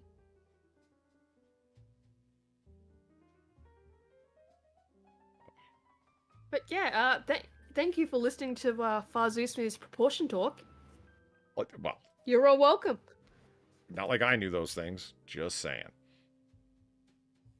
I don't expect people to know those things. It's just, I know I can blab about proportion, so it's fine. It's fine. Yeah, I listened into your stream with Weebo about AI art, and when you went into proportions, she got deep fat. God, it really does look like somebody just squished her head. Like she's back after her horrific accident, and look how she's living and loving life. Yeah, she's just here. She's just vibing. It's Madonna. She's like a stegosaurus. She got a tiny walnut brain. Madonna, modern day stegosaurus. I didn't even clue into this. This is Out magazine. What's Out magazine? It's a gay magazine, and Madonna gay icon for whatever reason. But Out magazine, like Out of the Closet, Out. That's the reference. Oh, Oh, okay. But they are also famous for outing people. Well, infamous for outing people. I don't even think it exists anymore. That's the reason I heard of them, is that they would be out as paparazzi looking for people to deliberately out them, because their theory was you shouldn't be in the closet. When you're in the closet, you're acting like you're doing something wrong. We should all be out and proud. So we're going to orientation dox you, I guess would be the best way to say it now. Oh, fuck off. That's so fucked up. And they're crazy. They were like, when I was reading about it, I'm like, that sounds like something that would be hurtful, harmful, destructive. You know what I mean? Like all these things, right? Why would you do that? But they were on this ideological trip, I guess, that we're not hiding it, neither should you. The only reason anybody feels that they have to hide is because of people like you. Whatever. No, there's usually more reasons than that. Just saying. And I don't know. If it's your business, well, is it your business? Do you know what I mean? Like, stay the fuck out of it. Yeah. Just wanted to see what would happen when running this through a AI correction. Yeah. The Secret Gay Life of Luther Vandross Oh. is the top of this magazine title. I can't make any small. People. Yeah, but Yeah, now I am, there's only so much you can do with low res, but that is it. Yeah. Oh god, look at how it's fucked up the 5 top queer bands thing. Oh, yeah? Out magazine still exists? Okay. Oh, well, fuck them. Oh, Eric Garner, you're just in time for squashed head Madonna. Big-eyed, squashed head, overly long nose, low mouthed, low eyebrowed Madonna. Incredibly proportioned. Cro-Magnon. My favorite part is, let's look at her nose flaps, or lack thereof. Yeah, they're so tiny. Look at them tiny little ridiculous fuckers. I mean, come on, lady. I'm pretty sure the only reason why the eye is still even kind of technically in proportion with the nose is because they've enlarged the eye. Yeah, I see your point. It is proportionality. Yeah. Everything's relative to everything else. I see your point. Yeah. Yeah. I Like, it's all technically relative to each other. It's just, it's off. Like, the mouth is even off. Look at how it's more to the right of her face. Oh, yeah, it is. Than to the left. You're right. Yeah. Yeah, like, look at it. The more I look at it, the worse it fucking gets. All right, so there's that. Boom. So what's wrong with this girl's arm? Oh, Oh, but my arm quadruple does that. jointed.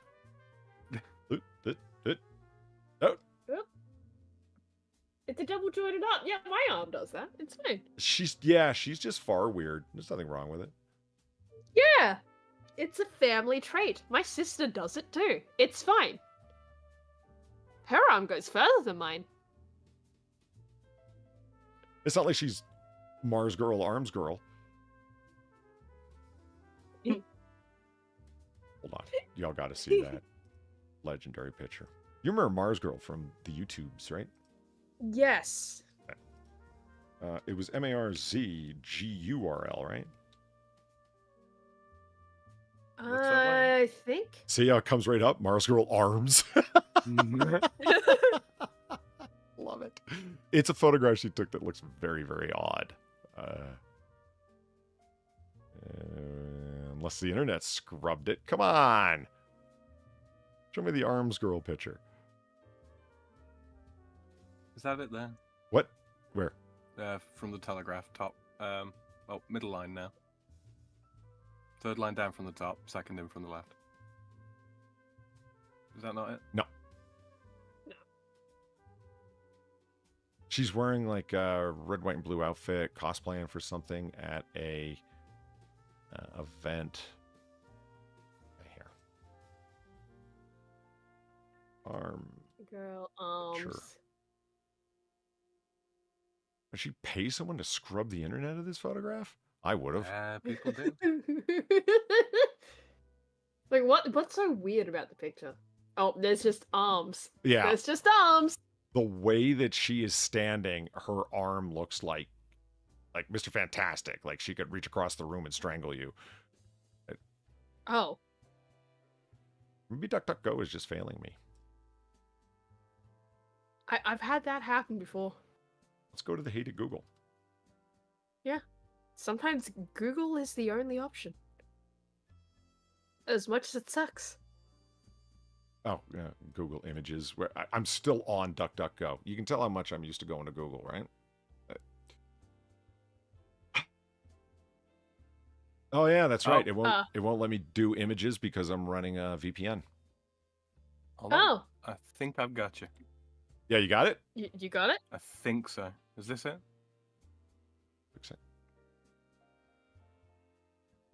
Yeah, sure as hell is.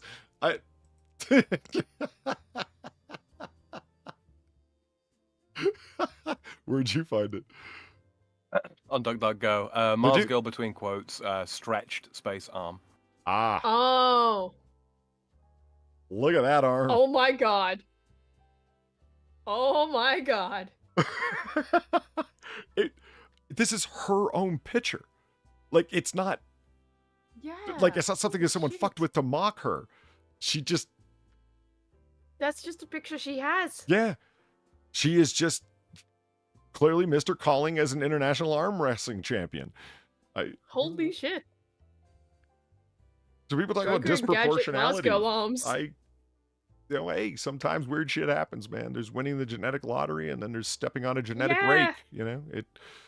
Yeah, like keep in mind when I say proportion, right? I'm talking like generally speaking. Not everyone falls into these proportion thing. Like people tend to have their own kind of proportions going on, but generally speaking, yeah, most people do line up with exactly what I was saying. Well, there's the different scales of proportion as well in there in exactly art theory. Like you've got like average human, and then you've got like Adonite or Adonis or Adonis rather. Yeah. Well, yeah, the one where it's like several heads bigger. Right. Yeah, because you measure things in heads. Exactly. Easiest frame of reference, right, on the human body. Oh yeah, it is. Like just measure your own head, and that's shockingly, people are around about what. Is it 5 or 6 heads? No, I think it's more than that. I think it's Isn't 7. I thought it was more. I thought 7 is when you start getting into like the well, like you said, like all the Adonis bullshit. I might be forgetting. Like, admittedly, it's been a while since I've actually looked at proper proportion stuff. The average person is generally 7.5 heads tall, including the head. 7.5 heads. Yeah, all right. Yeah. So then you've got the ideal, and then you've got the which is drawn at 8 heads, and then you've got the heroic, which is 8.5. Yeah. Yeah, I mean, keep in mind, I'm saying all this about proportion, but considering my arm could also bend back like this lady's. Yeah, that you looked at this picture and went, "What's the problem?" I don't know, Far. Yeah, you know, sometimes proportion just doesn't fucking work, guys. Ollie, I don't know look at the sidebar. All right, Mario came in. Good night. And good night. Oh, and hey, Bryce is here to make another. Ooh, what happened to the stream? No, still up. Oh. Squizzles is like, 77 watching now, but only 48 likes. Did the stream die? I'm like, I don't know. What the hell are you talking about? Oh. You know what it is? It's the stream. It needs to be touched, like the like button. Streamlabs. It needs to be touched like the like button. Streamlabs. Every time I hear the little whoa, or who was streaming with the Megon at the time, I think it's one of YouTube going, whoa. I was like, oh yeah, too close to your ear sounding? Sorry. Bryce is here to ruin another stream with Star Trek. Nope, no one ever ruins a stream by talking about Star Trek unless they're trying to manipulate it for their purposes. Which is strange that people do. This is why communism is good. Oh, shut up. Keep your pinko bullshit out of my Trek. Anyway. But we were talking about Star Trek earlier. You missed it, unfortunately, but it's okay. We'll be back to it. Okay, how many hands do you actually have, Lady Guinevere?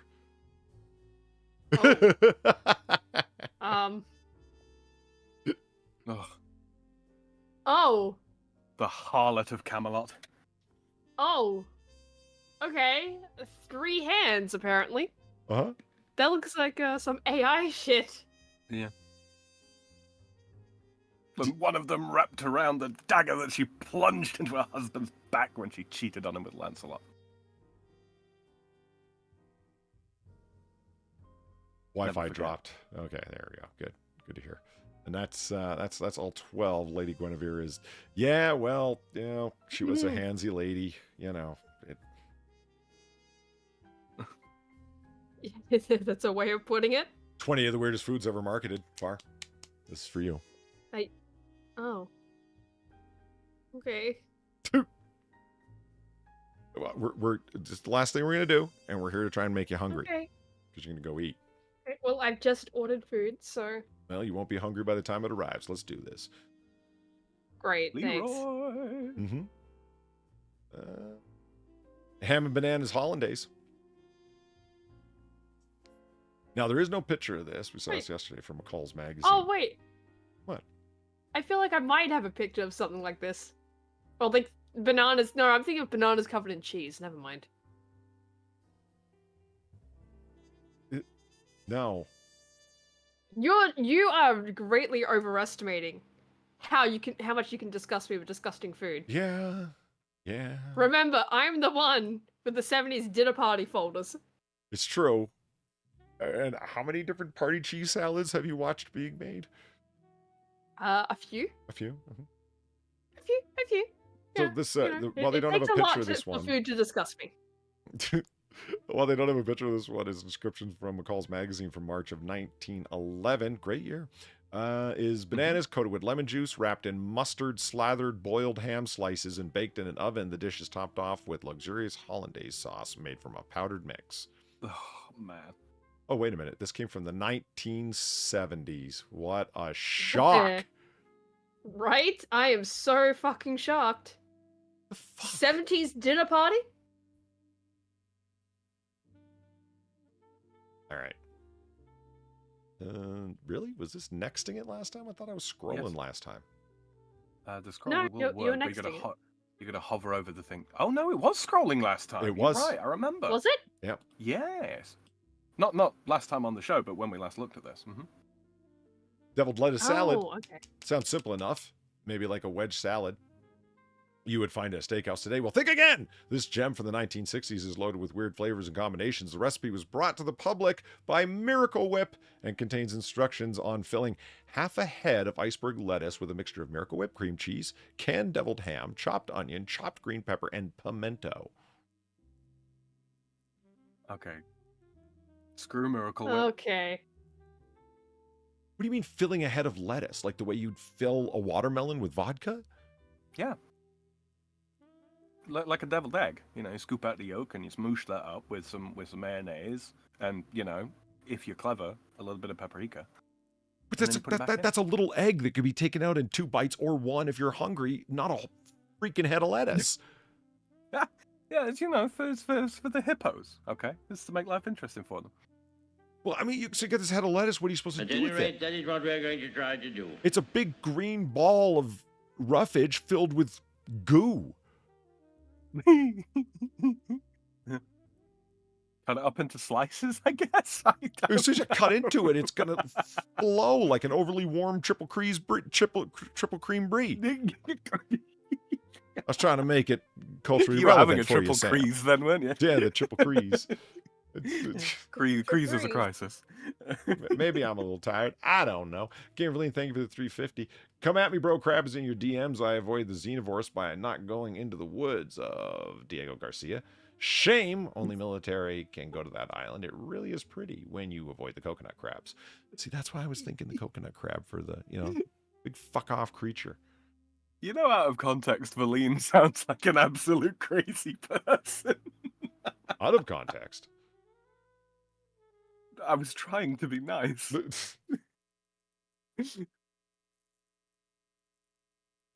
Oh, yeah. I remember this picture now. Walking along, and the crab actually challenged her. But did you accept the duel? It was just like, you want a piece of this? How did he get so big? Hey, I'm walking here. Yeah, right? This is... It just got up in fighting position. It was like, oh, yeah? Come down here. You wanna- lose to me, you wanna human, fucking kung fu go? style. Bleen, wanting a clear shot, stood up on a little step ladder and took this picture.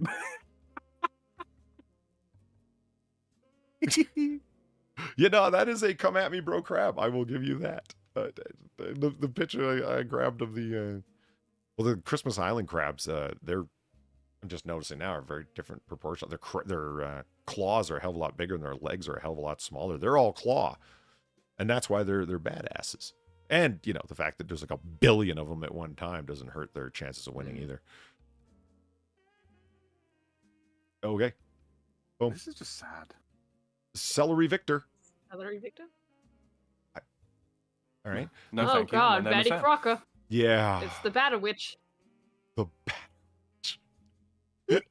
That is the one joke I will continue from fucking Homestuck, because it's still funny.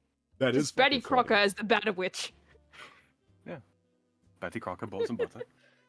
But she says this butter's bitter. If I put it in my batter, it will make my batter better. Why did you remember that, Sam? I drink and I know things. He's autistic. Okay, the recipe came from Betty Crocker as part of his the autism.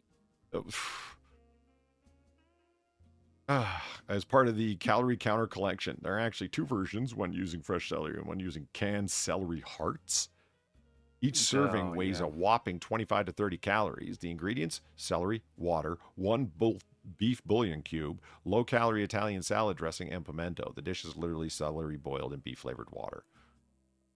Why do all these things involve pimento? That's a good question, actually, because it came off... it was up in the party cheese salad, Aunt Myrna threw... Aunt Myrna's party cheese salad has fucking pimentos in it. One of the previous ones had pimentos. This has pimentos. What the fuck is it with this kind of shit and having pimentos? I don't get it. Because it's slightly picante. All right, Patty, have a good time at work, and thank you for coming, and glad you'll still be listening. Yeah. Okay, I like olives. I do a lot. I like black olives on pizza. I do too. Yeah, cool. Mm-hmm. I like Also black good. olives on my subs. I dig them there. Green olives, and then black olives like jarred, but I like my green olives. Oh, martinis. I do an olive salad. I like a whole bunch in there. But I do not like the pimento in there. And they stuff it in all of them. People go, oh, well, you can get the garlic stuffed ones or the habanero stuffed ones. The list goes on. Wait, how about the nothing stuffed ones? Can I just have an olive? Yeah. That'd be nice. I like garlic and sun-dried tomato stuffed green olives. But they got to be made fresh. Okay, and that does sound not good. Not from a jar either. They go rubbery. It's not nice. I would, if you came up with some, like some nice charred red peppers, sweet red peppers that have been charred and then diced and then stuffed in there. Yeah, that doesn't sound too bad. That might be interesting. But I just want pitted olives, and they're surprisingly difficult to find. When I'm at the grocery store, it's like you're looking at all the different kinds of olives, and it's stop putting this fucking thing in there that just nobody wants. The beauty of it is that when you're ordering a martini, is that the pimento the olive is stabbed through with a little sword or a toothpick or whatever, and the toothpick is your tool to take that pimento, pull it out of there, and flick it across the room at the person you think is the ugliest. And then quickly look away. And then when people look over, you're like, what? It's like, well, who just threw a pimento at me? Probably the guy with the martini. Maybe I should have thought that through. Yeah, maybe. That's why Just maybe. That's why you hide your martini behind a big pint glass of beer. Well, you No, hide it's why you chug the martini first. or you walk do it. away, The last then do time all I that. actually flung it across the bar, I was at a martini bar, so I was kind of in a target-rich environment, hiding in plain sight. Maybe the guy with the martini did it. Which fucking one? Which one? Which Have you one? any It's like idea 50 Oh, of the sweet. whistle that narrows it down? 4-7 anything in gelatin. Oh. Ah. That is a gelatin mess. Tea's dinner party. Wow. The source was But from the question Pixabay? is it Jello? Yeah, yes. Polly, is it Jello? Yep. Yes. Yes. Yeah, What look, about that one in the background? Do you see that thing in the background? That plate? Is it Jello? What is that? Sliced meat? I think that's a pancake. I think that's lemon slices off to the side of it. Why is it so reddish? Well, the whole color looks off in this picture, honestly. Oh, there's another picture below as well. Oh, God. Oh. That's watermelon, isn't it? Oh, God, it's one of the bad guys from it's one of the ghosties from fucking Pac-Man. That's what that is. The 60s and 70s were riddled with savory and sweet dishes with gelatin. People loved making the simplest delicious foods better by molding them in gelatin. Some examples. Oh, no. That's tomato. The jellied tomato refresher, a combination of tomato juice, beef broth, Worcestershire, green pepper flakes, lemon juice, garlic, and cloves, all brought together in gelatin. Did I mention this is a dessert? You know, No. all of the things except the gelatin together, yeah, I'd eat that. Yeah, but it's the fact it's got gelatin. It's a suspended soup. Oh, God. Suspended soup. it's soup that's been put in carbonite. I'll send his picture, and you can go send it to Zelthor and claim, look, Zelthor, solid soup. He'll love it. He would, wouldn't it? Yeah. Wouldn't he? I mean, he's the guy who loves, like, food with force or whatever. Oh, yay, another puckered butthole. Tuna fish mold. This recipe came from A1 steak sauce and involving blending tuna, mayo, celery, peppers, and A1 steak sauce, mixing it with water and gelatin to form a beautiful jiggly tuna fish. No, I don't think just beautiful no. is a correct word for this. Look, if you wanted to do this, you don't use gelatin. Use swordfish marrow. That's a good natural gelatin if you wanted to like firm it up, that kind of thing. Yeah, that makes a little bit more sense.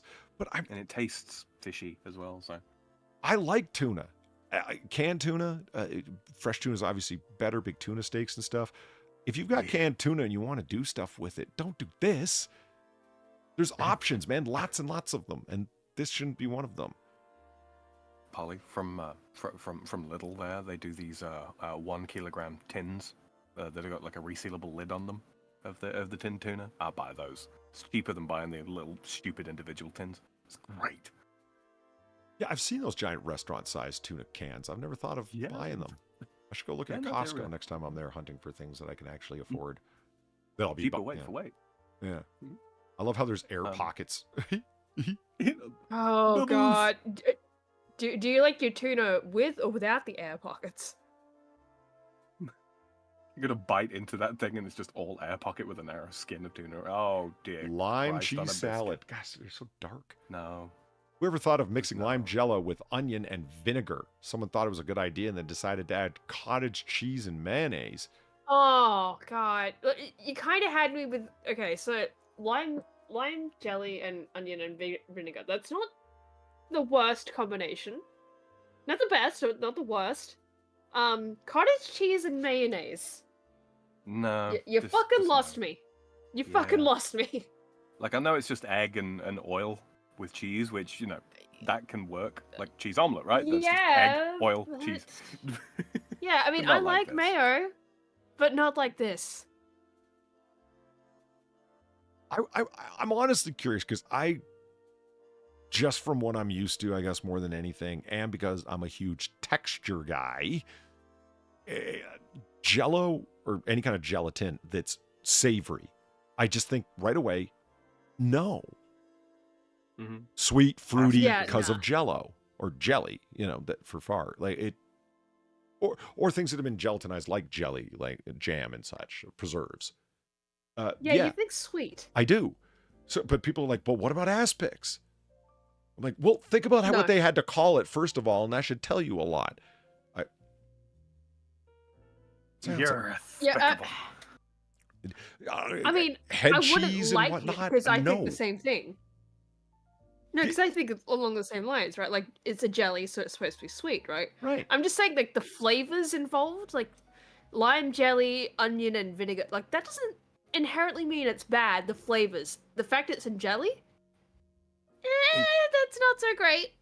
It just looks like a century egg to me, and I have no desire Oh to yeah, eat it does. It does. Oh god, it does, doesn't it? Like semi-translucent and dark. Right. Ugh. Probably been boiled for 4 hours in a vat of piss or something.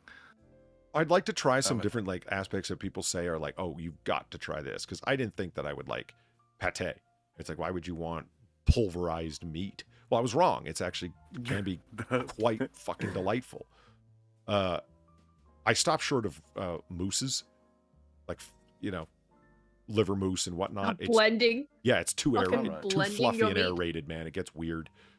If you don't want the aeration, but you're quite all right with the pulverized meat, try to anglicize it would be Rillette, RILLETTES.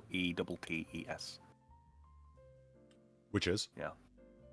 It's smooth like the mousses are, usually made of pork or sometimes duck, but it's not aerated. It's not been whipped. It's just very, very, very, very, very finely ground.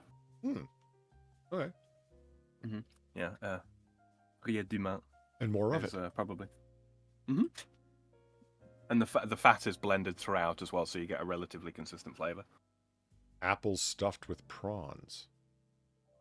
Okay, Try why? it. Where's the apples? I I just see a pile of prawns. Yeah, where They overstuffed where the are apple. the apples?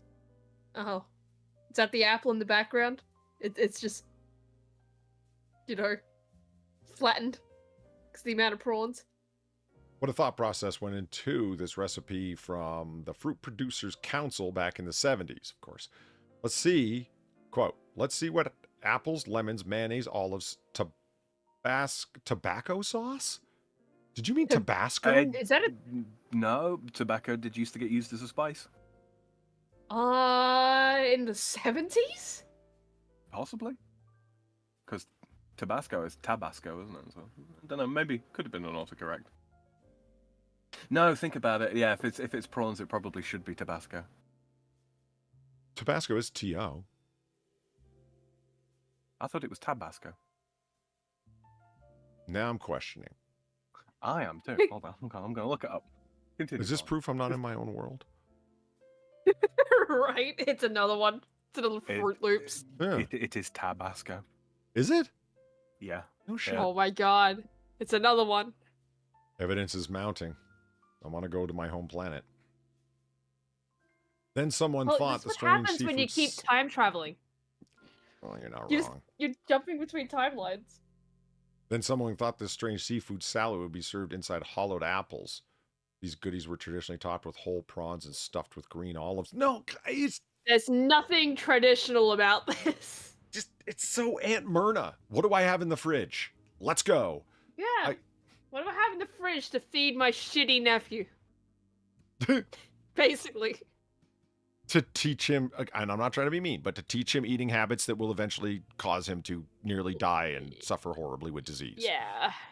And have a stroke. Right. Yeah. That's what I mean. It's like, dude, you're in a How wheelchair much from a stroke. mayonnaise can I put in this? When it starts Basically. registering on your blood levels as a significant portion of your circulatory system, that's enough.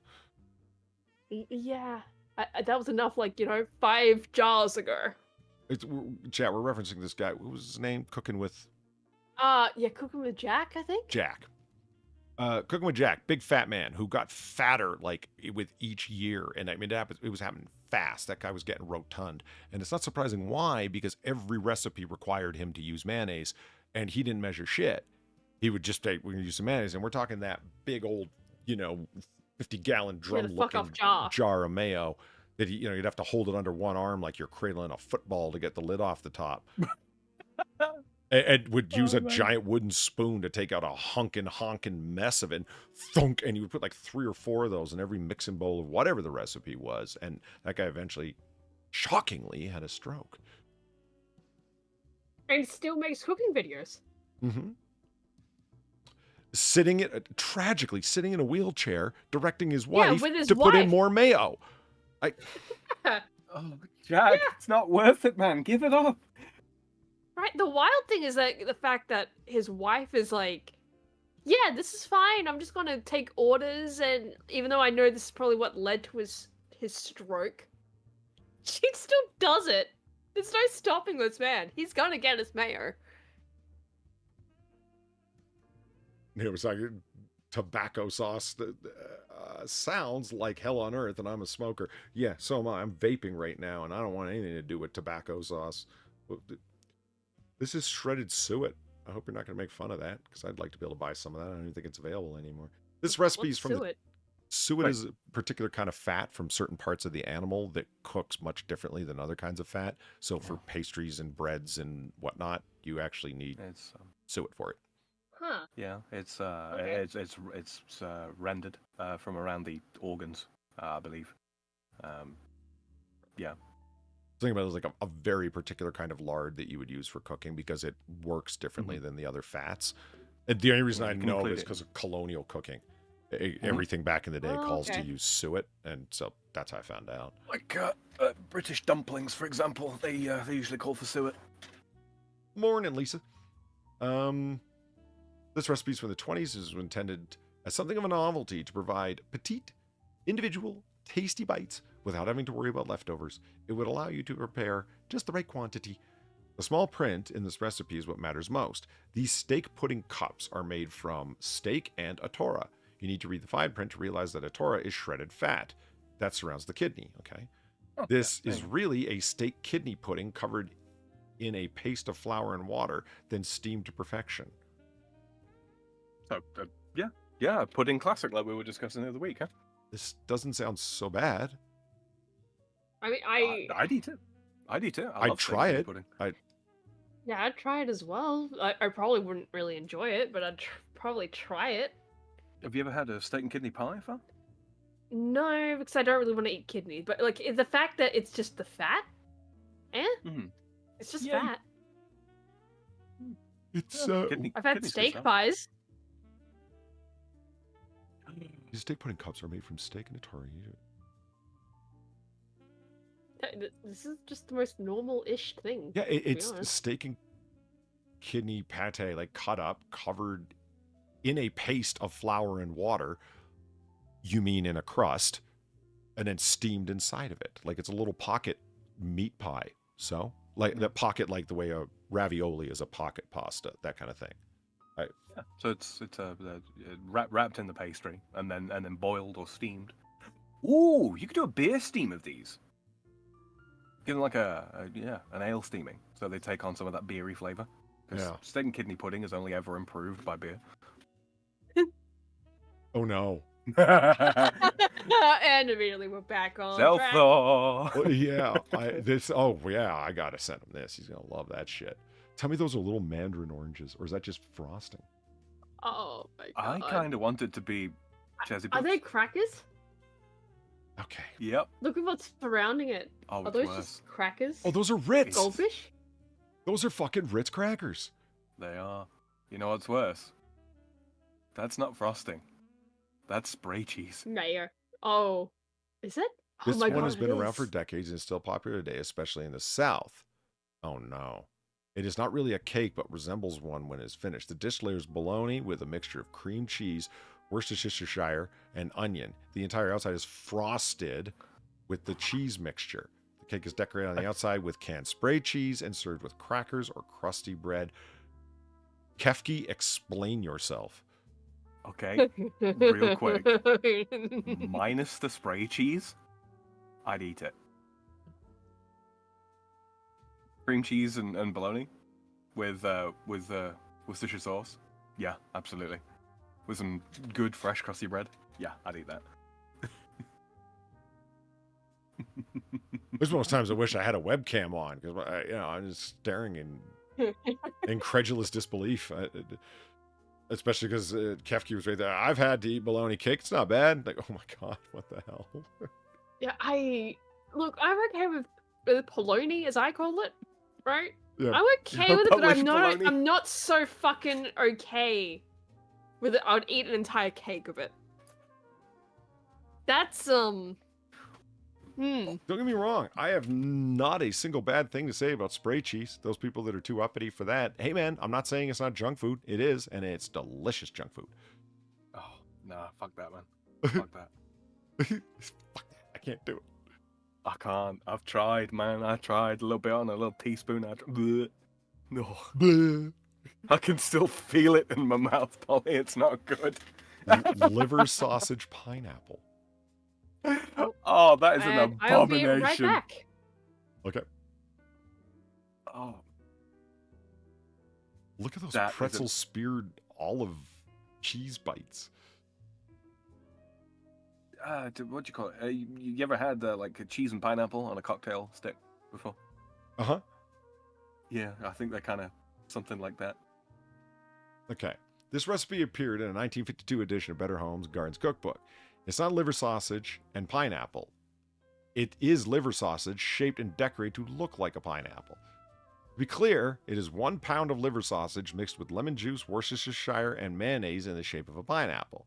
The outside of the pineapple is frosted with unflavored yellow gelatin and mayo, then scored and decorated with olives and pimento. Even better is that the author of the cookbook suggests topping off with real pineapple fronds and serving this delightful appetizer with coffee. Okay, so there's nothing especially wrong with liver sausage. But the yellow no, fuck all It's that the off. yellow thing that really, Yeah. like, okay, there's problems, but that you encased it in yellow gelatin. Why not put delightful little pastry squares on the outside of it? Or better yet, like bread crust. Put a bread crust around it. All the more make it look like a... I don't know. It's just fucking hell. Oh. Spam Fiesta peach cups. Don't you be talking shit about spam. No, I like me some spam. Yeah. Fried egg and fried spam sandwich. Oh my lord, are you yes. kidding me? Chopping up some spam and pan frying it and then dropping your eggs in there for some scrambled eggs and spam. Oh, that's fantastic. All day or a day. Yeah, that's just good eating. What the fuck did I come back to? All day or a day spam Fiesta peach cups. I hate it. Yeah, Sam and I were just talking about how spam is people should shut up. Spam's fine. It's God's food. Okay. All pork, canned spam, and canned cling peaches combined to make this special meal. The recipe was marketed by Hormel as a way of bringing California sunshine to winter's meals. Now I hate it. Are you ready for the recipe's ingredients? Ground spam, rolled oats, milk, ketchup, and mustard rolled into individual balls. The balls are then placed into half cling peaches and broiled for just a few minutes. Okay. Scrambled Possibly, eggs. I mean, I'm pocketing that. Thank you, Bryce. So lose the milk, because milk and ketchup, yeah, that's how you curdle your milk, yo. You don't want that. Maybe cream cheese instead. Hey, Big Dro was up. And he's not wrong. Give that like button a push. It needs to be touched like the like button. Streamlabs. Okay, moving on. Hot Dr. Pepper. Okay, that's it. Just heat it up. Tried it. Tried it. It's good. Is it?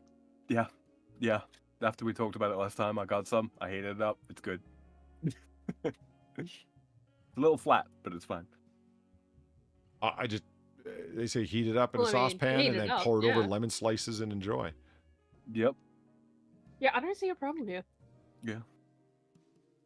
I blew Kefki's mind, but with the information that Dr. Pepper, like I don't know if it's the same recipe over there because they got different flavors of Dr. Pepper, right? It's a whole bunch of different ones. But yeah, over here, Dr. Pepper, we only get the dandelion and burdock one. And? It's good. It's real okay. good. Yeah. And it's good? Okay. Yeah, yeah. Yeah. I love dandelion and burdock, man. Food trees. Dandelion is a flavor? Oh. These. Far, you've seen enough of these 70s dinner party pictures. They're so oddly colored and saturated, and the gamma's all fucked up on them, and the contrast is weird. Yep. I was looking at those, I'm like, Are those bagels? Like, I thought the tree was huge and those were bagels. No, that's shrimp, isn't it? Right. Shrimp. But I didn't see it, first of all. I was just like, I don't know why I didn't include. Are those cups of eggnog? Maybe. I think those are olives on the tree as well. Olives. Fucking shrimp olive croquembouche. Oh, yeah. I see the olives. At any rate, that is what we're going to try to do. What is the greenery? Beline, thank you very much for the 350. I don't trust things trying to highlight the only state with a state symbol that is extinct. Yeah, far. Only one state animal. There's only one state that has an animal that animal is extinct in that state. Yeah. California bear. The The California grizzly was hunted to extinction. Well done, California. That's why they have no right to bear arms. Because they got rid of all the bear arms. Because there are no more. Yeah, I went there. I'm tired. Leave me alone. Are there more? What? What? The ornaments attached to the tree of toothpicks are a variety of deli meats and accoutrement in all sizes and shapes. They are rolled out, cut, applied to look like tree decorations. The green of the tree and the red of the meats made it a perfect choice for the holiday table. Was it? Okay. My question is, did anyone ever actually eat the things on those trees? Or were they like purely decoration? I mean, I'd have been made to as a kid. You know, eat the tree, Sam. There's no dessert. That is your dessert, the tree. And your Christmas present. The Christmas tree Birthday cheese present ball. too. Huh? The Christmas tree cheese ball. No holiday party in the 1970s was without one of these classics. Soft cheese, shaped as a tree, and garnished with herbs, sausages, olives, anything else that makes it look like a holiday tree. Even better, the cheese pine cone to go with it. A cheese pine cone was oval shaped with pecans or almonds inserted around the outside to resemble the outside of a pine cone. And then you just show the cheese ball, but just... Is it chopped up like almonds and... Yeah, there's a cheese, pecan? cranberries, and almonds, it looks like. That just looks like a dip. Which I'm all for. Like, I like cheese dips, but... Oh, yeah, hell yeah. That just looks like a dip. You don't have cheese balls in France? And I'm not talking the like, Oots cheese balls. Those are delightful. Not to my knowledge. I've certainly never had one over here. It's spherical cheese. Yeah. Yeah, see, that's just wrong.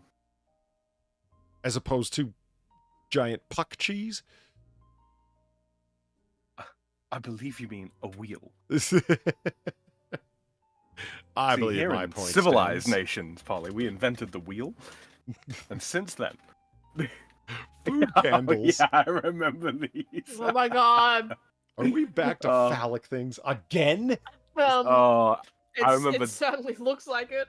I remember Dylan Hollis doing one of these. Oh, It's a banana and a pineapple ring. Why? With cream on it. Oh, I didn't even clue into the fucking... It's so suggestive. You know, Right down to the red helmet. Right?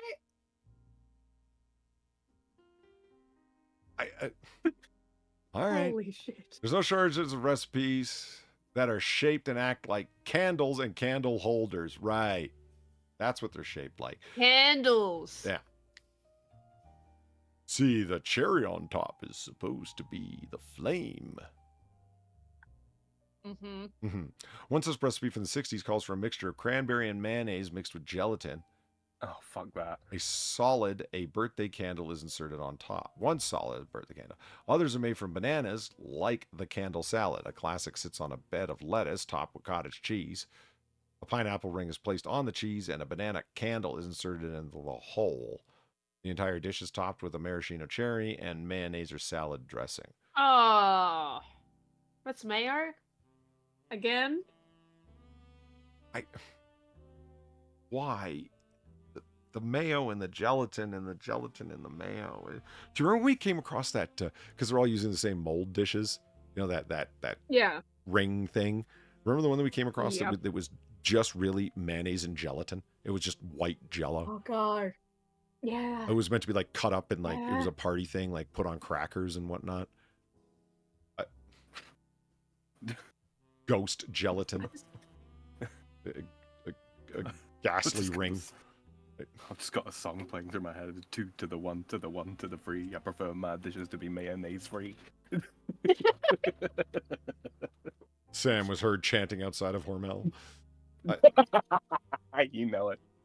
Tuna and pear pizza. There's another gem from the Fruit Producers Council found on a recipe card from Marguerite's Pattern Recipe Cards of 1972. This pizza is made from a sauce containing a combination of tuna and pears. It is topped with pickled walnuts and anchovies. Hard to imagine what this tasted like. I've had tuna on pizza. It's fine. Zolfo was wanting to try pear on pizza. He hasn't got back to me on that one yet. I'll ask him probably very I shortly. don't think pear would be bad. Like, but not this combination. Yeah, I don't like the sound of this. Kefki's so adorable. Adorably southern. I mean, fruit salad has mayo in it, right? No. It Fruit not. Salad is like Yankee fruit salad is just a mixture of fruit with possibly like a fruit syrup, like a light fruit syrup on it. That's it. Yeah, that's Australian fruit salad too. I mean, minus the syrup. It's literally just fruit. Yeah, There's nothing else in it. Mixed fruit in a bowl. Yeah. So, but Southerners being Southerners, giant heaping wooden spoonful of mayo in that bitch, and then the Crisco. Christ. This doesn't have enough eggs or oil in it. I mean, don't get me wrong. I love Southerners, but they make some odd culinary choices, I have to say. Okay, those red pears, those are the best looking thing in terms of food that I've seen so far. I would love to have one of those. Kefki says it's like, oh. no one's making fun of you, Kefki. It's fine. I am. I might be making fun of you, but it's okay. Don't worry about it. There's plenty you can make fun of me for. Creamed eggs and Like corned Pomodoro. beef crust. Creamed eggs. Is that just... That just looks like raw beef. Corned beef. Oh, yeah, right, if it is corned. If it is just Silverside. The crust is made from white bread and corned beef. The filling is a mixture of mushroom soup, cream, and hard-boiled eggs. Need we say more? Oh, fuck yeah, I'd eat that. No, Yeah. it's egg. I don't really see the problem at all. What are the diced up things around it? The red. So, probably beetroot. Okay. And then there's a sliced gherkin or pickle, right? Is that fish in the back? Looks like it. Yeah, folded, possibly pickled fish. Yeah, well, probably mackerel given the size and color. Yeah, looks about right. And I can understand a lot of people go, no, but I'm a big seafood fan, so hell yeah. Oh, I love me some mackerel with the lemon and mustard sauce. The South gets it right with their tea. Well, you know what? I get made fun of a lot for my Yankee tea. It's like, so wait a minute. Your iced tea is just cold tea with a dash of lemon juice? Yes. And that just the double face palming I get. So, hey, everybody gets mocked for something. Honestly, I'll let you know right now. If you ever order a cup of tea from like a French restaurant or something like that, it's gonna be weak as shit. Really? Like it. Yeah. Yeah, we do more along the lines of the sort of the Japanese green teas. If you want actual flavor here, if you just order a simple black tea, it'll come out no milk, no sugar, piss weak. It's not nice. Black tea should be strong. Oh, it's nice. I love me some vinegared mackerel. I have not heard anybody ever say that they like pickled fish, and it's like it's actually quite good in my opinion. But hey, that's well, because it's salty enough that you don't need to add salt to brine it, right? You just add vinegar and job's done, pretty much. Yeah, I think it's good. But any oily fish, those tend to be the fishy tasting fish that people don't like. Now, I Smoked don't gibbous. mind, but people say, I don't like fishy tasting fish, if that makes sense. I'm like, no, that actually makes a lot of sense. Those are the oily fish you're thinking of, and those are totally a thing. There are fish that do not taste, quote, fishy, definitely. No, I like this. That egg over top, too, is just a win, man. This is okay. I'd absolutely eat everything on that plate. And ask for more. Well, Although, good for you guys. I wouldn't. I would ask for a poached egg on top instead, because I'm on a poached egg kick at the moment. Oof. All right, so there it is. And if somebody was mocking us for, oh, come on, you. There we go.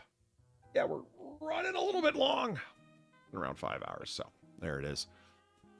I think it might be about time to wrap it up. Far, are you okay with wrapping it up? I know you like to go as long as we can. Yep. I have dinner for me, so. No, I understand. I'm just putting a little mockery out there for the funs. Yeah. That's all right. I'm gonna get an earful from Eve when I go over there, because we were considering catching up on the game stream because we didn't do one Thursday because I completely miscalculated in my sleepy state. Okay, well, that does bring us to the end of Last Call here at Noir Bar, live from the shadiest district of Noir City. And I'd like to thank everyone for coming out tonight for our own little brand of 1940 tepid water-fueled banter. I'd definitely like to thank Far and Sam for keeping me company at the bar. Thanks, guys. Always a fun time with you. Right back at you, man. Right back at you. And it'll be more fun when we can expand and do some stuff on some other platforms where we can say, fuck copyright and, you know. Woohoo! Right. Looking forward to all that fun stuff. Finally, I would like to thank all the very, very generous people who have tipped the bartender. That's me. You guys know who you are. Oh, man, it's such a... I got Streamlabs here. I should start running down the list of all the people who support it because you guys are awesome. It's how we keep the candles on, stooly burning, and them fucking corrupt cops in Noir City paid off so they don't shut down our illegal speakeasy. But in any case, yeah, you guys are sincerely appreciated. I appreciate you. That's how we keep doing it. Bar and Sam. Yeah, thank you guys so much. Thank you very much. Far, Gameage and stuff on your channel coming Yes. up. What do we have to look forward to? More Hollow Knight. Oh, I didn't check out your last that's one. all You're I doing have Hollow for Knight right now? Yep, I am. Cool. I was drinking while playing Hollow Knight. It's not a good combination. A game that requires sharp hand-eye coordination? No? Yeah, not my finest of decisions, but you know, it's a decision I made. So, yeah, obviously the results are what you would exactly expect. Questionable at best. Yes. Nice. Distinctly Yes, melon-scented. extremely questionable. And what about you there, Sam? How are the Gameage well- going? You were mentioning even a second ago. Yeah. So depending on how he's feeling, because I know she's got work in a good few hours from now. But depending on how she's feeling, might knock out a quick escape stream. And then tomorrow, of course, there is Starfield Sunday, as per usual. And I'm gonna try and do it on both Twitch and YouTube at the same time with restream. So be sure to come check that out if you're interested. Yeah, you don't have to be interested in games. If you just want to hang out and chat, that's fine too. Yeah, we do that now. Nice. All right, so there it is. Their links are below. Oh, Sam, one thing that is not below, well, I can think of it. Shoot me your channel link so I can paste that below. I noticed it wasn't in the description when I updated your Streamlabs link. But yeah, there it is. Oh, and Far just put up the Noir Bar sketches. Awesome. Always happy to see those. Yes, I have. All right, so thank you for being here, everyone. Look forward to the changes and all the fun stuff, the new stuff that we're doing. Again, Sam and Far, thank you very much. Thank you to all the donors, the tipsters. Keep it going. Yeah, and, thank you guys. as we always say about this time, you don't got to go home, but you got to get the hell out of here. See you again next time. Bye, everybody. Have a good night. Good Good night.